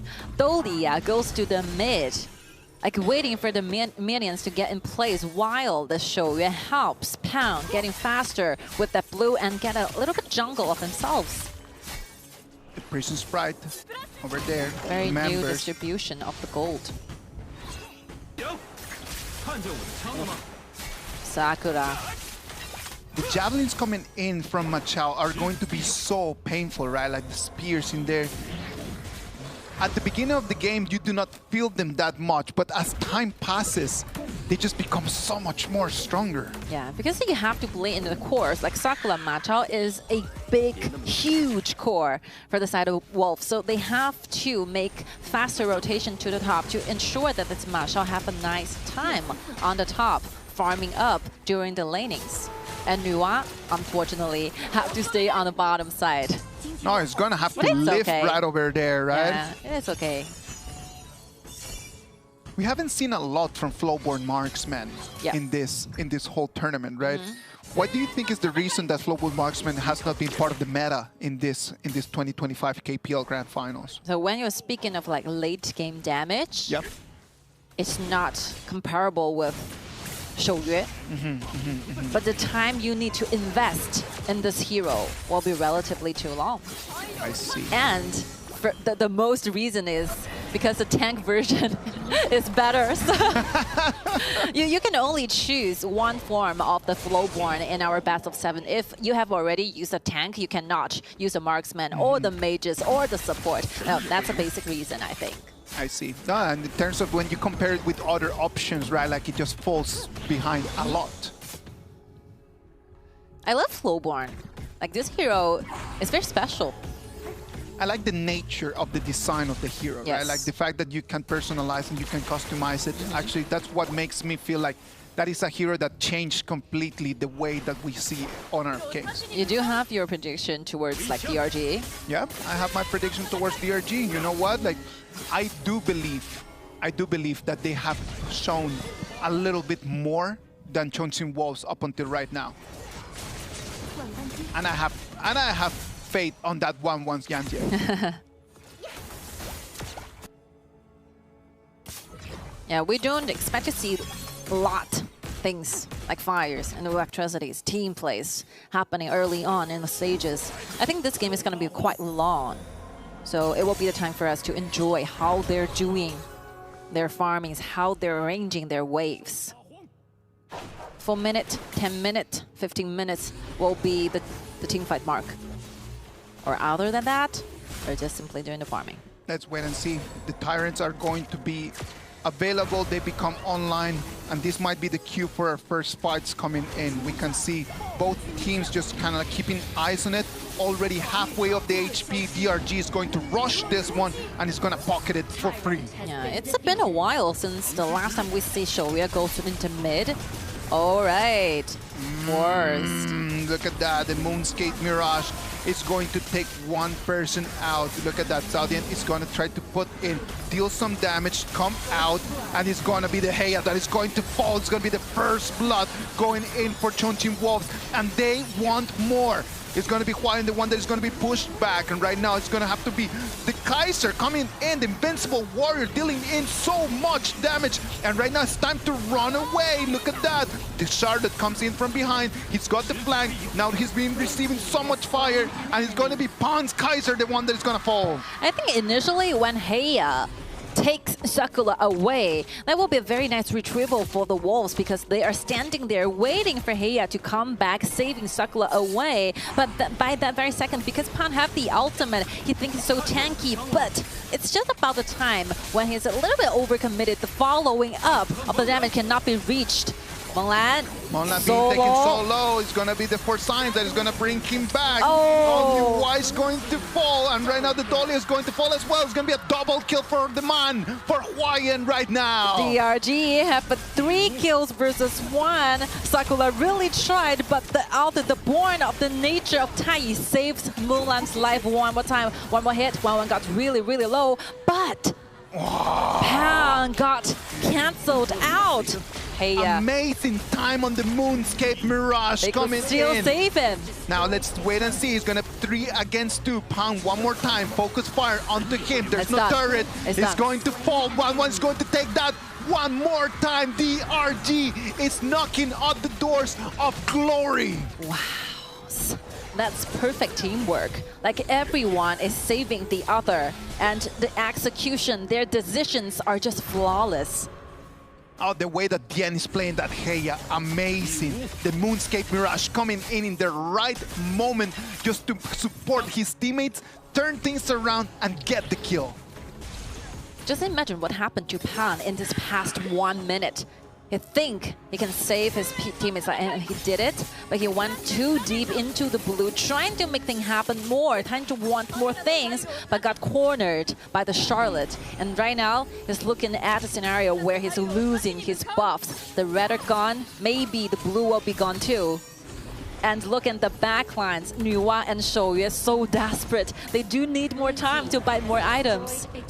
This is a gigantic problem for them, I'm telling you, because right now Pan is falling 1,500 gold behind the Yanjian. They found out in. The flash is being forced out. Look at that, the Machao is going to have to run away. The Moonscape Mirage is going to find one person, sending them into the next dimension. Can they find them after it comes back? The answer is going to have to be yes. The person, the Kaiser, 3 times has Pan fallen already. I don't really think that the team fight is a wise choice for the Wolves. Oh no, everything is falling apart for the Chongqing Wolves. It's going to be 2 kills right over there for Dragon Ranger Gaming. 5,000, nearly 5,000 gold lead in favor of DRG. They are controlling everything. They have the tier 1 turret in the mid, taken down very early in the game. And right now, they're controlling the jungles. They're taking the turrets easily. That tier 2 turret is going to fall as well. And they're going to be cleaning middle and clash lane as well. Are looking so good, DRG gathering around. At this very 6th game of the series, you can see the team spirit shouting out, pouring out of DRG. Already at almost 6,000 gold advantage for DRG. Not even 9 minutes of the game, and right now this is going to cement it into a solid 6,000 gold advantage for them. This is going to be a very good example of how Heya can do when they are leading. So from this point of view, when you are leading that much in the game, from now on, when Heya sees someone, he can just simply use the ultimate. Anyone. He doesn't need to choose who to pull away. Just use the ultimate, take one go, taking one away. And the rest of the team fights, DRG with the help of Tai double F, literally no room to lose. This is looking exactly the same as Game 6 in the previous matchup. In Game 6 in the previous matchup, it was an 11 minutes game that DRG won.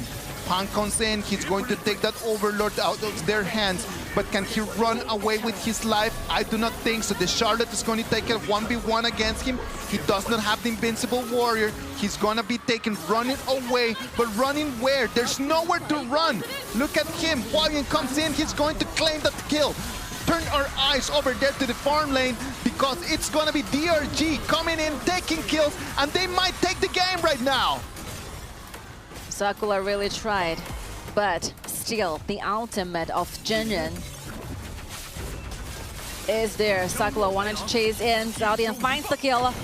All right. One more out attacks. Heiya went in so deep. Sakura still chasing for more with Zihuan together. Oh, they can find him. They are going to take that kill, and that's going to look a little bit better. It's going to try to stop a little bit of the bleeding coming out from the veins of Chongqing Wolves. They are bleeding gold at the moment, but that Machao move might just a little bit, just might give them a little time to breathe. This kind of action really requires trust. Look at Huayuan getting closer down that. 1v3, he comes in, he takes on track, and he's going to send him home. One more time now, it's going to be the wall. The annihilation comes in, it's going to be a second kill for Juan. You can see that the 10 players on the set are literally fired up. Like, everyone is so up-headed. Like, they don't care much about the resources. They're just enjoying the fight. As long as you can stand here, you have the bravery to stand out, or we'll just keep coming. But this is not a good news for DRG. Yeah, DRG should not be engaging into these fights, right? Look like at they the have goal an differences advantage here. If they keep doing this, it might be really dangerous. Look at that, the Moonscape Mirage is going to be progged right now. It's going to be a problem because 1-1 is taking on 1 against Scoot. Moonscape Mirage coming out. The Kaiser, Invincible Warrior, runs away. Now it's going to be the Tyrant. Look at that. They have eyes on the Tyrant. Can 1-1 jump in? He's got a lock. He jumps in. He's not going to be for him. He's actually going to be for Pan. Look at Machao coming in from Sakura behind. on the back line. Sakura from behind coming in. Takes one. Can take two. Juan is going to help him out. And Track is going to claim the kill. Out of a sudden, everything has been reversed. Everything has changed. Oh, look at that. Chongqing Wolves come in and they get us back. We've got a game, ladies and gentlemen. Finally. I always thought that this game is about to end. Yep. I was calling it the same as the previous fight. Like, it was an 11-minute game. And look at that. The Chongqing Wolves coming in. And I don't want to say it, but DRG on a gold platter just serving it to them. Not even a silver one, a gold platter to them. I would say that Sakura is literally, together with Zihuan's Nuwa, are saving Chongqing Wolves' lives. Let's wait and see. Look at that. Tier 2 turret coming in. They do not have enough of a wave. Now, Chongqing Wolves, they have an access right over here. The annihilation coming in, dealing so much damage. And remember, this is double annihilations because the Dolia pick, right? We talked about this. Like, Juan is literally burning up. Look at the heart rate, only 99 beats per minute. Ice water through his veins going around. He does not think that this is anything. This is nothing new. Look at that. The Kaiser, one more time, it's going to be the Moonscape Mirage. Now, Yanjin's got access to the back lane. New White's going to fall. Right now, it's going to be the Kaiser that is going to come out. Can they focus fire onto him? He's going to be able to run away. Okay, but Sakura, look at Marksman. Sakura destroying the background like he usually do. Moonlight was kind of cornered, using the flash to go back, even though Juan is down, but still Sakura is so well farmed with the red buff, with the Purify, can do a lot of things. It was only Juan, the only victim out of that fight, and right now, Chongqing Wolves, they're gonna try to take on the Overlord. Successfully bagging that Overlord is going to allow them to breathe a little bit longer. Look at the gold chart. It was one-sided for DRG. There was an amazing 6,500 gold, and then right now, it just vanished in front of their eyes. And if this picture is quite reversed back, you can see that with the longer range, the Wolves, if they stop and never make those mistakes like early on, they can have a perfect control of the map. But with the longer range, the range is just impossible. Look at Moonland, suffers a lot. Gotta be careful on this one, though. Gotta be very, very careful with the bushes, though.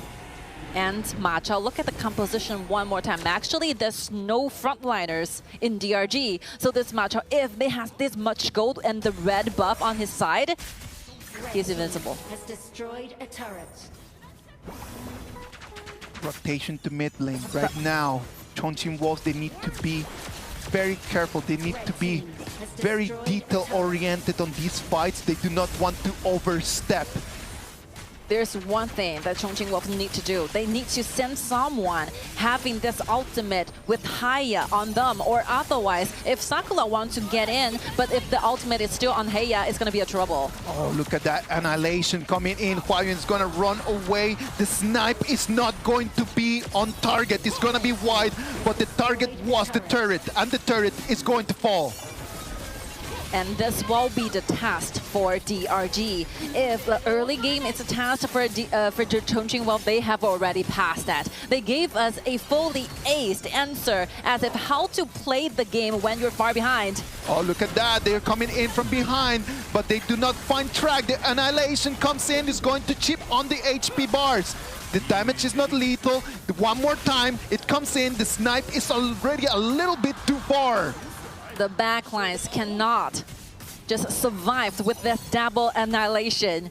That kind of damage is just horrible to Moonlight. Cannot survive anymore without the flash. Even like Charlotte wanted to circle back. But look at where Machao is, though. He does not have eyes on that Charlotte. That Charlotte is already so far away. Machao has eyes on him and is going to push him back. The Tyrant, 10,000, 12,000, 7,000, 5,000. Smite! 1-1 is going to claim it. One more time, look at that. Choku is being taken down. The Moonscape Mirage is going to take one person away. Monglan is going to fall. Niwa is going to claim that one. Dien is going to fall as well. The only person alive is going to be Huayuan. It is going to be 5 men of Chongqing Wolves against Huayuan. Can he make the miracle? I don't think so, but let's wait and see. Top lane. There's no high ground tower, which means that Huayuan needs to finish this lane as much as possible, but he's frozen down and cornered by 5 members from the Chongqing Wolves. Finally, Are we going there? We're gonna see the ultimate battles between these two teams. Ladies and gentlemen, we are going into Game 7. The ultimate battle is online. I don't believe my eyes. What happened in the past 15 minutes? It was insane. That's what happened. That was Just insane. crazy. We never see this in the entire year, I would say. The grand finals, this never happens. When you're 6,000 gold behind, and some craziness just happened on the battlefield where you can see that Chongqing Wolves literally fight back with that much of the gold deficit and magically chased this point back, make it to the ultimate battle. The facial expression is so interesting. You can see the super stressed out. Don't even have the energy to open his eyes right now. I'm telling you, DRG had it there for dunk, and they missed the rim. That is an issue. This is a total destruction on their confidence. Like, by the time they get to the match point, look at the confidence, look at what they say in their communication, right? We heard some of their sentences and dialogues. They're shouting out of confidence, but this one, 6,000 gold lead, but getting chased back with this. All right, ladies and gentlemen, we are gonna jump into the timer right now. The coaches, the players, we're gonna jump into the time for them to discuss exactly what they believe is gonna be their strongest composition.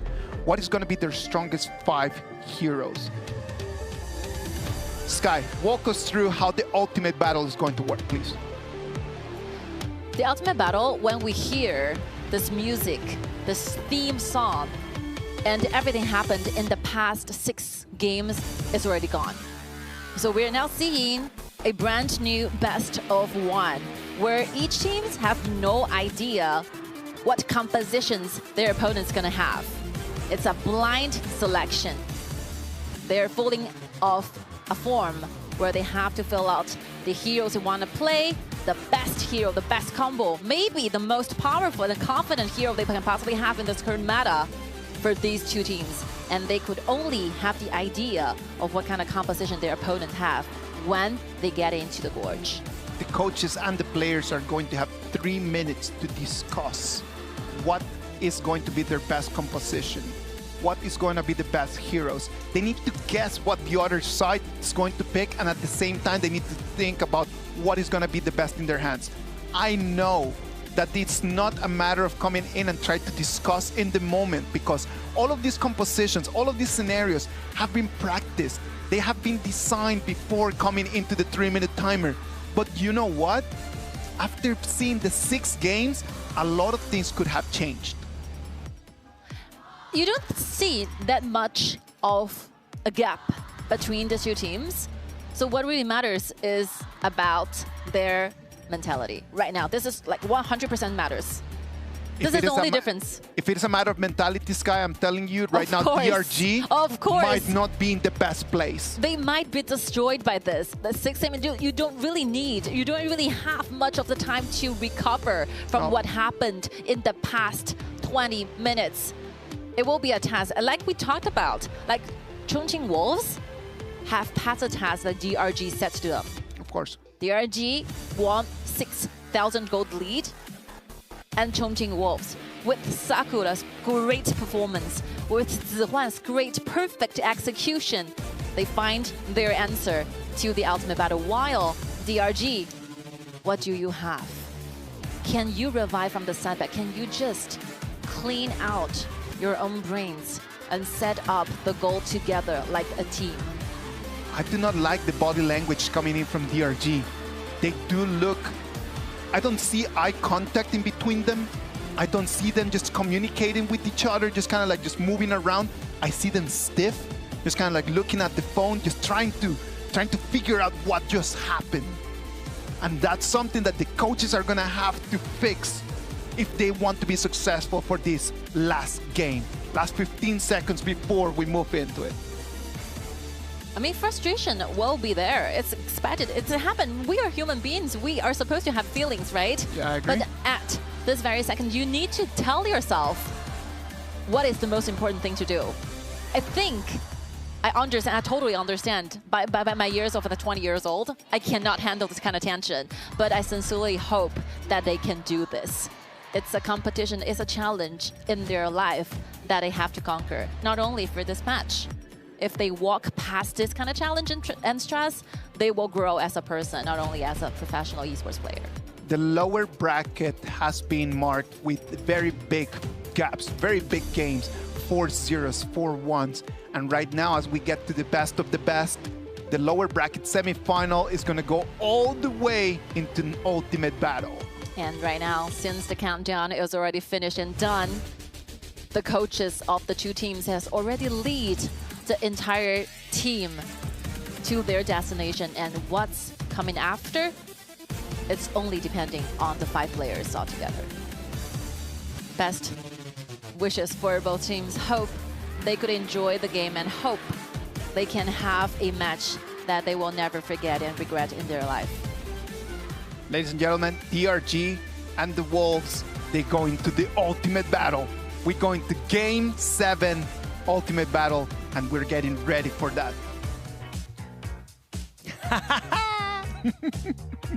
I'm loving this. Come on. I am loving this whole thing. Like, this Game 6 has been a roller coaster. This Game 6 has taken 1 year away from my lifespan, I'm telling you. It was just going in. Like, I was really jumping over here as I could see the screen. I mean, I thought, you know, getting to the ultimate battle is within my expectation. I think I told you that, right? Before everything started, I told you that it's going to be the ultimate battle. I'm 100% sure. But how to get into the 7th game, how the 6th game goes through, no one could dare to say they have that in their mind. All right, let's be realistic. Crazy. That's the very first time I see this kind of match. When we got to the minute 10 of the game, did we think that it was going to make it to Game 7? Actually, no. I was already just looking on my notes just to kind of just start wrapping up everything. And then Chongqing Wolves miraculously turned things around. And that miracle has a name, and that is going to be Sakura. Yeah, it's this that gives me the most emotions right now. Because we see so many generations, so many versions of the Chongqing Wolves, and you have to admit, you need like new generations to stand up, bring the pride and pass this kind of accomplishment and spirit to the following up challenges. So Sakura, a lone player to the Chongqing Wolves have carried the team while the Chongqing Wolves are in the most dangerous scenario. I really love it. It is just the same as with the flame, right? Like with the torch. You try to pass the fire of that torch from one person to the other so that fire, that flame can continue moving forward. Is Sakura standing up right now, holding that torch and saying, give it to me, I want to be the next generation of Chongqing Wolves? Is that what Sakura is telling everyone right now? You can see the connection of living now and the future and the past in the Wolves. Yeah. So, like, track is considered to be a very young generation, but Sakura is even like younger. So we see different versions of the Chongqing Wolves at this very point, and Zihuan, this Nuwa, such a threat to Menglan. There's nowhere to go. The double annihilation just completely shred out DRG, destroy their backlines. That's crazy. Now, I agree on the fact that Zihuan deserves to have that MVP, but that MVP, if you're going to give it to Zihuan, it's got to be a 50-50 with one. Yeah, they work in pairs, right? They work in pairs. That's what I think. Look at that right over there, Bomb. This will be the signal where they chased from their base to the Dragon Hawk, kill everyone, forcing out the Flash using the cubes. And not to mention, you see the track use a Flash trying to slow things down, to slow down Menglan. So critical. And track, Shouyue played magnificent. Like the way that Zihuan just showed up in the key moments of the fight. It was not even just the fact of being there always, it's just in the key moments right over there. Boom, push him away, and then allows his team just to survive in there. Run out, waits on the timer, annihilation, free. At this kind of match, in this kind of tournament, if you perform like this, it requires so many things. Wow, he killed 2 members on that whole ulti. And with this kind of accuracy, like Sakura played so comfortably. Like he's just there picking up kills. That easy, because everyone is so low. Everyone is so vulnerable.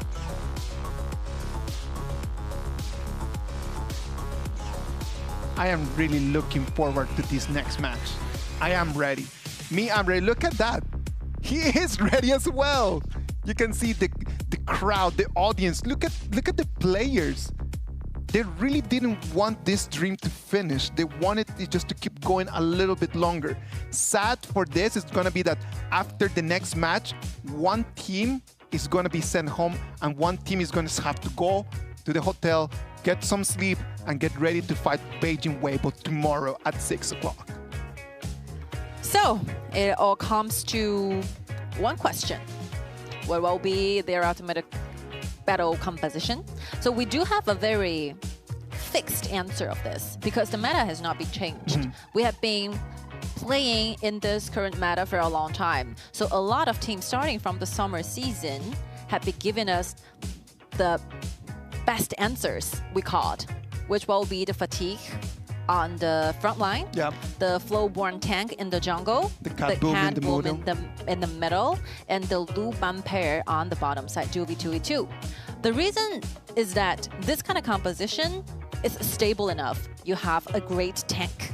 You have a very stable 2v2 pairs. And you have a good reach in the middle as well. Yes, who can do the lanings versus any possible groups you can possibly see in the lanings, in the bottom lanes. And we see different answers from different teams. For example, KSG, for example, Beijing Weibo. They have different adjustments on the bottom duel, but on the top 3, this fatigue and flow-borne tank and the cat boom, I think it won't be changed.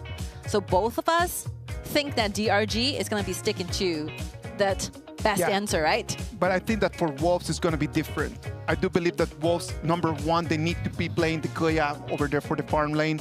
And I do believe that in these kind of moments, Pang's Pei is going to be the best answer just for him to stand up and use his hero. Sometimes when you're pushed in against a corner and you need to come up with something, try to tilt the table to your side a little bit.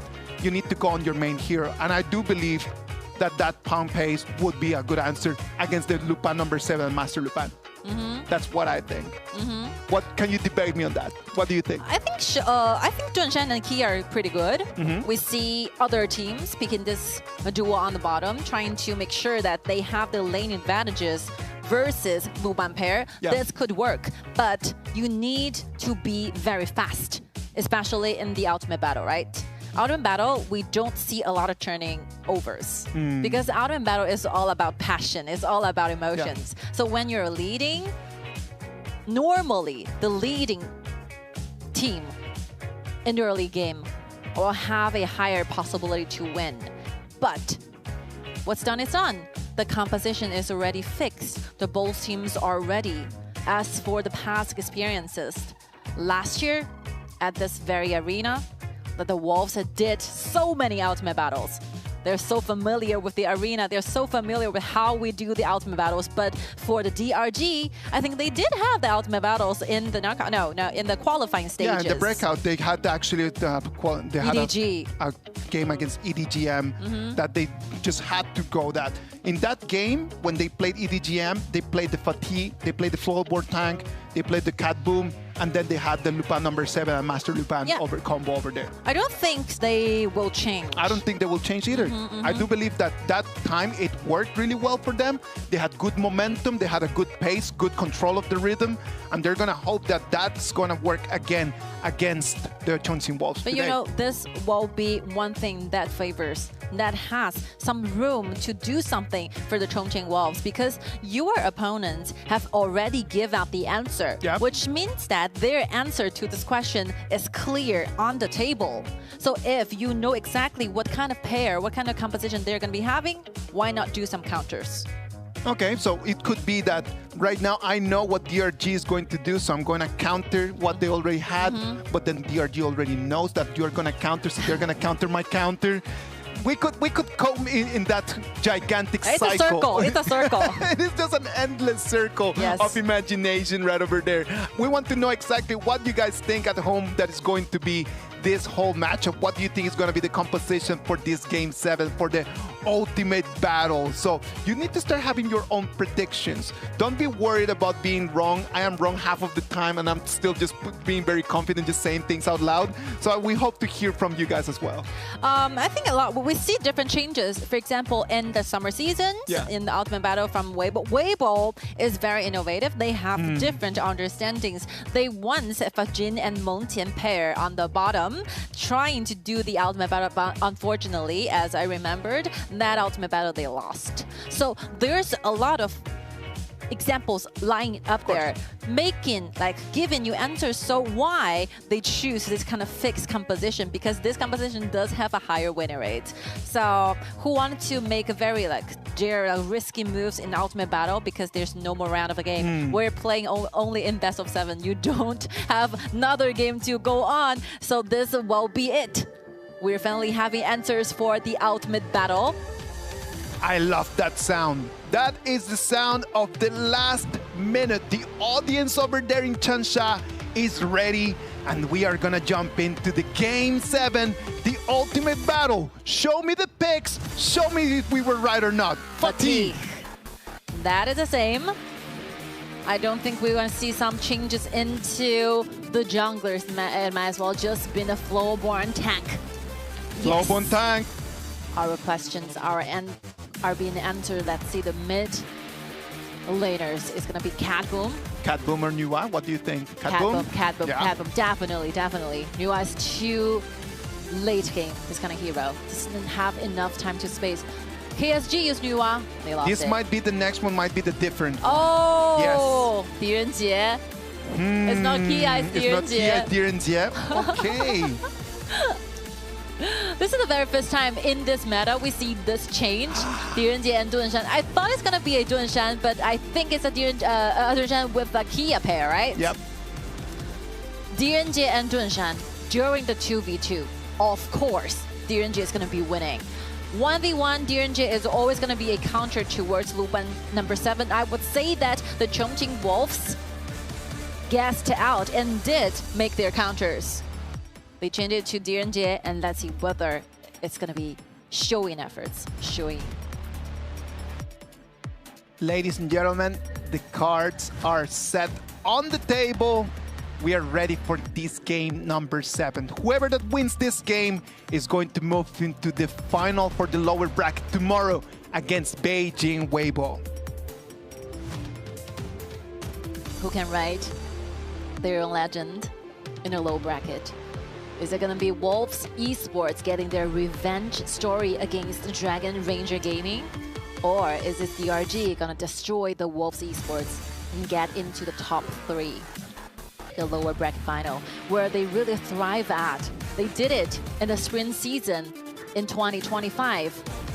They managed to smash 4 teams in a row in the lower bracket and make it to the finals in the spring.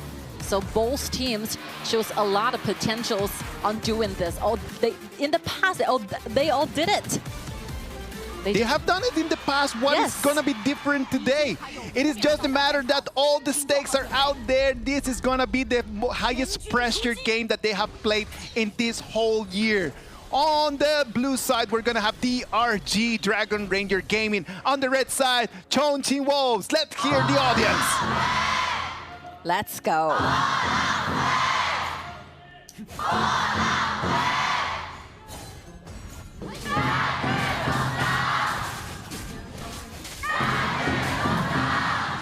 Laning swaps here. Fatigue on the bottom while Luban pair goes onto the top. It's going to be 2v1s right over here. We're not going to have early 2v2s. This happens earlier. The 2 top laners are suffering while the duels are having fun. The pairs are having great fun. 3-man rotation over here for the Clash lane. Wolves want to start making some moves. Speaking of laning pressure, like Direnjie and Dunshan, good pair. You called that Dunshan pick right over there, right? Yeah, this is how professional I am. I've never put that in doubt. Never, ever. I really thought it's going to be a Kia, right? I really thought it was going to be a Kia. I did not expect from all this, the one surprise that I have is that Direnjie. I was expecting that it was going to be the Kia since it is the main hero for track. Yes. And it has been just playing so well on that. And today already had a victory. Now, normally, before everything started, the coach team will be discussing with the teammates. Before this match starts, what will be our Ultimate Battle composition, but they might do a little bit changes. Watching, observing what's happening in the past 6 games. So, yeah, maybe the mates might change. Oh, look at that. 3v1. Esports in Hualien just to proc his ult. He's going to follow with the flash. He's going to run away. That was a little bit of a gank, and he was able to run away with his life. Yeah, great initiation here. Flash, double flash, trading. Worth trade. As long as I don't die, I'm taking that. And this changing is very interesting. Like, they are giving track solo to the bottom during the laning while leaving the Dunshan pair with the Sakulas to fatigue together. And right now will be the time they join together and trying to pass, make like pound, leaving the jungles faster. After that failed attempt over there in the Clash lane, I don't think that the Chongqing Wolves are going to try to make any other moves before the 4-minute mark.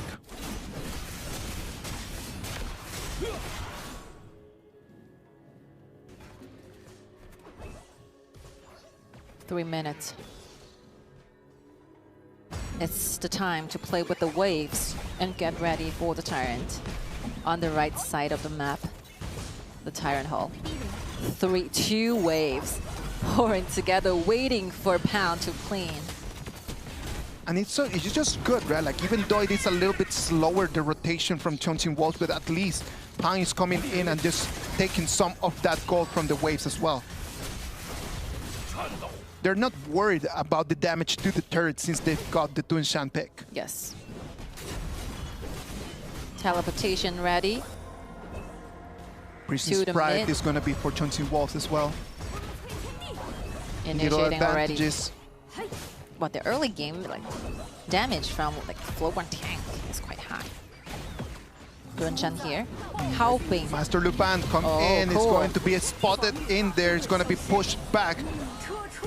Not following damage coming in. Now the all-in comes in. It's going to isolate one person. It's going to be the one that is going to be taken very low. And he's going to fall. It's going to be the first kill for Chongqing Wolves. Great move. Like that bush detached by one, using the second ability, pull back Master Lupin and start everything. Like Pang, like usual, just same aggressiveness like he usually does, playing this flowborn tank. Pang is going to claim that Tyrant right now. First Tyrant is going to go for Chongqing Wolves. They've got the first blood, they've got the Tyrant, and that already cemented a 1,000 gold advantage. Let's break it down how it went again. You could possibly see the last game. Let's see. Like, Track is doing those damage he possibly find, and this Dunshan and the Fatigue pair is just everywhere, taking this Fatigue to where he want to be. So I think the main core is not Track. This DNG is just there, holding up the stress, doing 1v2. The main core will be Sakura's Fatigue. This is the most critical person ever, because Dunshan and Fatigue pair, I think it deals more damage than Dunshan and DNG. Can you imagine? 12 months ago, he was not even in KPL, and right now he's got to take the spotlight and the responsibility of taking walls and keep them alive. If you want to have a dreamy life, you have to work really hard. Oh, come on. Really? Really? This is exactly the esports dream that you would imagine. Yes. Like, Sakura is one of the most hardworking player ever. I met over thousands of players, I could say. Oh, look at that. One more time. Joku comes in. He wants to initiate, but he's not going to be able to do that. But Zihuan's flash has been forced out. That is a Q. That is very important information for DRG. Good news for them. Look at that. One more time. Pang, initiation, all in, jumps in. Huayuan's been taking extremely low. Zihuan comes in with the extra damage. Gotta be careful, because right now the blue team is trying to reconvene in the middle. I think this Dunshan pick is really good. Up till now, in this past 6 minutes, the mobility, the ability to initiate and protect at the same time is giving the Chongqing Wolves like more plays to do, more plays to go, more things to do. While this Lupin pair seemed a little bit awkward at this time. It seems a little bit slow, I'm telling you. Overlord is going to go for Chongqing Wolves, as they are right now on a 1,300 gold advantage. 7 minutes of the game. Right now it's going to come down to what the paths are going to be for the junglers. The junglers right now, they already have a little bit of the tempo. They have a momentum. They do not have a gap in between them. They need to build that little bit of a gap. That gold gap needs to go to the junglers to have a little bit more tankiness in there. Right now, all the gold advantage from Chongqing Wolves is going straight into fatigue, into what Sakura can do on the clash lane. 5.5k gold versus Huayuan, 4.7k.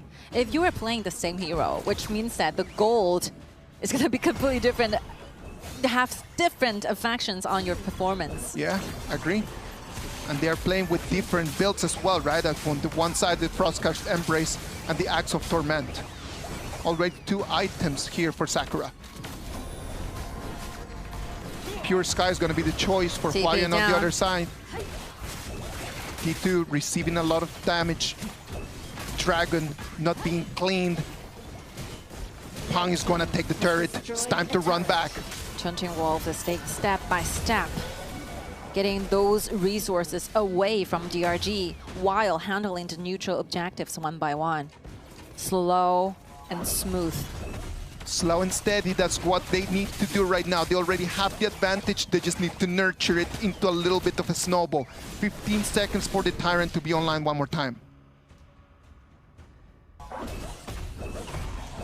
I can't even breathe, for God's sake. I love this game. I mean, nothing has happened, but you can feel the tension, right? You don't really need those engagements. You don't really expect to see those team fights, but it's already there. The tension, the nerves. Sometimes just the silence right before the fight is just a lot louder than any words that we could actually say. Look at right over there. Sakura has eyes. He comes in from flank. The Tyrant's being started. 10,000 gold, 10,000 HP. Pang has eyes on it. Can he smite it out? It is going to be Pang's. Yeah, with the help of Luban's second ability, Wanwan can be more flexible, which means that he can jump into the Dragon Hall, trying to steal away and goes back using the chains. This is another way of this combo, Luban and Flowborn Tank.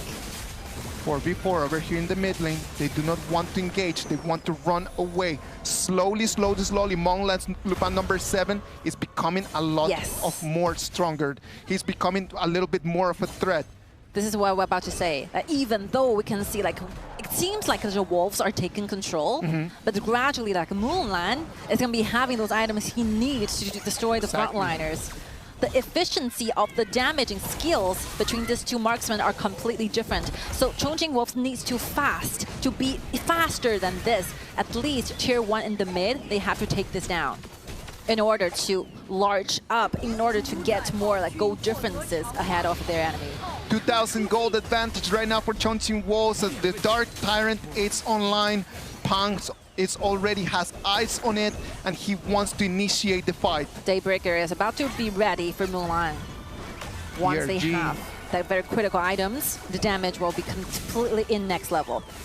They have eyes on the Tyrant as well. He's going to re-aggro. DRG is not going to let them just take this one for free. If they want to get the Tyrant, they're going to have to fight them for it. Huayan and Sakura throwing hands right over there. None of the two of them is going to fall because the two bodies are just too big right now. 10 minutes, Dark Tyrant fight. No one dare to shred out the HP of the dragon. They wanted to make sure that they have a better environment to do the team fights. Jumping into that Tyrant fight and losing might be the start of a gigantic advantage for one of the two teams, and no one wants to allow that. They need to clean the wave, and Pang is just taking the Dark Tyrant right now one more time. This is the 4th time he's tried to initiate that one. Dunshan and Diren did together, trying to chip out those HP away from Wanwan, letting Huayuan, letting Pang enjoy his time with the dragon. 20,000 HP for the dragon, it comes down to 15,000, but the blue team comes in, they've got eyes. Monglan is being targeted, can he fall? He's gonna fall, Sakura is going to claim that kill, and that is great news for Chongqing Wolves. Look at Drax chasing deeper, while Chongqing Wolf had their hands on the Sarg Overlord. Oh, look at that, Huayan, can he survive right now? 3 members just focus fire onto him. He's gonna run away, but right now they are bleeding. Great. Right now DRG is on the ground. Chongqing Wolves don't want to let them stand. Great initiation by Dunshan by 1. The high ground tower is about to fall. Oh, they're gonna push for it. They have 10 seconds for the power push. Do they want to go? It's time to run back, Chongqing Wolves. Do not stand on that high ground because you might lose your fights. So DRG have a very last chance because they are already losing their high ground towers. They're facing the super soldiers on the bottom, so they might as well just make sure that the last team fight they had, Mulan at least have a flash available. So right now they still need to wait for 1 more minute for their backlines to be ready, because Dian, this Cat Boom and Luban number 7 all in pairs needs to have their flash available for the following up team fight. Look at how they got Mulan out of the picture. The zoning right over there is perfect. Look at that. They jump in. They have eye only for Monglan. They need to take that Luban number 7 out of there. And they were amazing at just that duo taking down that little robot. And I really love the idea that, like, Track follows so closely, using the flash, get into the backlines and trying to follow up. And all Pang can do is just to control the Overlord and the Tyrant, and that's it. That's it. He's right now, leaving his he's back. just being a greedy young boy, taking everything. Give me Tyrant, give me Overlord. I want everything for me, says Pang. Let's say DRG, how they can play this game around. 5,000 gold deficit is what they're facing. Tier 2 turret, they come in, 1 hit, 2 hits, turn to dust. Nothing for them to defend. Destroyed a turret. Well, the Dunshan played so good in this game. He carries not only the fatigue, but Direnjie. He will have a very clear move on who he will put him on his shoulder. Let's see the vanguards. How many high ground towers can Chongqing Wolves have using this Vanguards. They have reached with the DRNG. They know that they can take a little bit more in here. One taking already to half of his HP, and the battle has not even started. The turrets are going to fall. Only one more is going to stand on the clash lane. It's done. This Vanguards can only push like Chongqing Wolves to the high ground tower in the mid, while DRG have to fight for more. They have to build more items to their backlines. The Wuban number 7. Look at that. One more time. The bangers come in, trying to find the flank. The Fatih Sakura knows that he's the key. He's the answer. The dragons come in, start taking on the turret. The turret is going to fall. It's going to be a Baron high ground right now in front. It's right in between Chongqing Wolves and their final ticket to the tomorrow's game against Beijing Weibo. There's 18 seconds counting down on this Dark Tyrant. I think DRG don't have time to hesitate. They've already lost every single tower they have on their territory. They need to go outside, fight for this very last hope of this game, or otherwise they might be losing. They have no Tyrant, they have no buffs, they have no gold, they've got nothing. But you know what, in Game 6, it was completely the other way around. So if we know something after today's matches, is that a big gold advantage means nothing if you cannot make the money moves. Okay, the marksman getting the Dark Tyrant over here with the buff. It might be the strongest hit from the side of Chongqing Wolves. Sakura coming in from the left side of your screen. You can already point him. He comes in. One comes in with the flash, but it's going to be a miss. That does not matter because right now the super minions are in. Look at that. Zehuan coming in from the right, coming and trying to clean the wave. Huayuan trying his very best to deal some damage, but he has nothing in his hands. So it will be easy for DRG to clean those waves. The super soldiers are not enough yet because it's only like 16 minutes. It's very easy to clean. Yeah, look at that. Huayuan taking to 1/3 of his HP. Right now it's going to be the red team comes in with one push. Is this going to be the push that is going to send them to the final tomorrow against Beijing Weibo? I don't know, but look at that. Joku is going to fall, and right now Wanwa is going to go to the fountain as well. There is nothing that they can do more than just to clean the wave and pray for 35 seconds to take a little bit shorter. Please bring them back. That is exactly what right now is going through DRG's mind. But the waves are still continuously going into their territory. Look at this top lane, farm lane, and not to that. Oh, Molan is gone. He is out of the map. He's out of the game. Out of the tournament goes DRG because tomorrow we will have Chongqing Wolves against Beijing Weibo. Congratulations to Chongqing Wolves. Another magical revenge story written by these clubs. These clubs we all love, we all hate. The reason we hate is that they are always suffering. We wanted to see them coming back from the setbacks, so why not? This is the beginning of their new chapter. They've overcome so many setbacks, even though far behind 6-goal deficit in the Game 6, but still managed to climb back under that much of a pressure. This is Chongqing Wolves that we always love to see. Finally, we can see the Wolves are back. Even though the players have changed, but I think the spirit of never give up till the very second never changed. The jersey is heavy on the shoulders of the players because of that reason, because it has an aura. It has a culture, a DNA that does not understand defeat until the last second. As long as the crystal is standing, there's always a way to come back. This is a team that never let us down. We always hope that we see new things coming out from Chongqing Wolves, and by every single meta, every single tournament, they will show us they have prepared for this. They never stopped, just like their slogan. They will keep fighting till the very end. Congratulations on the Chongqing Wolves making to the lower bracket finals tomorrow. On the other side of the street, I'm telling you, there might not be tears right now on the eyes of the players that you could visually see right now, but I know that the audience that has flown from everywhere in China coming here to Changsha to support DRG, they are devastated on what looked like 45 minutes ago could have been a ticket into tomorrow's game. This is their own story. As a human, as a player, definitely we cannot possibly trying to understand what they're feeling right now. They're facing great opportunity to be the winner of today's matchups, but they lost it. But there's one good thing for DRG. They're very, very young. There's still a lot of future and tournaments ahead of them waiting for them, trying to bring better results for us. We're always waiting for you, DRG. We are always rooting for you guys to become better. As they walk away from the trophy, we say goodbye to the top 4 of this 2025 KPL Grand Finals. Dragon Radio Gaming. This happens. We have so many days of competitions, and every single series of the games, there's going to be a winner, and there's going to be a loser, because we love them so much. So sometimes you can see that you feel more upset than being pleased, being happy for the winner, because we do build up a lot of emotional attachments towards these players. DRG, they have a lot of fans who love their vibe, who love their personalities. But I think this is just a middle standing, like a train.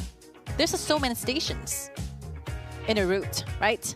And you stop here, you make an entrance, you stop, you go. But unfortunately, like at the very last, you have to keep going forward, right? To the destination. I don't think today is the destination, it's the end of DRG. It's a lesson they have to learn.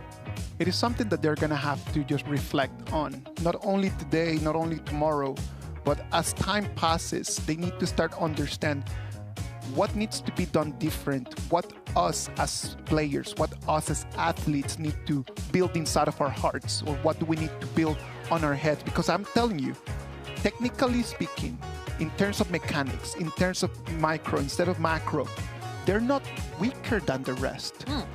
But what do they need to change in their brains, in their heart, in order to become a top team? What does it need to change?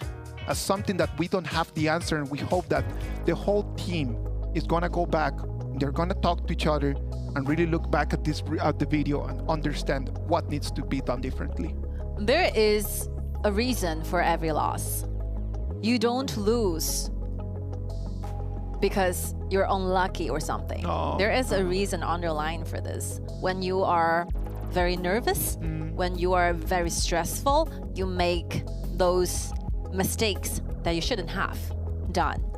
So the Wolves, they have the resilience to calm themselves down and trying to chase from the bottom to the top.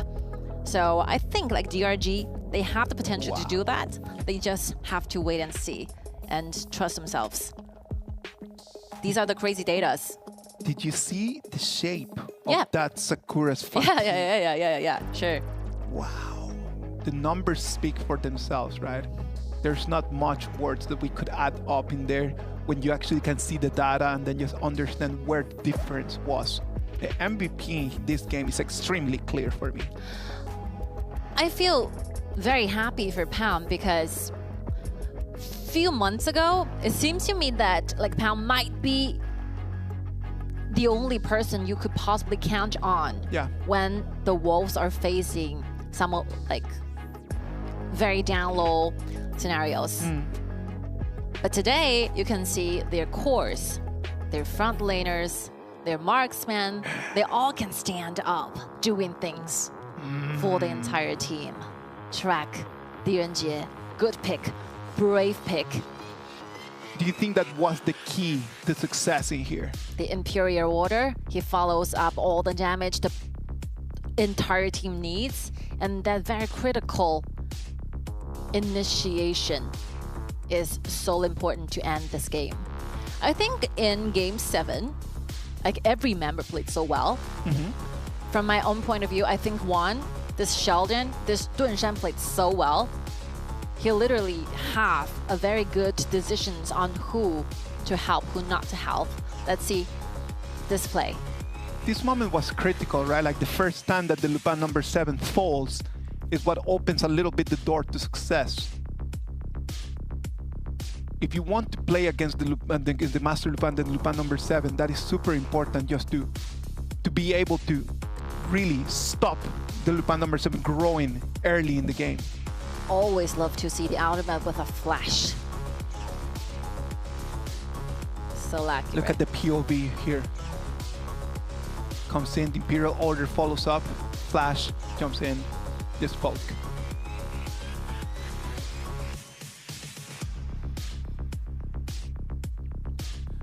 And the very last team fights, look at this. One more time. Love it. Love it. For me, it was such a good display of technique, a very good display of skill. Really happy that we were able to see this game, because this was the only way that we were going to accept DRG going back home, just in the last ultimate battle. Because when Dunshan is doing pairs with the other heroes, when Dunshan used the first ability to hand some teammates on his shoulder, the movement, the direction will be controlled by the other hero. So actually, you were seeing is the DNG use the flash together with Dunshan kill that lady, Lupin number 7. Yeah. Instantly. So I think, the track worth this MVP. Deserve to be the MVP of this. I do not debate it. I believe that it comes down to doing something different that the other team might not expect. We were not expecting that DRG. I'm certain that DRG was not expecting it as well. And that did not give them enough time for them to try to come up with a plan how to solve that. Now, they have less than 24 hours before they need to be facing Beijing Weibo. And that is not enough time for them to work on all of the little details that they need to be working on. We cannot just come right now and just in the frenzy of just the victory say that today Chongqing Wolves, they look really strong. I'm really sorry. There are too many mistakes right over there that they need to go back and they need to work on. I really hope that in the next 24 hours, they're going to go back, they're going to look at those, and they're going to fix them. Because we want Chongqing Wolves tomorrow to give us an amazing show against Beijing Weibo. Not to mention, these teams have their own stories. Like Beijing Weibo has a very high winning rate against the Chongqing Wolves. Yeah. But something is broken, like breaking records in the earlier stage, where we can take our memory back in few days, few weeks ago. In Chengdu, we have that additional BO1 game, and these two teams, Weibo and Chongqing Wolves, have to fight for the room. If they win, they can just go straight forward to Changsha into the knockouts. If they lose, they have to have that one more best of 7 in the qualifying stage, and that BO1 decide the result. And in that BO1, Chongqing Wolves wins Beijing Weibo. So after that, I talked to the players and they shared some of the information in the post-match interview. So winning Weibo does have a very huge impact, of course, positive impact on their teammates and the entire crew, because Weibo once was a nightmare for the Chongqing Wolves, and they did it before just a few weeks ago. So it's the one team that Chongqing Wolves find really difficult to beat, right? Yeah. It is just so hard. Like, some teams are just designed against you. And I do believe that for Chongqing Wolves, it has been taking them so many seasons, so many years just to kind of like understand what is it in Beijing Weibo that is so hard for us to figure out.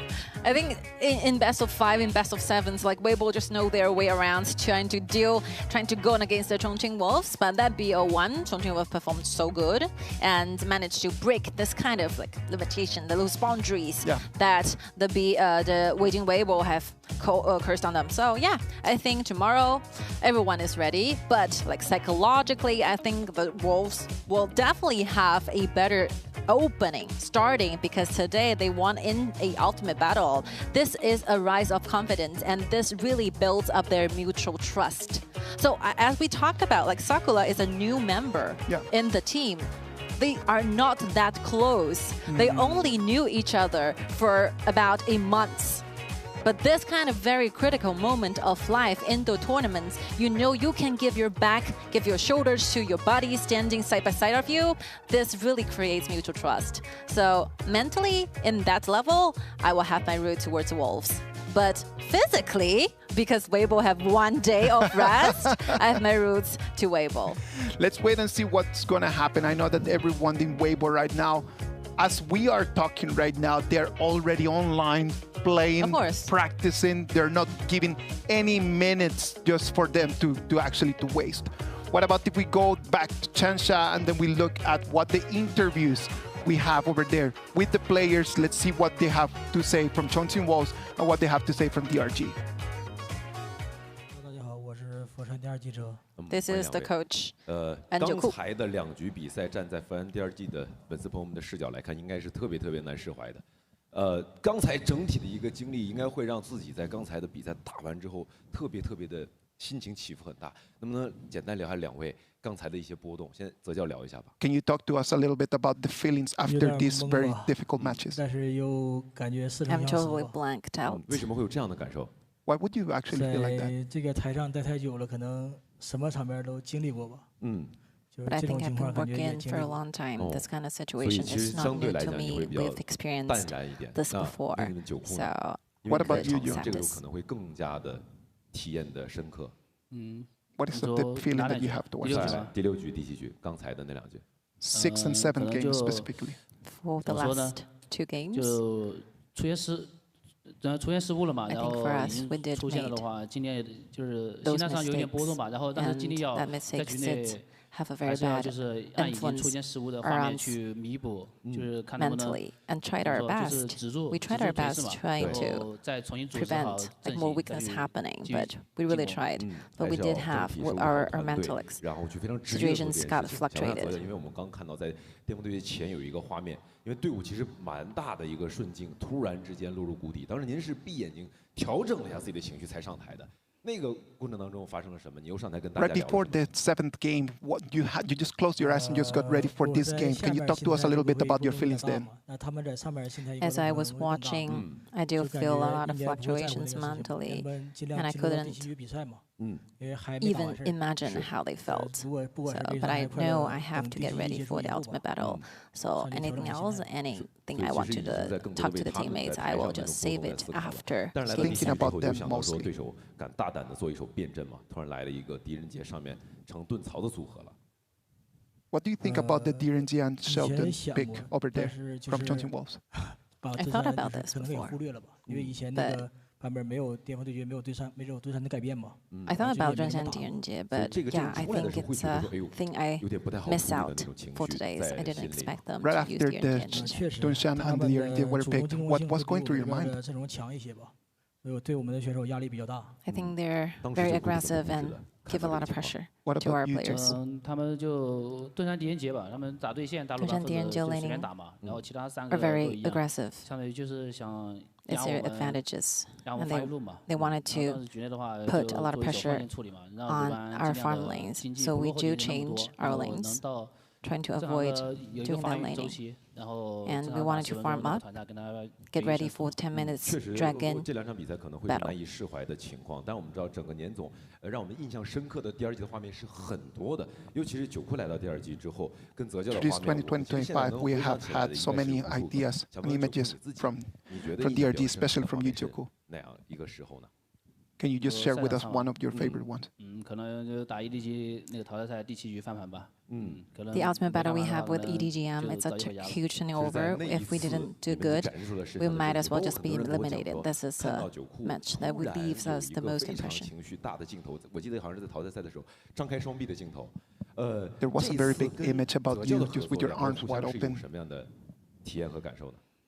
What is your experience has been through that? I think we have a very nice time together. We talked everything. We don't have secrets. And the coach Ze just tell about our problems. We have a good communication, and we tried our best to take our entire team towards a better future. I think good collaborations. I have one more person to communicate something inside those secrets. We have one more person to share. 依赖和肯定，想聊一下，那未来呢？2位怎么说？ What about the future? What is in the future for the two of you? 后面再看吧。I don't have any idea. I think we should wait for the future. I don't have idea at this very 希望 moment. 大家都能够继续加油，好吧？感谢两位。好，我们把时间交还给评论席。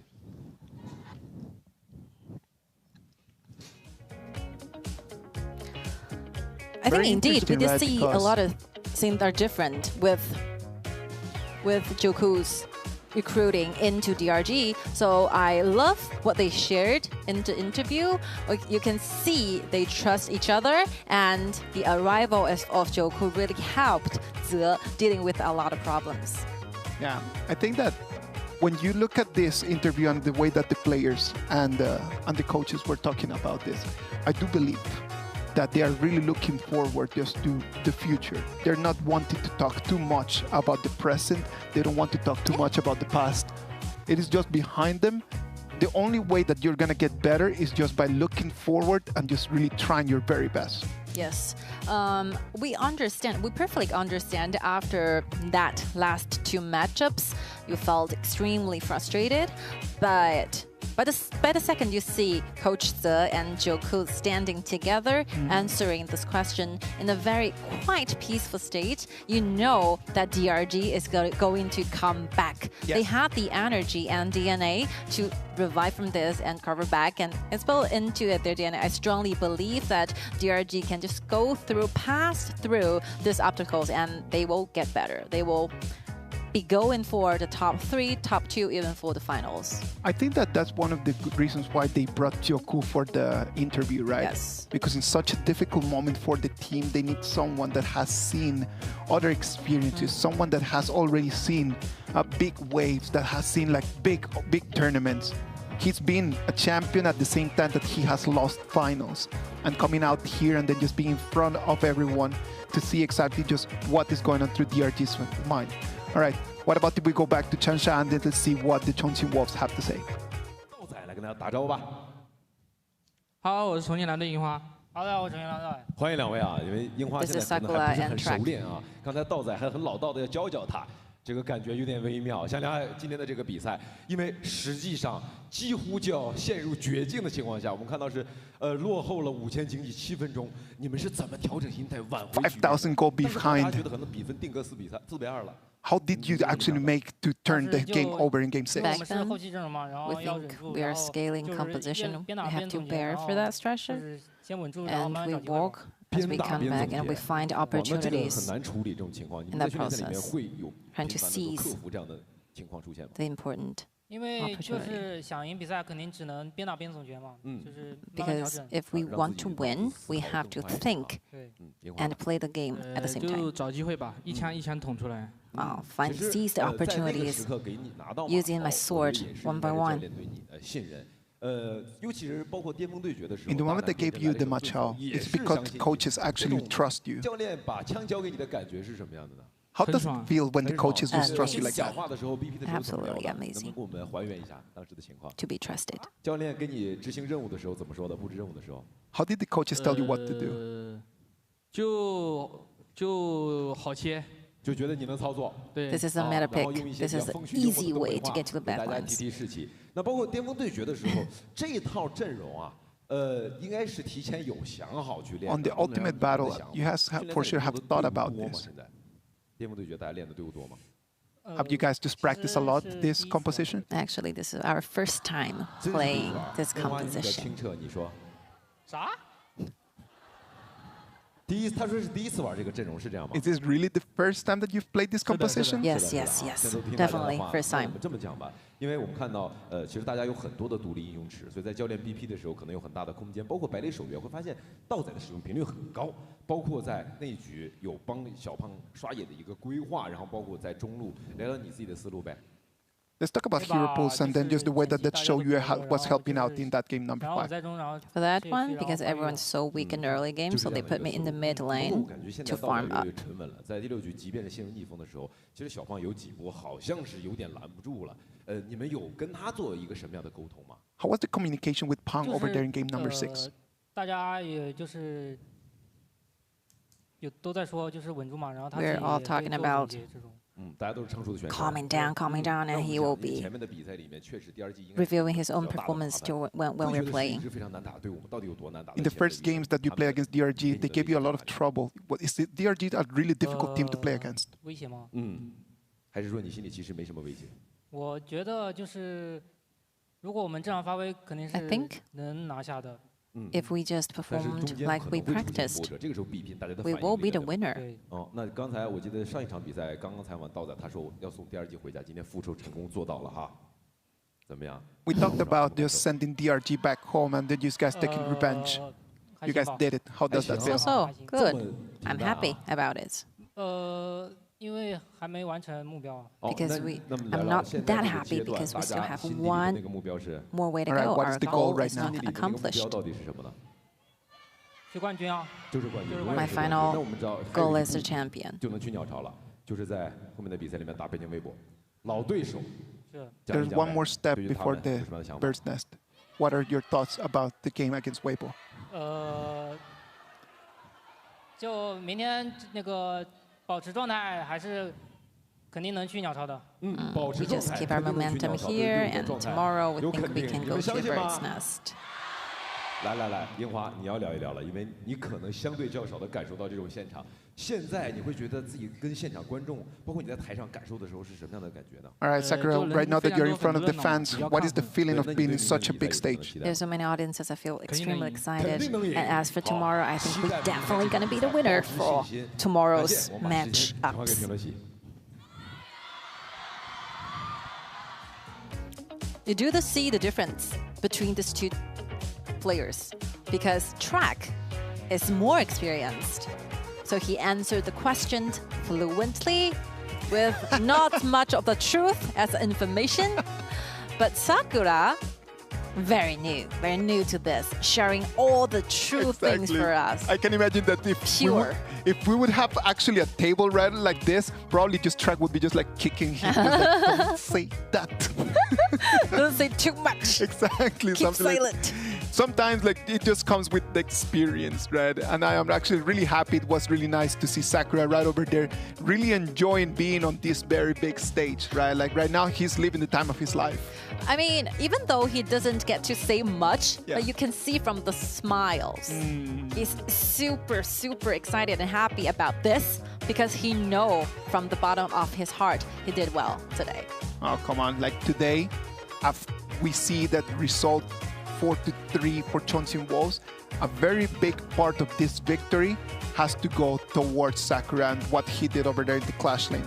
As a new hero, as a new player, he did an amazing performance. Yes. And the following up will be tomorrow. After the Wolves Esports defeated GRG with the Ultimate Battle, tomorrow they're going to be facing Weibo Gaming at the same time, November the 2nd, 6 o'clock at night. So for those of you who's watching or streaming, see you tomorrow, of course. I think tomorrow's game is going to be equally amazing and so nice to watch. And if that's for me, I think maybe another Ultimate Battle is ready for us to see. Yeah. Come on, like poor Chongqing Wolves, right? Like they've been playing 3 games, 3 days in a row, and then you want them to do ultimate battles in a row. They're young. They have the energy to do that. They don't need to sleep. They'll be fine. Ladies and gentlemen, we once started with 12, and right now we're to the top 3. Who's going to make it to the final against AG? We're going to see it tomorrow. Remember, tomorrow we'll bring you at 6 o'clock, Chongqing Wolves against Beijing Weibo. Thank you very much for being here with us. We'll see you tomorrow. I'm Isaac Peña. See you tomorrow.